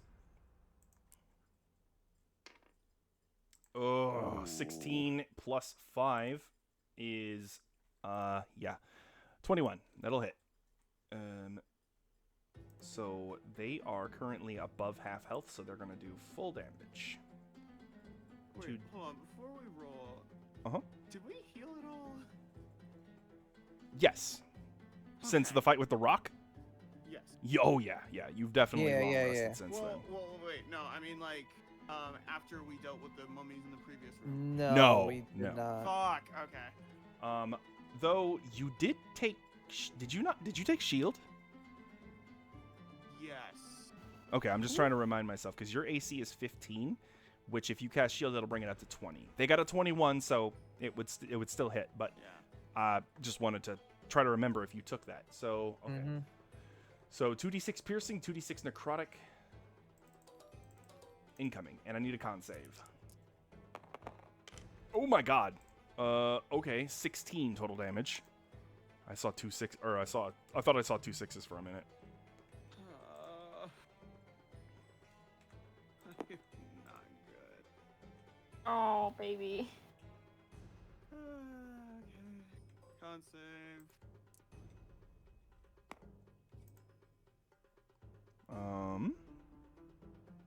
That is a 16. You pass. No mummy rot for you. Hey. But now you can continue moving, including upward. This chamber is about 30 feet high at the apex.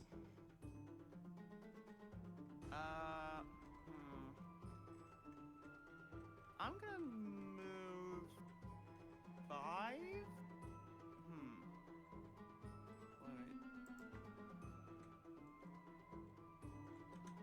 I'm gonna move 10 feet up. Okay. Okay, you are 10 feet up, which means you are out of the reach of the snakes.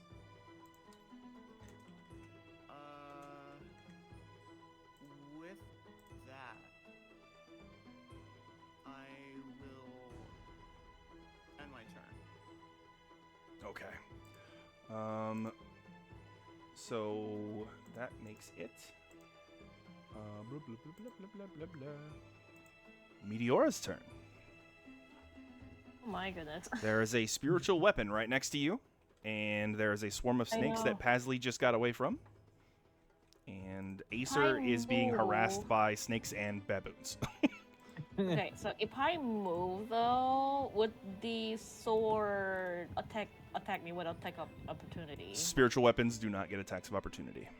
Oh. Okay, that's okay. good. I'm gonna go at the baboon number 3 here. All right, run at him and swing your flail. Since I'm using my axe, not my axe, since I'm using my shield, Mhm. could I use the spell from the shield? Fear? Yes, you can. Yes. So. But my question is, could I use the spell from the shield and then use my use my mail to attack, mail or whatever I'm holding right now. Your flail? Yeah, my flail. Let me check if it is. And my So- skull flail, I think. Both are in action, so you'll have to pick one. Okay. And I'll just use the skull. Okay. If I use fear, does that does do a necrotic damage? I mean, does necrotic damage work on mummies, real quick? Fear. The spell Fear doesn't do necrotic damage. What it does is frighten your enemies, which it gives them disadvantage on their attacks and makes them so they cannot move any closer to you. Okay, I'll do that then. Okay. So I need to check their condition immunities. You cast the spell and use the charge, but these creatures are immune to the frightened condition. Oh, darn it. But now you know. But that is your action. Alright.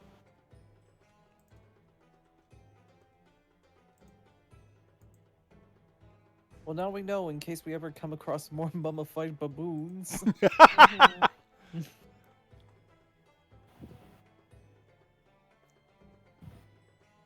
There are other creatures in the sands, though, that will work on.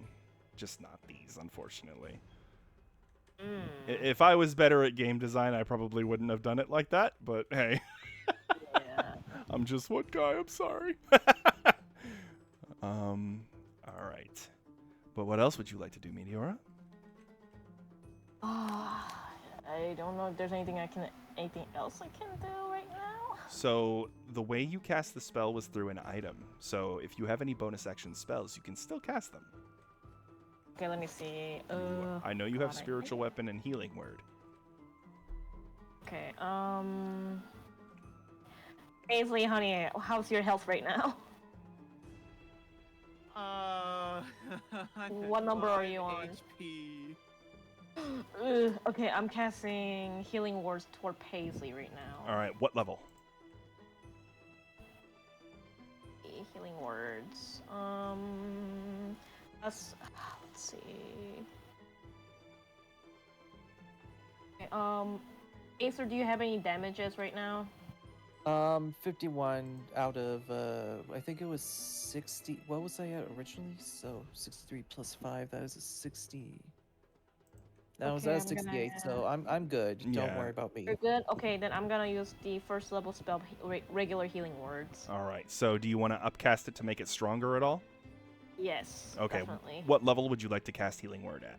I'm doing that for level 3. So a third level Healing Word is 3d8 plus your Wisdom modifier, so 3d8 plus 4 healing. Go ahead and roll that. D8s are... sorry, it's D4s. I'm sorry, it's the triangles. 4. 3d4s plus 4.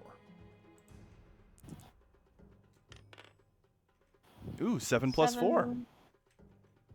So that is a 11 that's hit points 11. back. Okay, there you go, Paige. All right, Paisley, 11 hit points back. You're feeling a little better. All right, Meteora, that was your action and bonus action.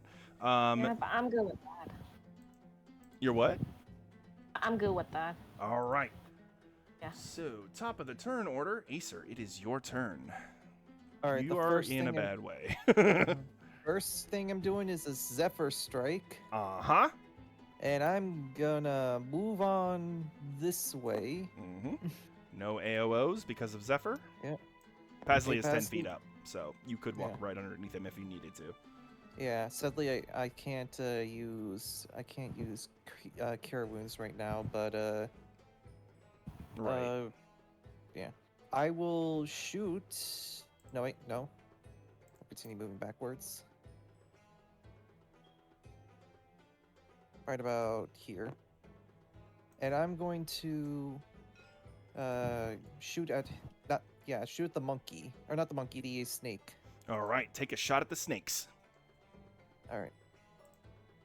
I'm going to use advantage on this one Okay. because it's Zephyr Strike.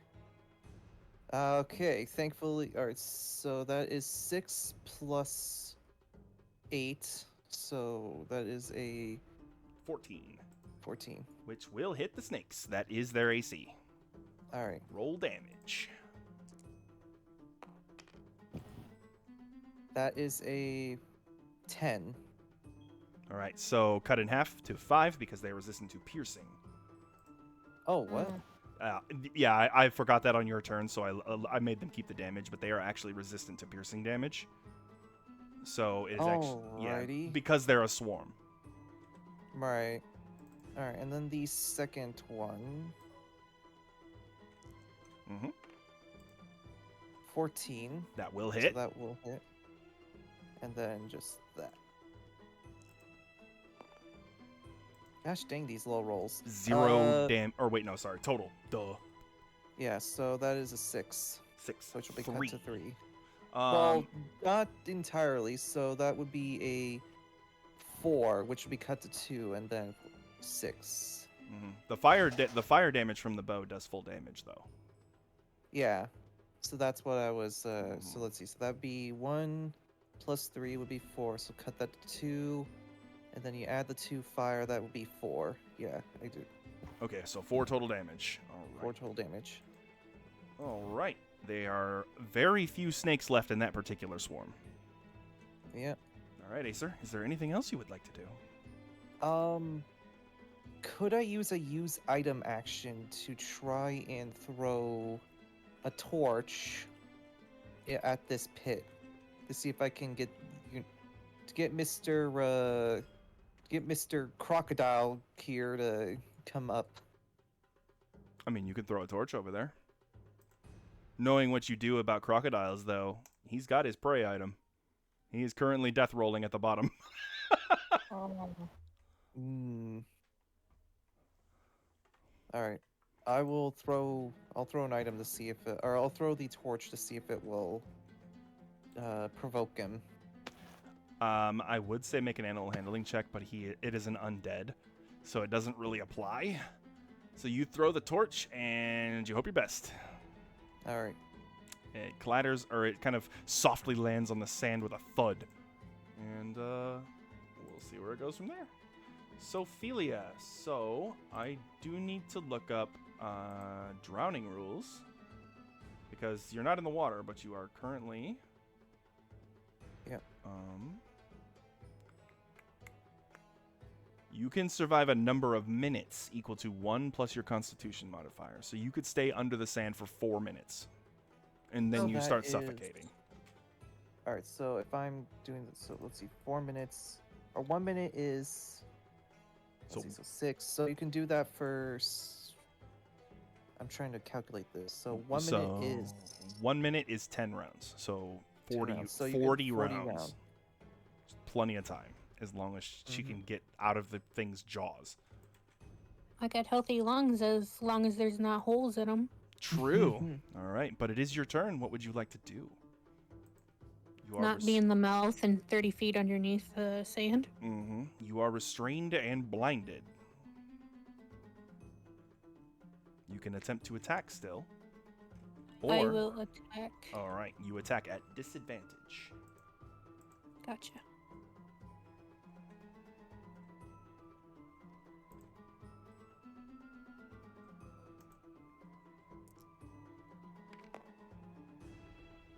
Okay. 13 plus your attack bonus will hit.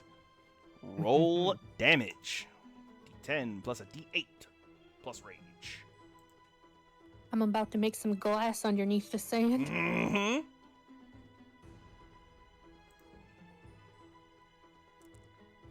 Go for it. Go. Ooh, 19 damage to the Ptericodile. Let me go, you scaly bitch. All right. Second strike. Disadvantage. Disadvantage as well, or disadvantage as well. 18 or 10 plus your bonus. 17? Hit. Roll the damage.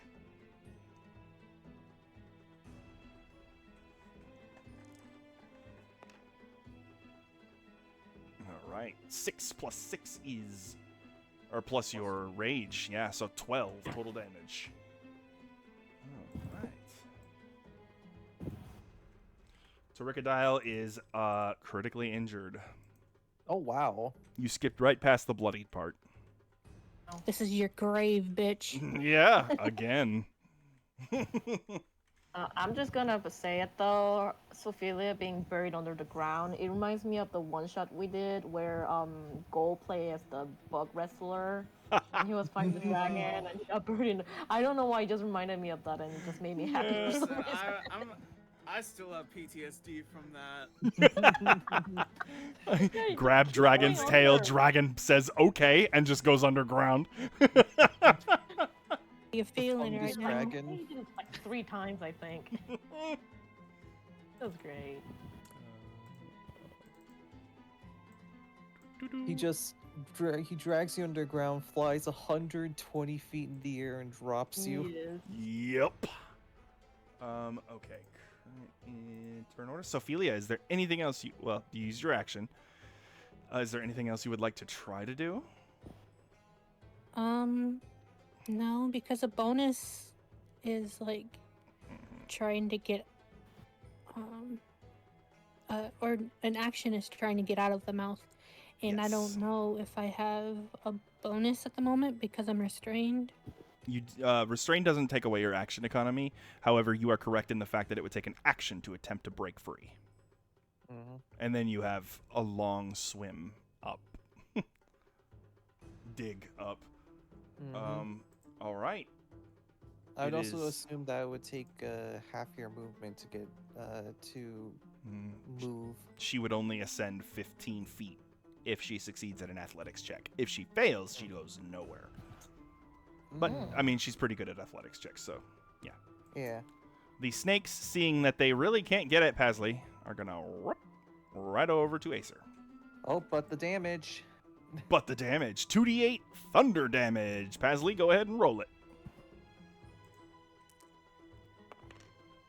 6 All and right. 7 is 13 thunder damage to those snakes. That is not reduced. It's like, great, more snakes. Uh-huh. And, ooh, okay. So they are now cut in, their number is cut in half, which means they will do less damage if they manage to hit you. Imagine it's another another nat 20 and it just do the same thing. Yep. So the way I pictured that with the thunder damage is half the snakes in the swarm just kind of exploded with the thunder damage as they slither Just fly towards you. out.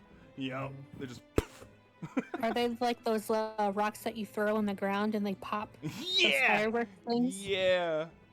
All right, here comes the bites. 16. That does not hit. That does not hit, and that is all I get. All right.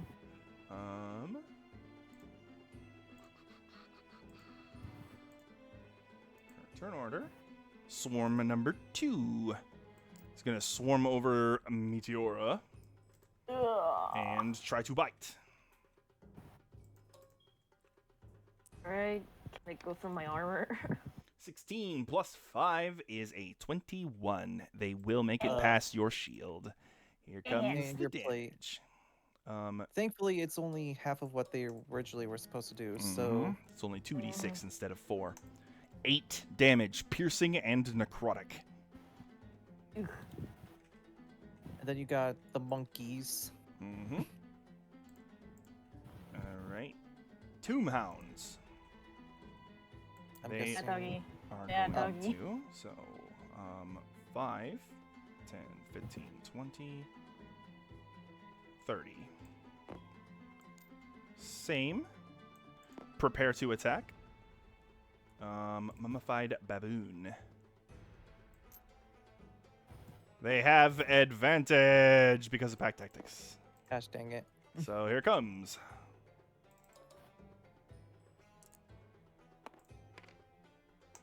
(16 plus 3 is a 19. Will not hit. They just bang against your armor. Uh-huh. The other mummy, Just like- or the other mummified baboon. Ooh. 19 plus 3 is a 22. That will hit. That is a A chihuahua. d4 plus a d6 plus 1. 4, 5 piercing and necrotic. And I need a con save, Meteora. Okay. You got this. Why is it? Your con save is really good. Ugh. Oh, yeah, you're fine. 18. Yeah. Okay. No, okay, I'm no good. mummy rot for you. I mean, these are Alright. very tiny baboons. They're not going to do a lot to try and... Baboon. All right, it is the court priest's turn. He's just like, oh my goodness, it's so hard to walk. Yeah, he's definitely zombie walking.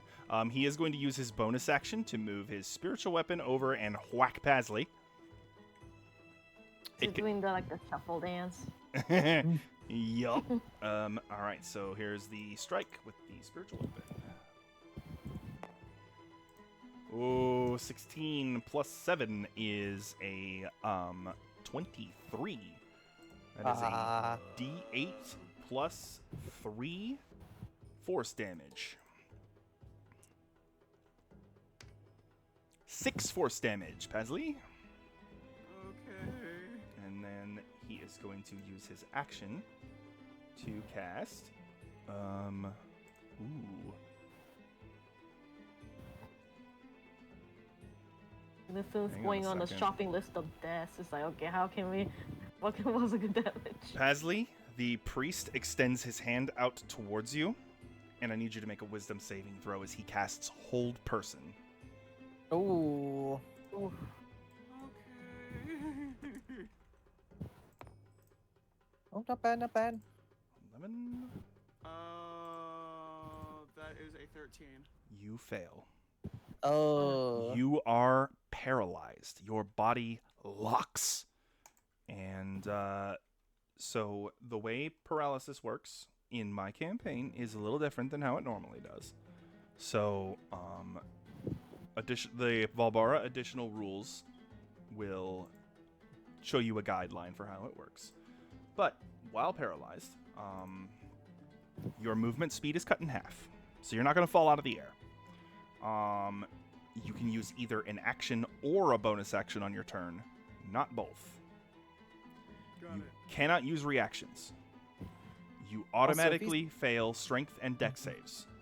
You cannot make more than one melee or ranged attack on a turn. All attacks against you have advantage. Any attacks you make have disadvantage. If you cast a spell, you have to roll a d20.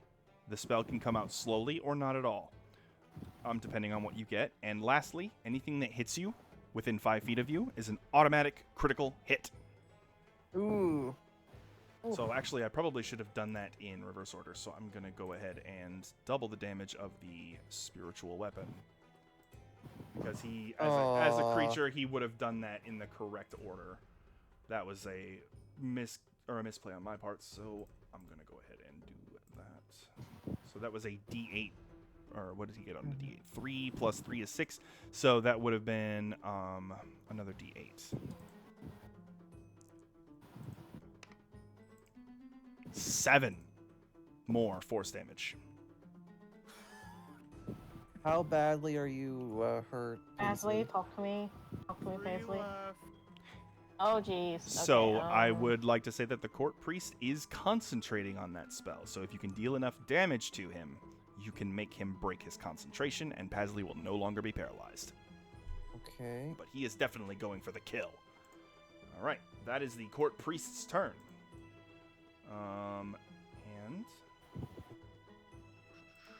the Tarikadile is going to do what undead do and keep going until it's dead. Or until Sophelia is dead. 13 plus 6 is a 19 to hit. Yeah. That is a D10 plus 3D6. Plus 4. Ooh, this is just a slugfest. 19. Cut in half to 9. Piercing and necrotic, Ophelia. It's just death rolling on you. Okay. Pasley, your turn. You can make an action or a bonus action. You have one attack, or you can attempt to cast a spell. Also, since they are 10 feet in the air, would they fall down? No, they are still moving. If they don't move, then they would fall. If they don't move at least 5 feet.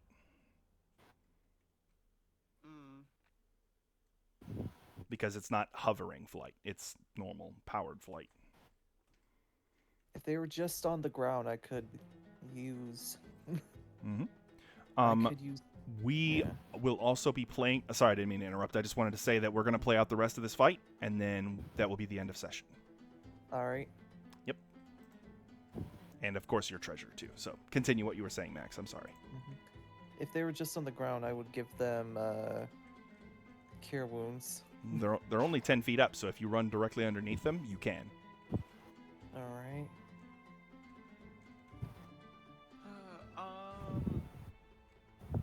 Damn, this is so much Thanks, asshole.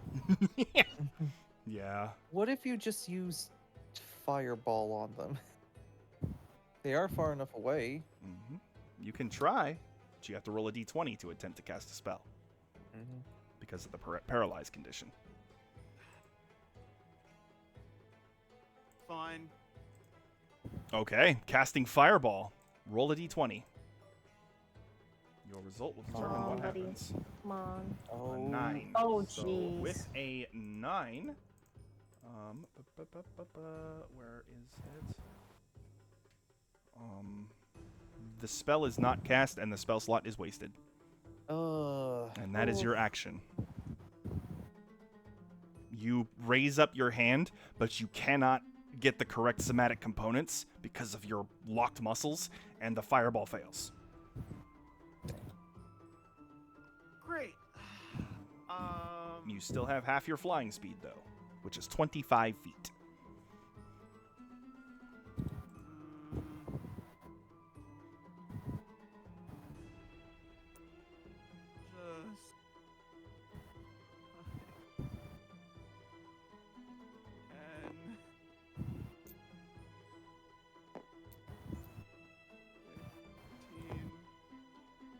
Just trying to get over to Acer. Yeah, you can make it. Pasley looks a little under the weather here. Yeah. Alright. The power of clerical spells. Alright. That would be Pasley's turn. Meteora, your turn. You are currently covered in undead. Well, normally this is an ideal situation, but what can I do about the snake on top of me? You can just straight up attack them if you want, or you can cast a spell on them. They are just in your space. They're not actually on you. Yeah. So if you move, they'll stay behind. But if you move, you're also going to take 3 attacks of opportunity. Yep, I'm gonna just attack them right now. Okay. Swing that flail at the snakes. Yep. And I think that's bludgeoning damage? Mm-hmm. Do I roll the same? Do I roll d20 Yeah. or do I roll D20. The Yep. D20, yeah. And you have the same bonus as you do with your maul because you're using strength.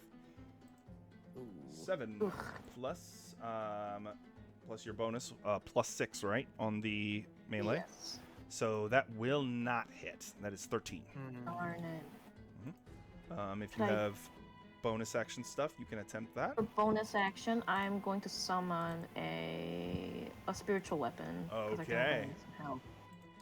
And what does your spiritual weapon look like this time? Alright. Let's see. This time it looks like one of those long, it looks like a curved sword from Egypt. The Kopesh? Nice.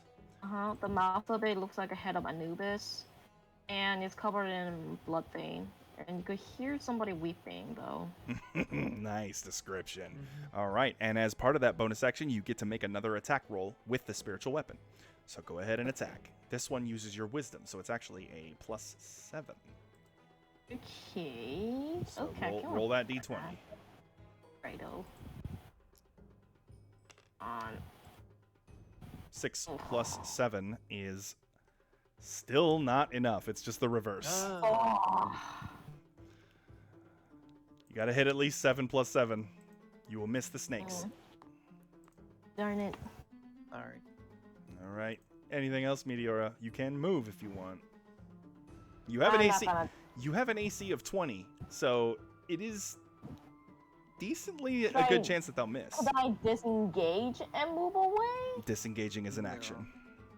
Okay. You can chance Okay, it. if I move, who's gonna attack me right now? Both baboons and the snake? Depending on who you move away from. It depends on whose reach you move out of. If you move at all, the snakes are going to bite you, and one of the monkeys will. Ugh. The monkeys do have advantage on their attacks if they have an ally next to you. Okay, I'm gonna take a step back then. All right, go ahead and go where you go. I'm gonna go over this way. Okay. Oh, you're gonna go all the way over there? Okay, so that is 3 Like, attacks of right opportunity. here. So Alright. I will do I will go for the monkeys first because they have advantage because of pack tactics. 17 plus 3 is a 20, which is just enough to hit you. That is a D4 plus a D6, and I need a con save.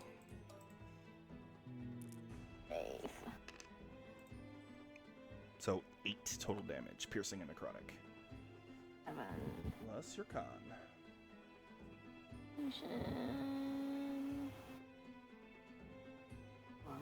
Plus 2.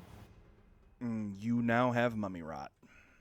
And All right, and you take 8 piercing damage, or piercing and necrotic from the mummy, or from the monkey. Mummy rot. Oop, it's just on the mummy. Stat block. So reminder of what mummy rot does. Right. You cannot regain hit points. Your hit point maximum decreases by 3d6 every 24 hours. got it. Remove curse removes the effect. All right. Yep, I have the spell on me right now, though, thankfully. Dispel magic doesn't work. Remove curse does. Uh-huh. Just wanted to No, make I sure. have remove spell on me. Okay. Second attack, or attack Wait, from is the it other remove one. curse?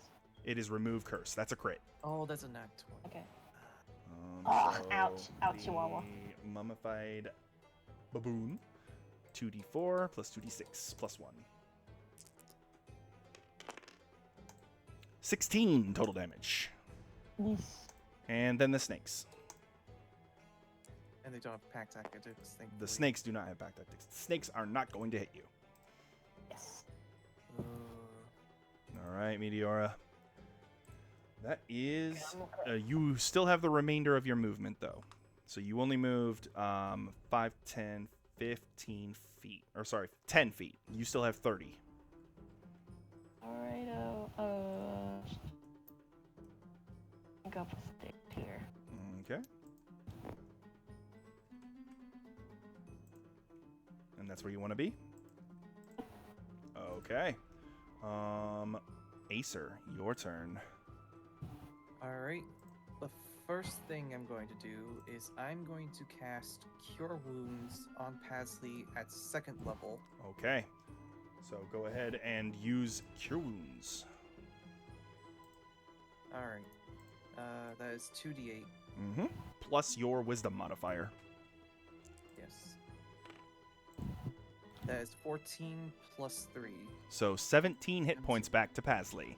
Pasley, you now have 20 HP instead of 3. Hey, that's better. Absolutely. All right. And then what else would you like to do, Acer? You are currently covered in snakes. Yeah, I'm covered in snakes. I don't think I can use an action to...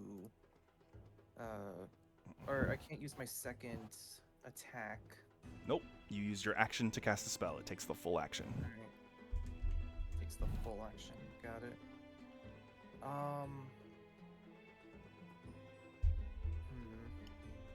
I am going to...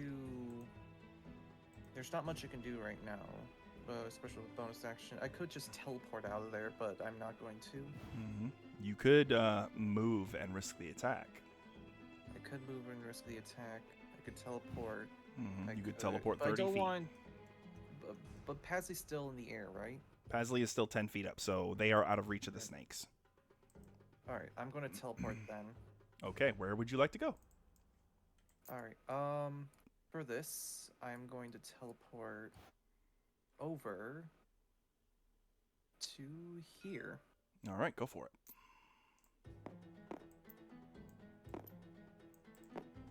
Okay. So that's your action and your bonus action. You still have all of your movement. Right. I'm trying to think what would be the best option right now, because I can just... I don't want to get too close to the Tomb Hounds or Mr. Mummy Priest. Mm-hmm. Yeah, and as you pop out of nowhere, right there, this tomb hound just kind of slowly, like Resident Evil dog style, just turns its head to face you and. Yeah. With that, I will move 5, 10, 15, 20, 25. Keep in mind your No. diagonals. You can save yourself some movement. Yeah. Actually, 15. This would be I think 20. I'll It'd be move- 20 right there. Yeah, I'm gonna move right here because I want to make sure I'm out of the way of the snakes Fair. and the dogs. All Maybe right. Mr. Mummy Priest. Okay.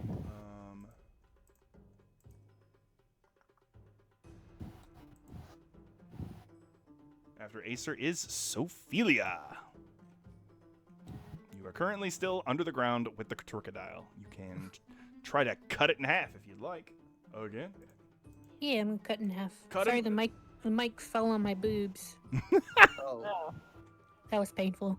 Oh no. Oh god. Bludgeoning damage. Critical hit. Mm.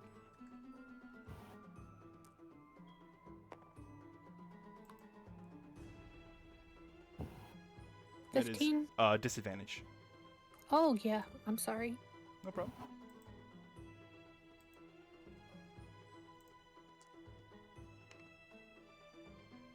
Ugh. That's not going to hit. 9. Second strike. All right, second strike. Come It is on, critically girly, you got injured, this. so Mm-hmm. that's the worst. Mm-mm. Nope. No hit. Mm. And you can't really move right now. Is there anything else you want to try? You can drink a potion if you have one.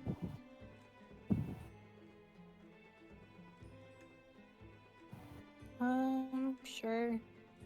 I just got like a regular one. Okay, that's 10 hit points back, which is effectively 20 for you because you're resistant to everything. So, Hey, Papa. staying alive. All right. Staying alive. Staying alive. All right, Sophelia, that is your turn. So the first swarm of cursed snakes is going to, because they can't reach Pasley, go after Acer. Oh, is it 20? Ah, They have 5, 15, 20, just enough. and bites. It bites.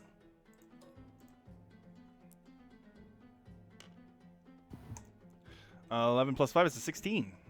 That does not hit. That is not hit, and they are done. Curse snakes swarm number 2. 5, 10, 20. Bites. Meteora is getting bitten, or at least trying. Plus 5 is a 15. That will not hit. Oh, thank god. All right, the tomb But you got hounds. the baboons to worry about next. And also the dogs. Uh-huh.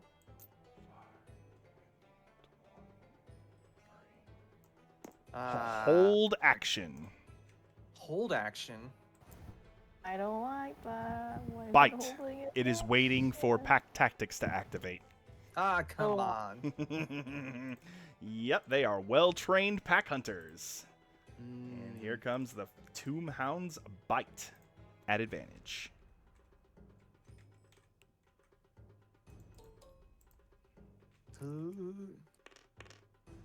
Oh, they're double 9s. 9 plus 5 is 14. That's the first That one does not is hit. a miss. The second one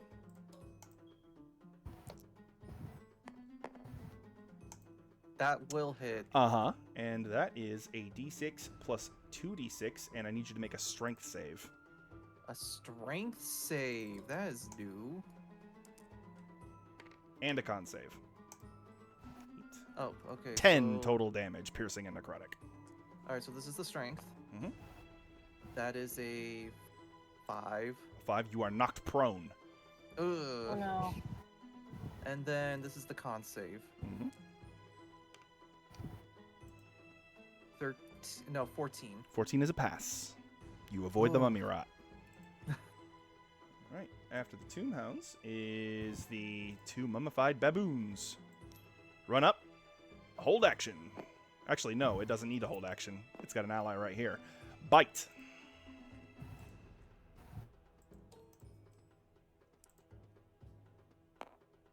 Oh, it has advantage. What am I doing? 15 or... A nat 1. So that's a miss. Alright. Alright, second strike, or second baboon. We need to crush these monkeys. Monkey. More monkey business.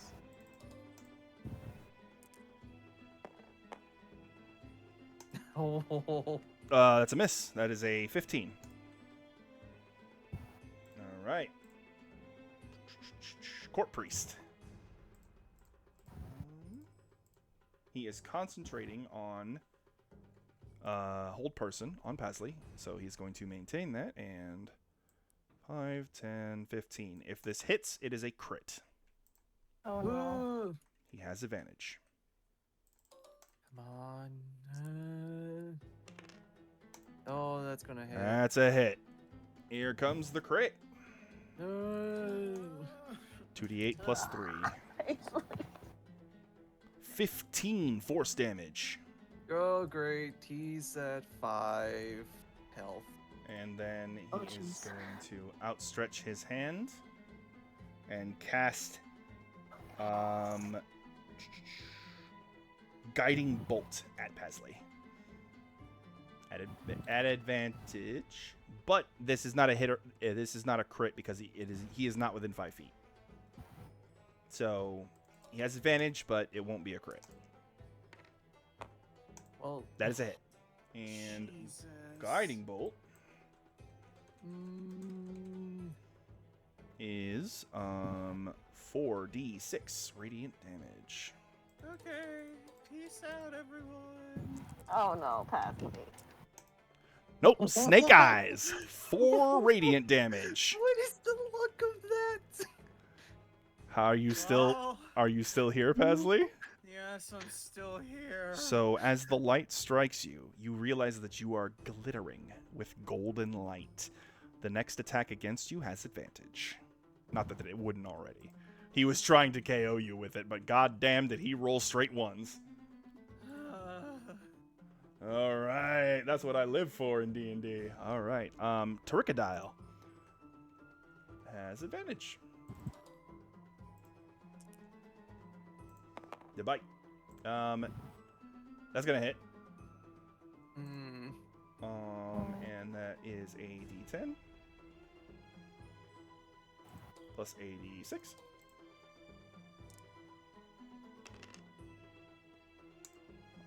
Plus 4. So 9. 13 cut in half is 6 piercing and necrotic damage, Sophelia. And it is going to drag you both down another 30 feet. oh, come on. And you feel stone underneath you now. You are at the very bottom. Jeez. You are. It was some sort of pool, but now it is full of sand. Oh, wait, I forgot to... Oh, frig.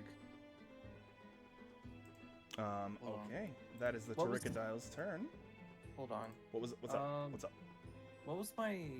I completely forgot to calculate damage. How much damage did I take again?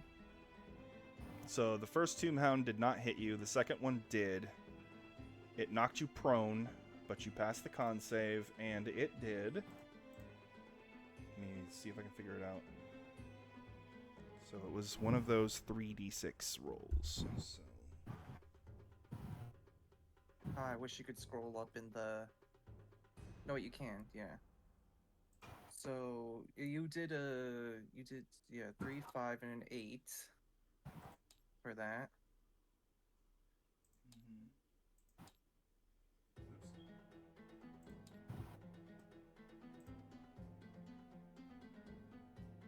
So a 3, 5, and an 8? So, no, 3, 5, and it turned into an 8. Oh,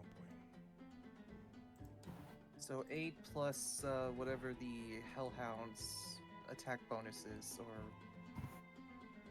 boy. So it should have been 3d6s, but It's fine. They have a plus. Or wait, I'm looking at the. Yeah, they have a +2. All right, 8. So that's a plus 10. That's a 10. So. Mhm. 50. So 50. Okay. All right. So that is I'm at 41. Got it. There we go. Pasley, Right. it is your turn. I want you to. Oh wait, at the end of your turn, I didn't give you a chance to repeat the save, did I? No. So go ahead and repeat the save at the beginning of your turn. That is my bad. 8 plus your wisdom. 10. 10. You are still paralyzed. Mm. All right. So with your turn, what would you like to do? You can take an action or a bonus action, and you can move up to 20 feet while flying. Okay, I have a question. Mm-hmm. With my blade, does that affect it, or can I still do the 60?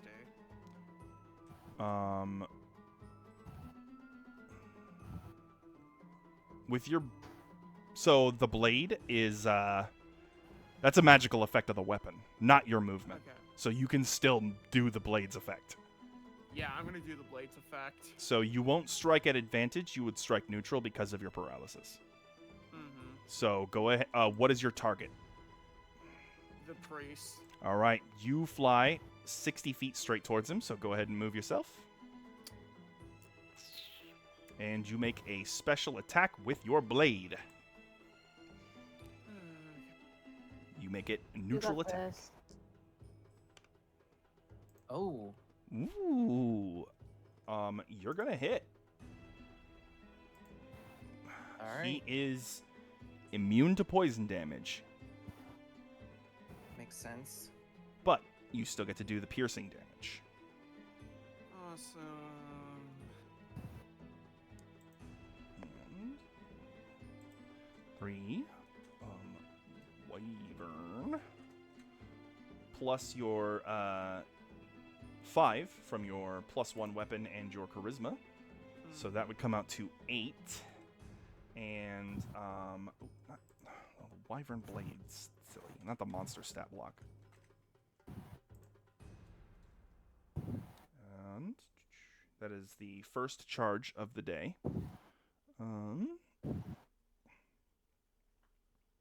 He cannot use his reaction until the start of his next turn.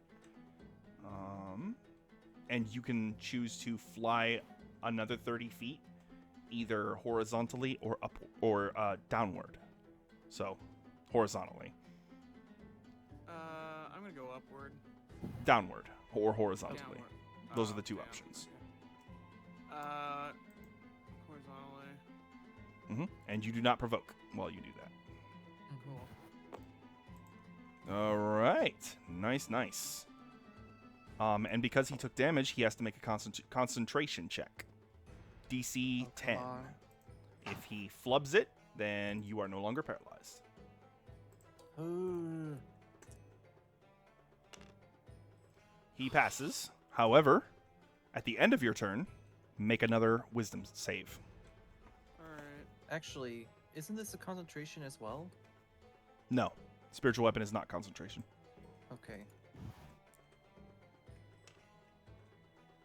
You pass. Oh. You are no longer paralyzed. Oh. And that is the Finally. end of your turn. Meteora. Okie dokie. Okay, first of all. Ah, the stupid baboons. Smash them monkeys. Smash the monk.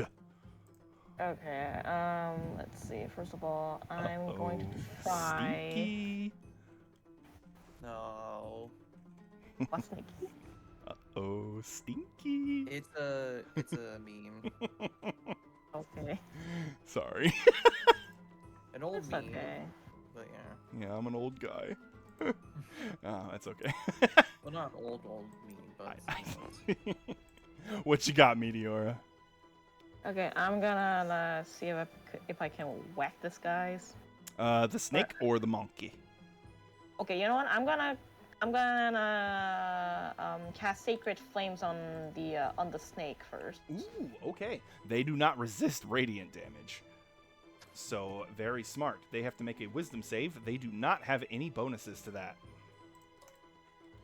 Okay. So it's just a flat number. Fail. Full 2d8 radiant damage to the snakes. All right. Okay. And this is swarm number 2. Swarm 2.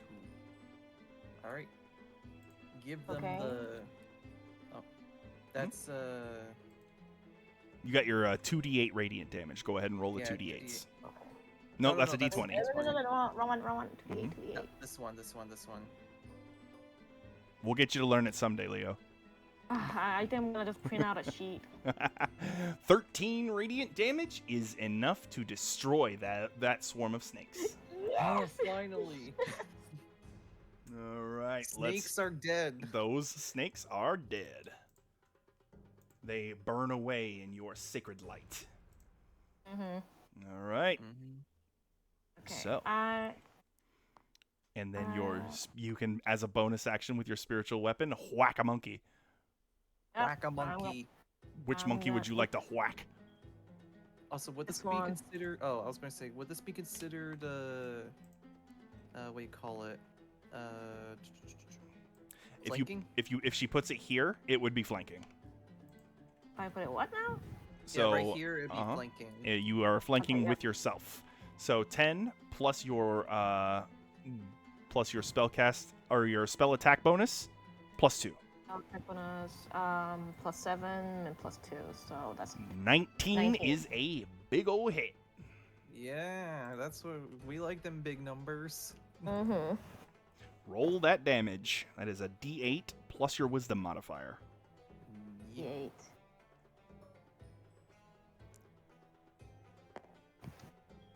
Two plus your wisdom. So plus My 4 is wisdom. 6 force damage. All right, and that is baboon number 3. All right, it is bloodied. Oh. Ugh, finally. Mm-hmm. Well, what qualifies for bloodied? It is sandied. It is dustied. He's a dusty old monkey. He's a dusty monkey. All right, Meteor, that's your action and your bonus action. Is there anything else you'd like to do? I'm gonna stay put. All righty. Current turn order. Acer, your turn. Okay. First off, I'm just going to cast Zephyr Strike on right now. Okay, no AOs. Then Let me unlock the snake so you can move yourself. right. And then I'm just going to drop the bow, take out my swords, Mm-hmm. and the first one is going towards the snake. on Okay. top of me. Make an attack roll at advantage. Is this the one you're Yep. using advantage? Okay. Yep, I'm using advantage on this one. Glad I did. 15 plus 6. That will hit. Roll that damage. Yup. That is a 7 plus 3. So 10 total damage to that swarm of snakes. All right. They are critically injured. There's only about a quarter of them left. All right. The second I'm going to use the second attack on them as well. Okay.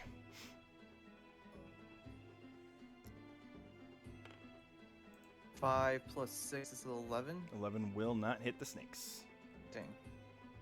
And then I am going to move away from them. Mm-hmm. So Your movement speed 5, is doubled. 10, 15, 20, 25, 30. That's your second diagonal. 30. Mhm. Actually, 25, 30. No. I'm trying to think. There's a gosh darn monkeys. No, wait. You know what? This right here would be 30. 30. Yep. how far would it be to get to here? From where you were? Yeah. 5, 10, 15, 20, 25. To this spot? Yeah. 30. All right. And you are now flanking. Yes. All right. Get rid of these dirty monkeys. You still have, or no, you used your bonus action to cast Zephyr Strike. You made 2 attacks. Is there anything else you would like to do? Let's see. Use my movement. There's nothing else I can do really. Okay.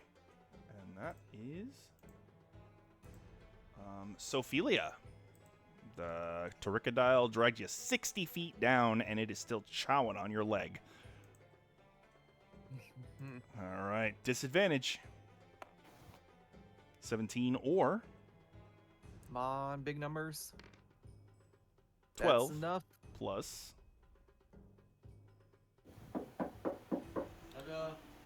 Oh, 12 plus 7, right? That is a hit.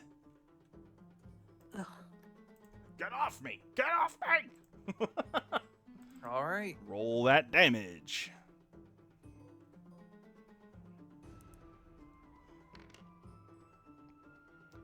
Five plus 6 is 11. It is not quite dead.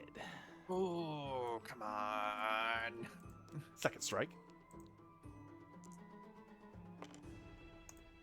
Alright, big You're number. gonna hit. Roll No, damage. Come on.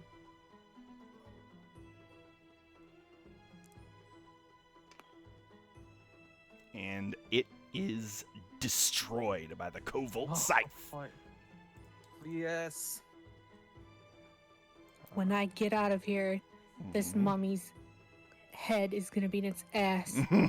Make it an athletics check if you would like to begin your ascent. All right. Okay. That was almost a net 20. What is your total? What did I get? 11. It's a That was, plus 7. Plus that 7? was, 18. 18. plus- You move 20 feet up because your Okay, regular so- movement speed is 40. If you keep doing that, you should be able to get out in 2 more turns. Or if she dashes, she can break the surface on her next turn. I was gonna say, am I allowed to dash at all? You use your action to attack the Torricodile. Yeah, that's. Mm. I was just wondering Right. for next turn. Oh, yes, you are. Oh, okay. Of course, you'll have to make another athletics check, so don't flub it, or you're Right. not going anywhere. Yeah. Still can't see, still can't breathe, but you do know which way is up. Mm-hmm. All right, so after Sophelia is the enemies. Pasley is still 10 feet up. The snakes cannot reach Pasley. 5, 10, 15, 20, 25, 30. So yeah, they dashed for that one. Nope, they have 30 feet. Oh, what? Yes, the snakes do. Ah. The full size mummies, or the animal mummies have full speed. The human mummies do not. Okay. All right, so bites. Unless, no, I am. Yeah, That will hit. that will hit, and that is 1d6 plus 1d6, piercing Alright. necrotic, and I need a con save. Okay, so that is 4. 4 Let me total just, damage. Let me just do that first. -4. Oh, whoops. Okay, I'm at 41. Mm-hmm. Alright, 41 minus 4. No, wait, 37. hold on. 41 minus 4. 37, okay. And then con save And then, okay, con save. against mummy rot. Yep.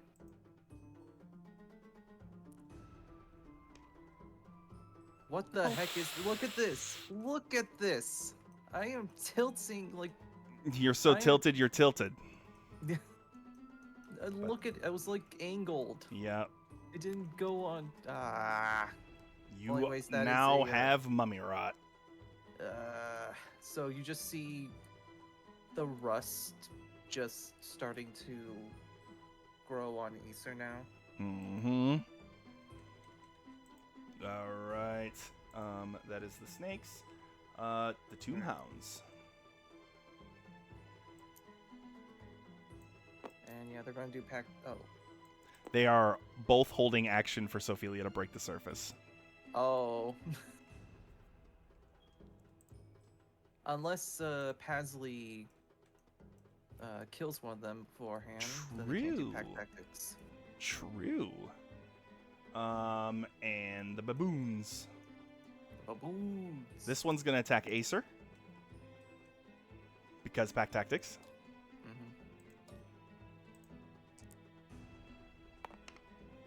Mm-hmm. Ooh, that's a 21. That will hit. Mm-hmm.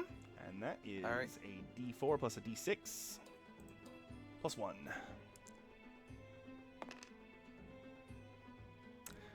8 total damage. All right. And you already have Mummy Rot, so no con save. Let me see. So that's 29. Got it. And then this one is going to move right here, so I can get pack tactics on Meteora.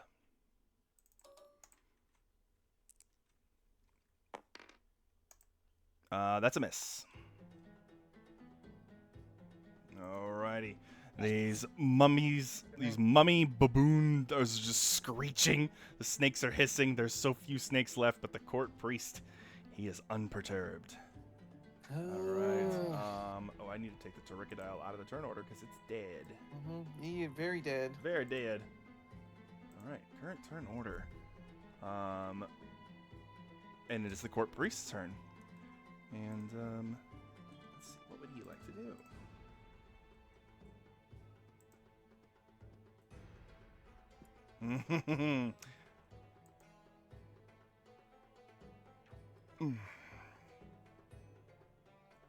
How mean does he want to be?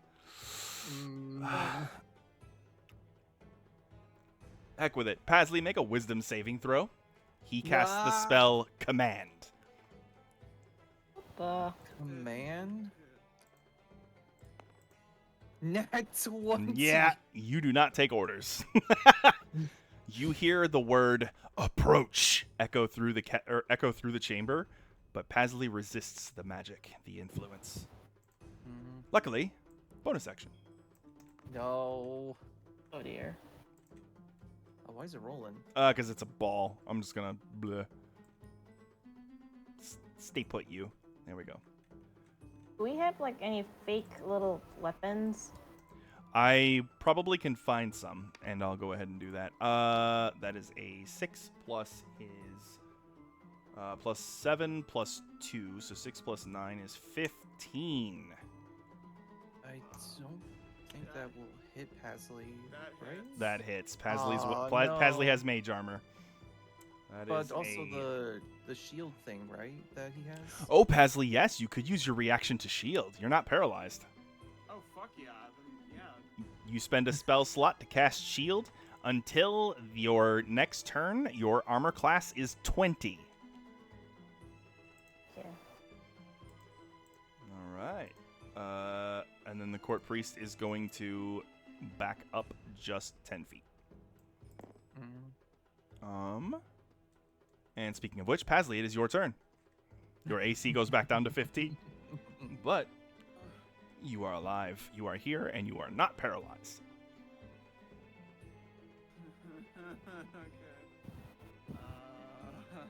Okay. So, what was I gonna do?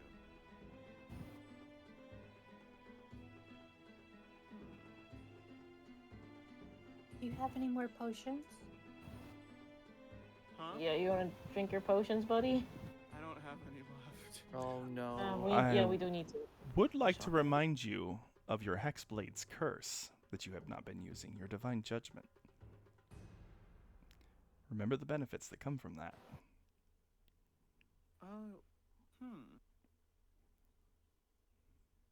I know it's late in the battle now, but I did just remember that you haven't quite used it yet. It is... Yeah, I get. It gives you a bunch of benefits on the target you curse.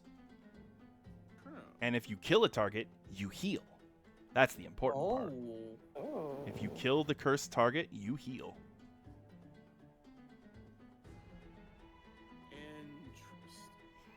There's something that's critically injured right now. Hint, hint. Nudge, nudge. All right, fine. All right, Pasley. So this Tomb Hound is not going to AOO you because it's waiting to use its reaction on Sophelia. Not that she's aware of that. They can hear her coming up, though. Got it. Hear me cussing too. Probably. Muffled cussing noise. All right, Pasley. You fly right up to the snakes. All right, go for it. Make an attack roll. Oh, wait a sec. Oh, wait, no. They're not above. They're on Acer, so you can't flank. But you can still whack them. Yep. Or stab them. It's a finesse weapon, so he could do a bunch of finesse stuff. With your bonus action, you place your divine judgment on these Oh, foul that serpents, will hit. and you strike them. So with Hexblade's Curse, or your divine judgment, you are going to deal an extra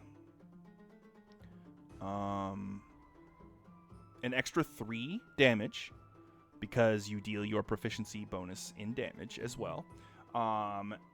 If you get a 19 or a 20, you would crit, but you didn't. That's fine. And if it dies, you regain hit points equal to your warlock level plus your charisma mod, which you did hit, so roll some damage. It is a D8. Max damage plus, so because it's piercing, it's cut down to 4, but you got a +1 weapon, so now it's 5, plus your charisma, so now it's 9, plus your proficiency bonus because it is cursed, plus 12. Those snakes are dead. All right. And you heal 5 hit points. So now you're up to 6 instead of 1. Mm-hmm. And I also, next turn, I believe.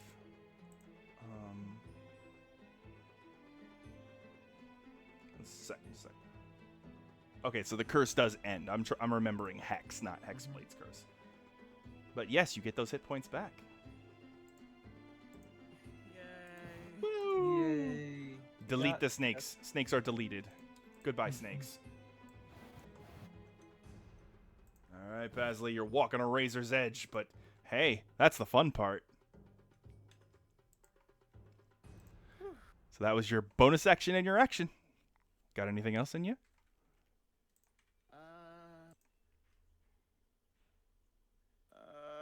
All that remains is the priest, the monkeys, and the tomb hounds.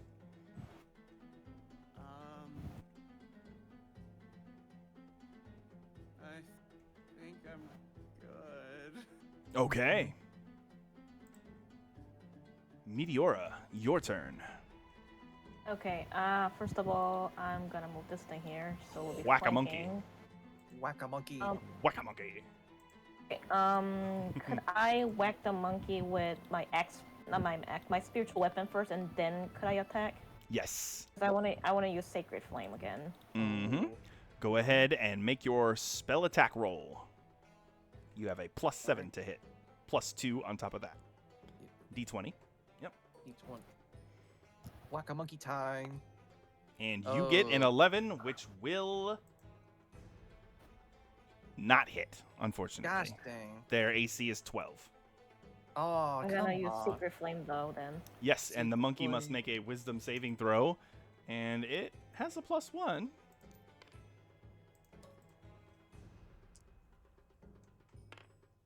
With an 8, it fails. 2d8 radiant damage to the baboon. The baboon. All right, so go ahead and roll those 2d8s. This one. Yes. Oh, wow. 15 Yes. radiant damage, and that is going to cook that little monkey. He very crispy Yes. now. He very crispy. He's super crispy. Turned into forbidden jerky. Forbidden jerky. He gone. He gone. All right, Meteora. Nice. That's your action and your bonus action. Anything else you'd like to do? Let's see if I could. Let's see.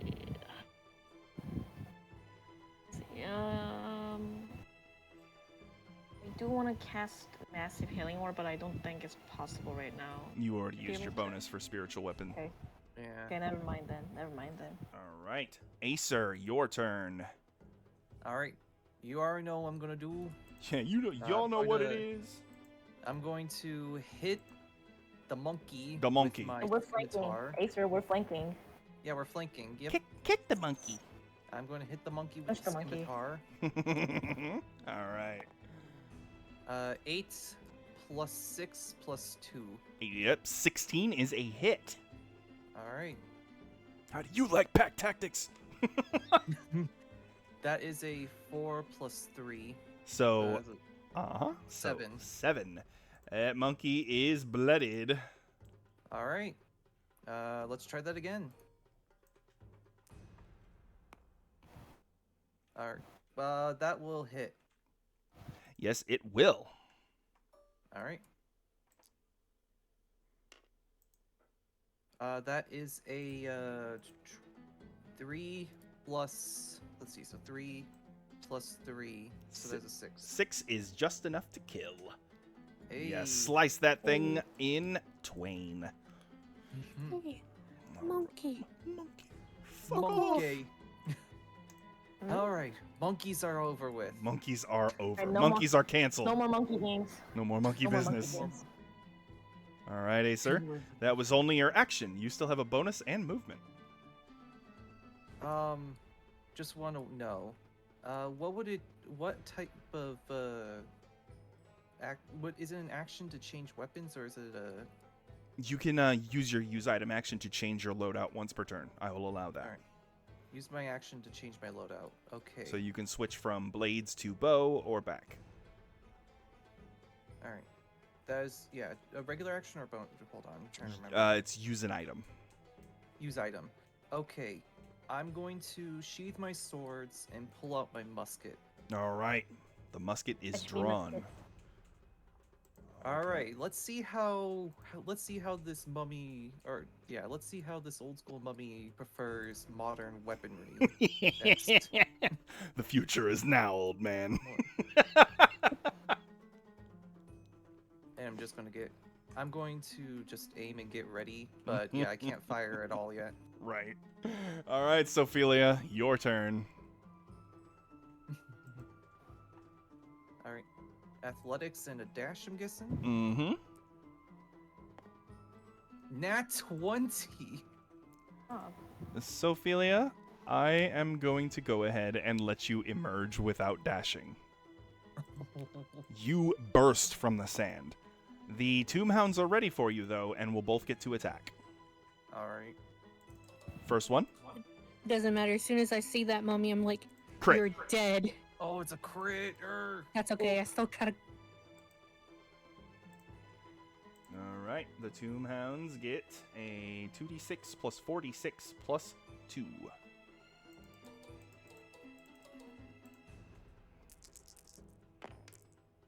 That's a lot of. Oh my goodness. 22, piercing and necrotic, cut in half to 11. Oh, Constitution yikes. saving throw, Sophelia.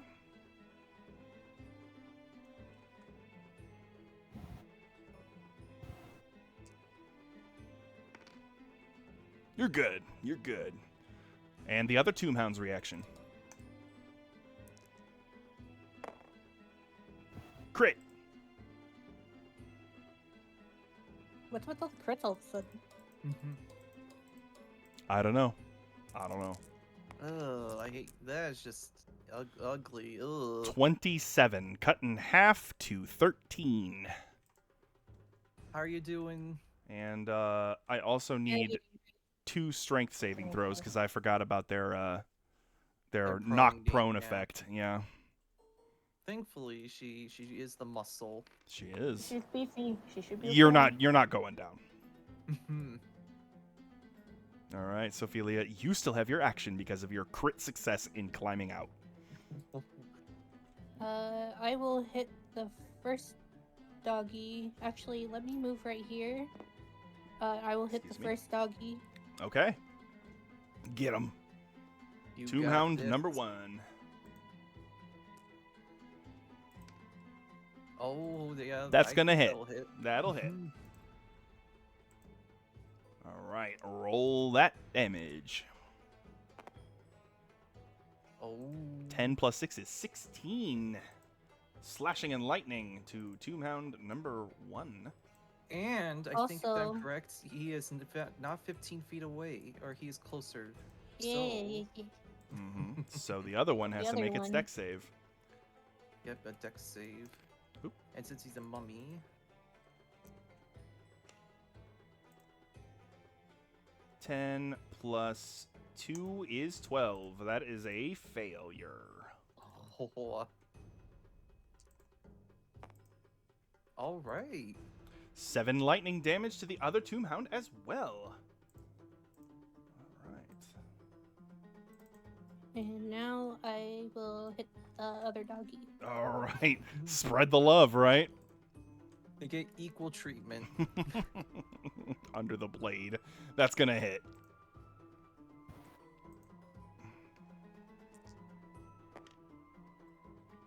All 6 right. plus 6 is 12. And the other one has to And make a then dex save. Other one, dex save. Yep. Good old Kovolt. That's a fail.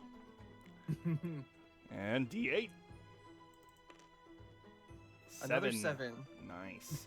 So yeah, that's 1 critically injured hound and 1 bloodied hound. Nice job. Prob- Burst Yeah, out of the this- sand like a bat out of hell. Injured. Just crawl out of there with my hair like no longer in the braids, just in my face, and you just see a big old scowl. Actual demon just came out of the sand. Put me in the ground. It's like you're next, you know? All right. Anything else, Ophelia? No, I'm staying. Alrighty. Next turn is the Tomb Hounds. And they are going to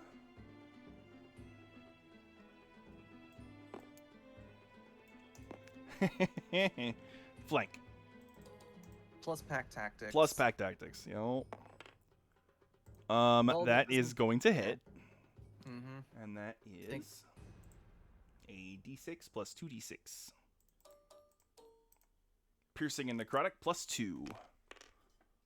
7, cut in half to 3. Piercing and necrotic. Sophelia, strength save and con save.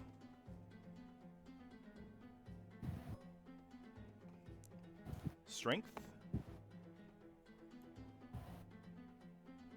14. 14 is a pass. You stay on your feet. Con save. You pass. Second Tomb Hound.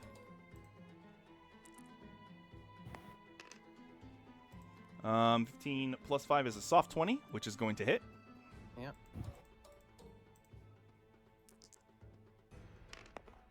Mm-hmm. 11 plus 2 is 13. Cut in half to 6. Total damage. Con save and strength save. They're just chipping away. Mm-hmm. Uh-huh. Those are both passes. All right. And the court priest is going to, or sorry, it is the one remaining Love baboon's baboon. turn. Or no, he's Love- he's love dead. baboon. He's dead. Yeah. I forgot to ring him. I forgot to take him out of the turn order. So yeah, it is just the court priest. And yeah, I gotta take the Torquedile off the list there. Okay, so the court priest is going to. Let's see, what does he want to do? He's going to have his spiritual weapon enter the space of the Tomb Hound and attack with flanking. Bonus action. Oh.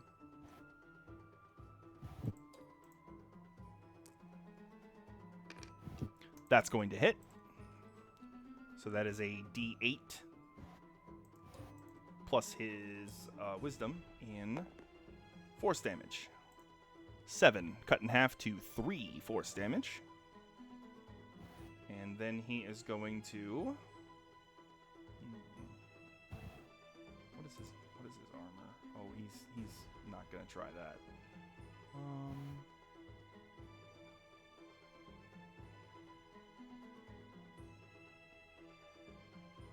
He's going to try command again. He points his hand at Sophelia this time and says, Oh, no.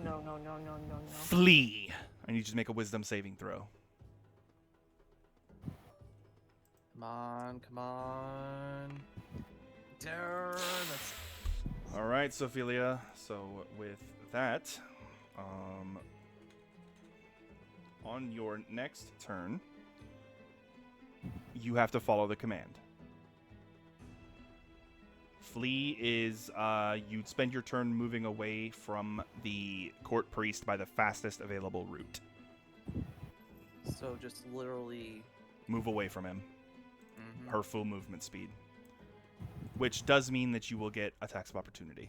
You do not have a choice. That's how the spell works. She is so pissed at him. I can feel it. Oh, yep. All right. And he is going to go ahead and. Yep. Oh. I'm going right back up here.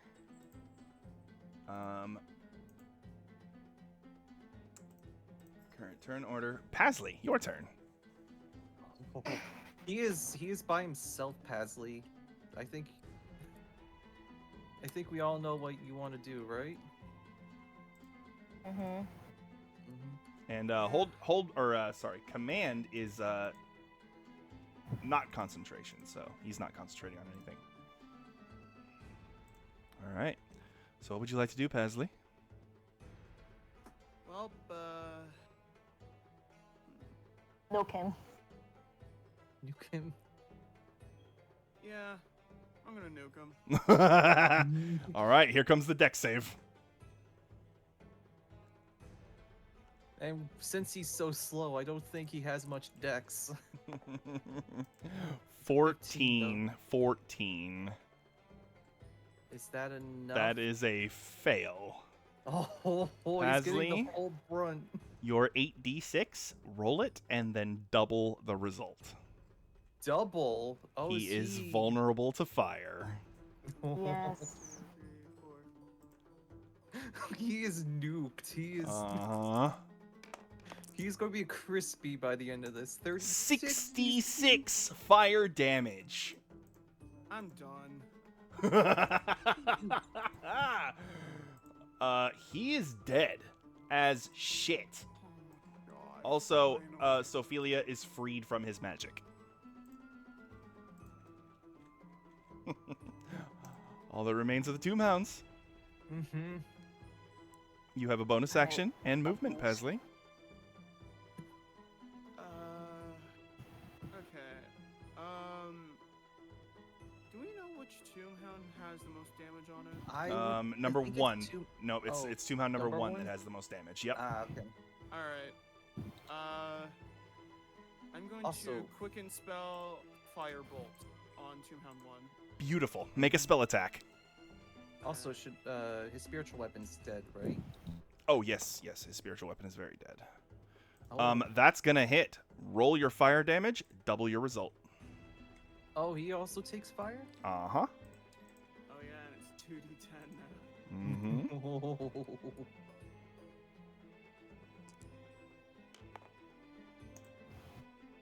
16. That is a crispy puppy. Goodbye. All right. Nice job, Pasley. 2 kills, including the mini-boss. Very nice. You just were like, you know what? I've had enough. Fuck you. I ain't having that shit. Yep. All right. Anything else you would like to do, Pasley? Nope. All right, Meteora. Finish it. Alright, I'm gonna cast Sacred. First of all, I'm gonna move this guy. It can here, only move so 15 we'll- feet. Okay, never mind then. It can get closer, but it can only get so close. So, oh, I didn't mean to stop you. Sorry, I meant to grab the weapon. Okay, I'm gonna cast Sacred Flame, though. Okay, as you run up to it, you cast Sacred Flame. Here comes the Wisdom saving throw. Remember, Sacred Flame does radiant damage, not fire damage. I know it's misleading, but that is a fail. So you do your 2d8 radiant damage to the hound. This one.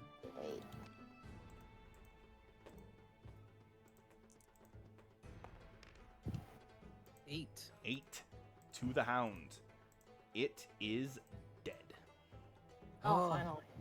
Finally. We are out of combat. Good mini boss fight, guys. First of all, Ace or come here, we're gonna have to cure. Yeah, I agree. These joints are aching right now.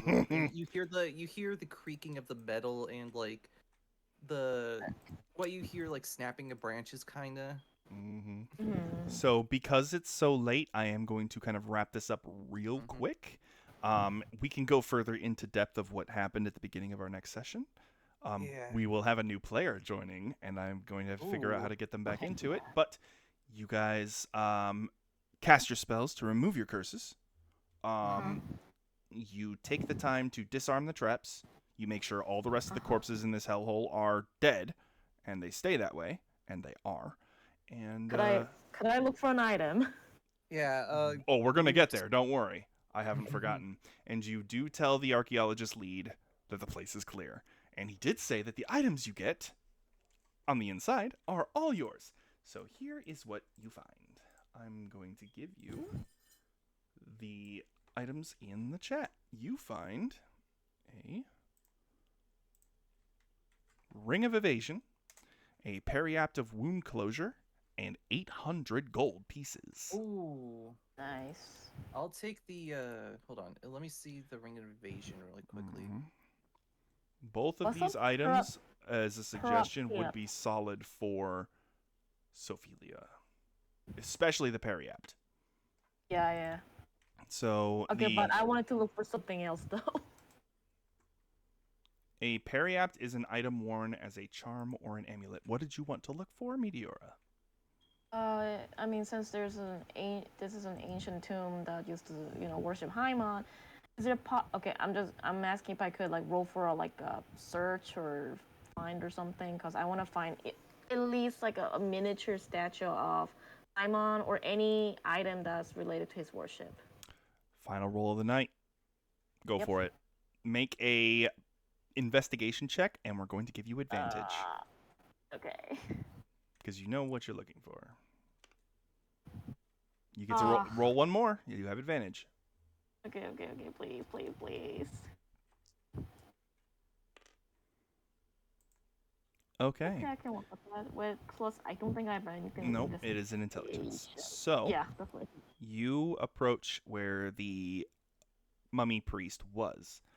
You find atop his sarcophagus on a shelf a small bejeweled ivory idol of Haimon. Oh. The ancient culture's interpretation. This thing is real old. But so is everything else around here, and they did say that if you find any treasure, it's yours. So add a bejeweled ivory idol of Haimon to your inventory. I'm not selling this thing. I'm keeping this. Oh, absolutely. I figured you would. But if you do get strapped for cash, that thing is going to be worth some fat dough. No. All right. So we are going to go ahead and head to the main menu, because when we come back next week, you guys are going to be back on the quote-unquote road.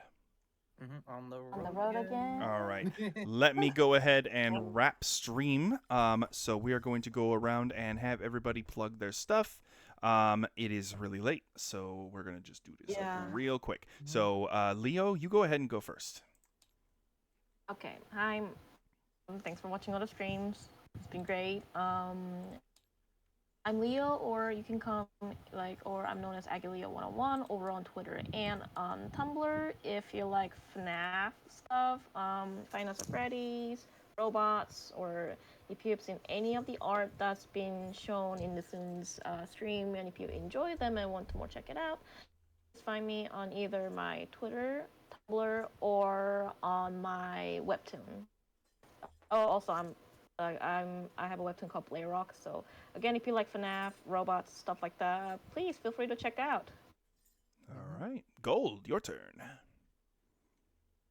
Alrighty, well, you can find me on Twitch as Gold Double. I stream there pretty often. I don't have a schedule for this coming week quite yet. I'm waiting on some stuff before I do so, but if you want to know what my stream schedule will be, make sure to follow me on Twitter at GoldPiplup64. That is where I post all my stream schedules.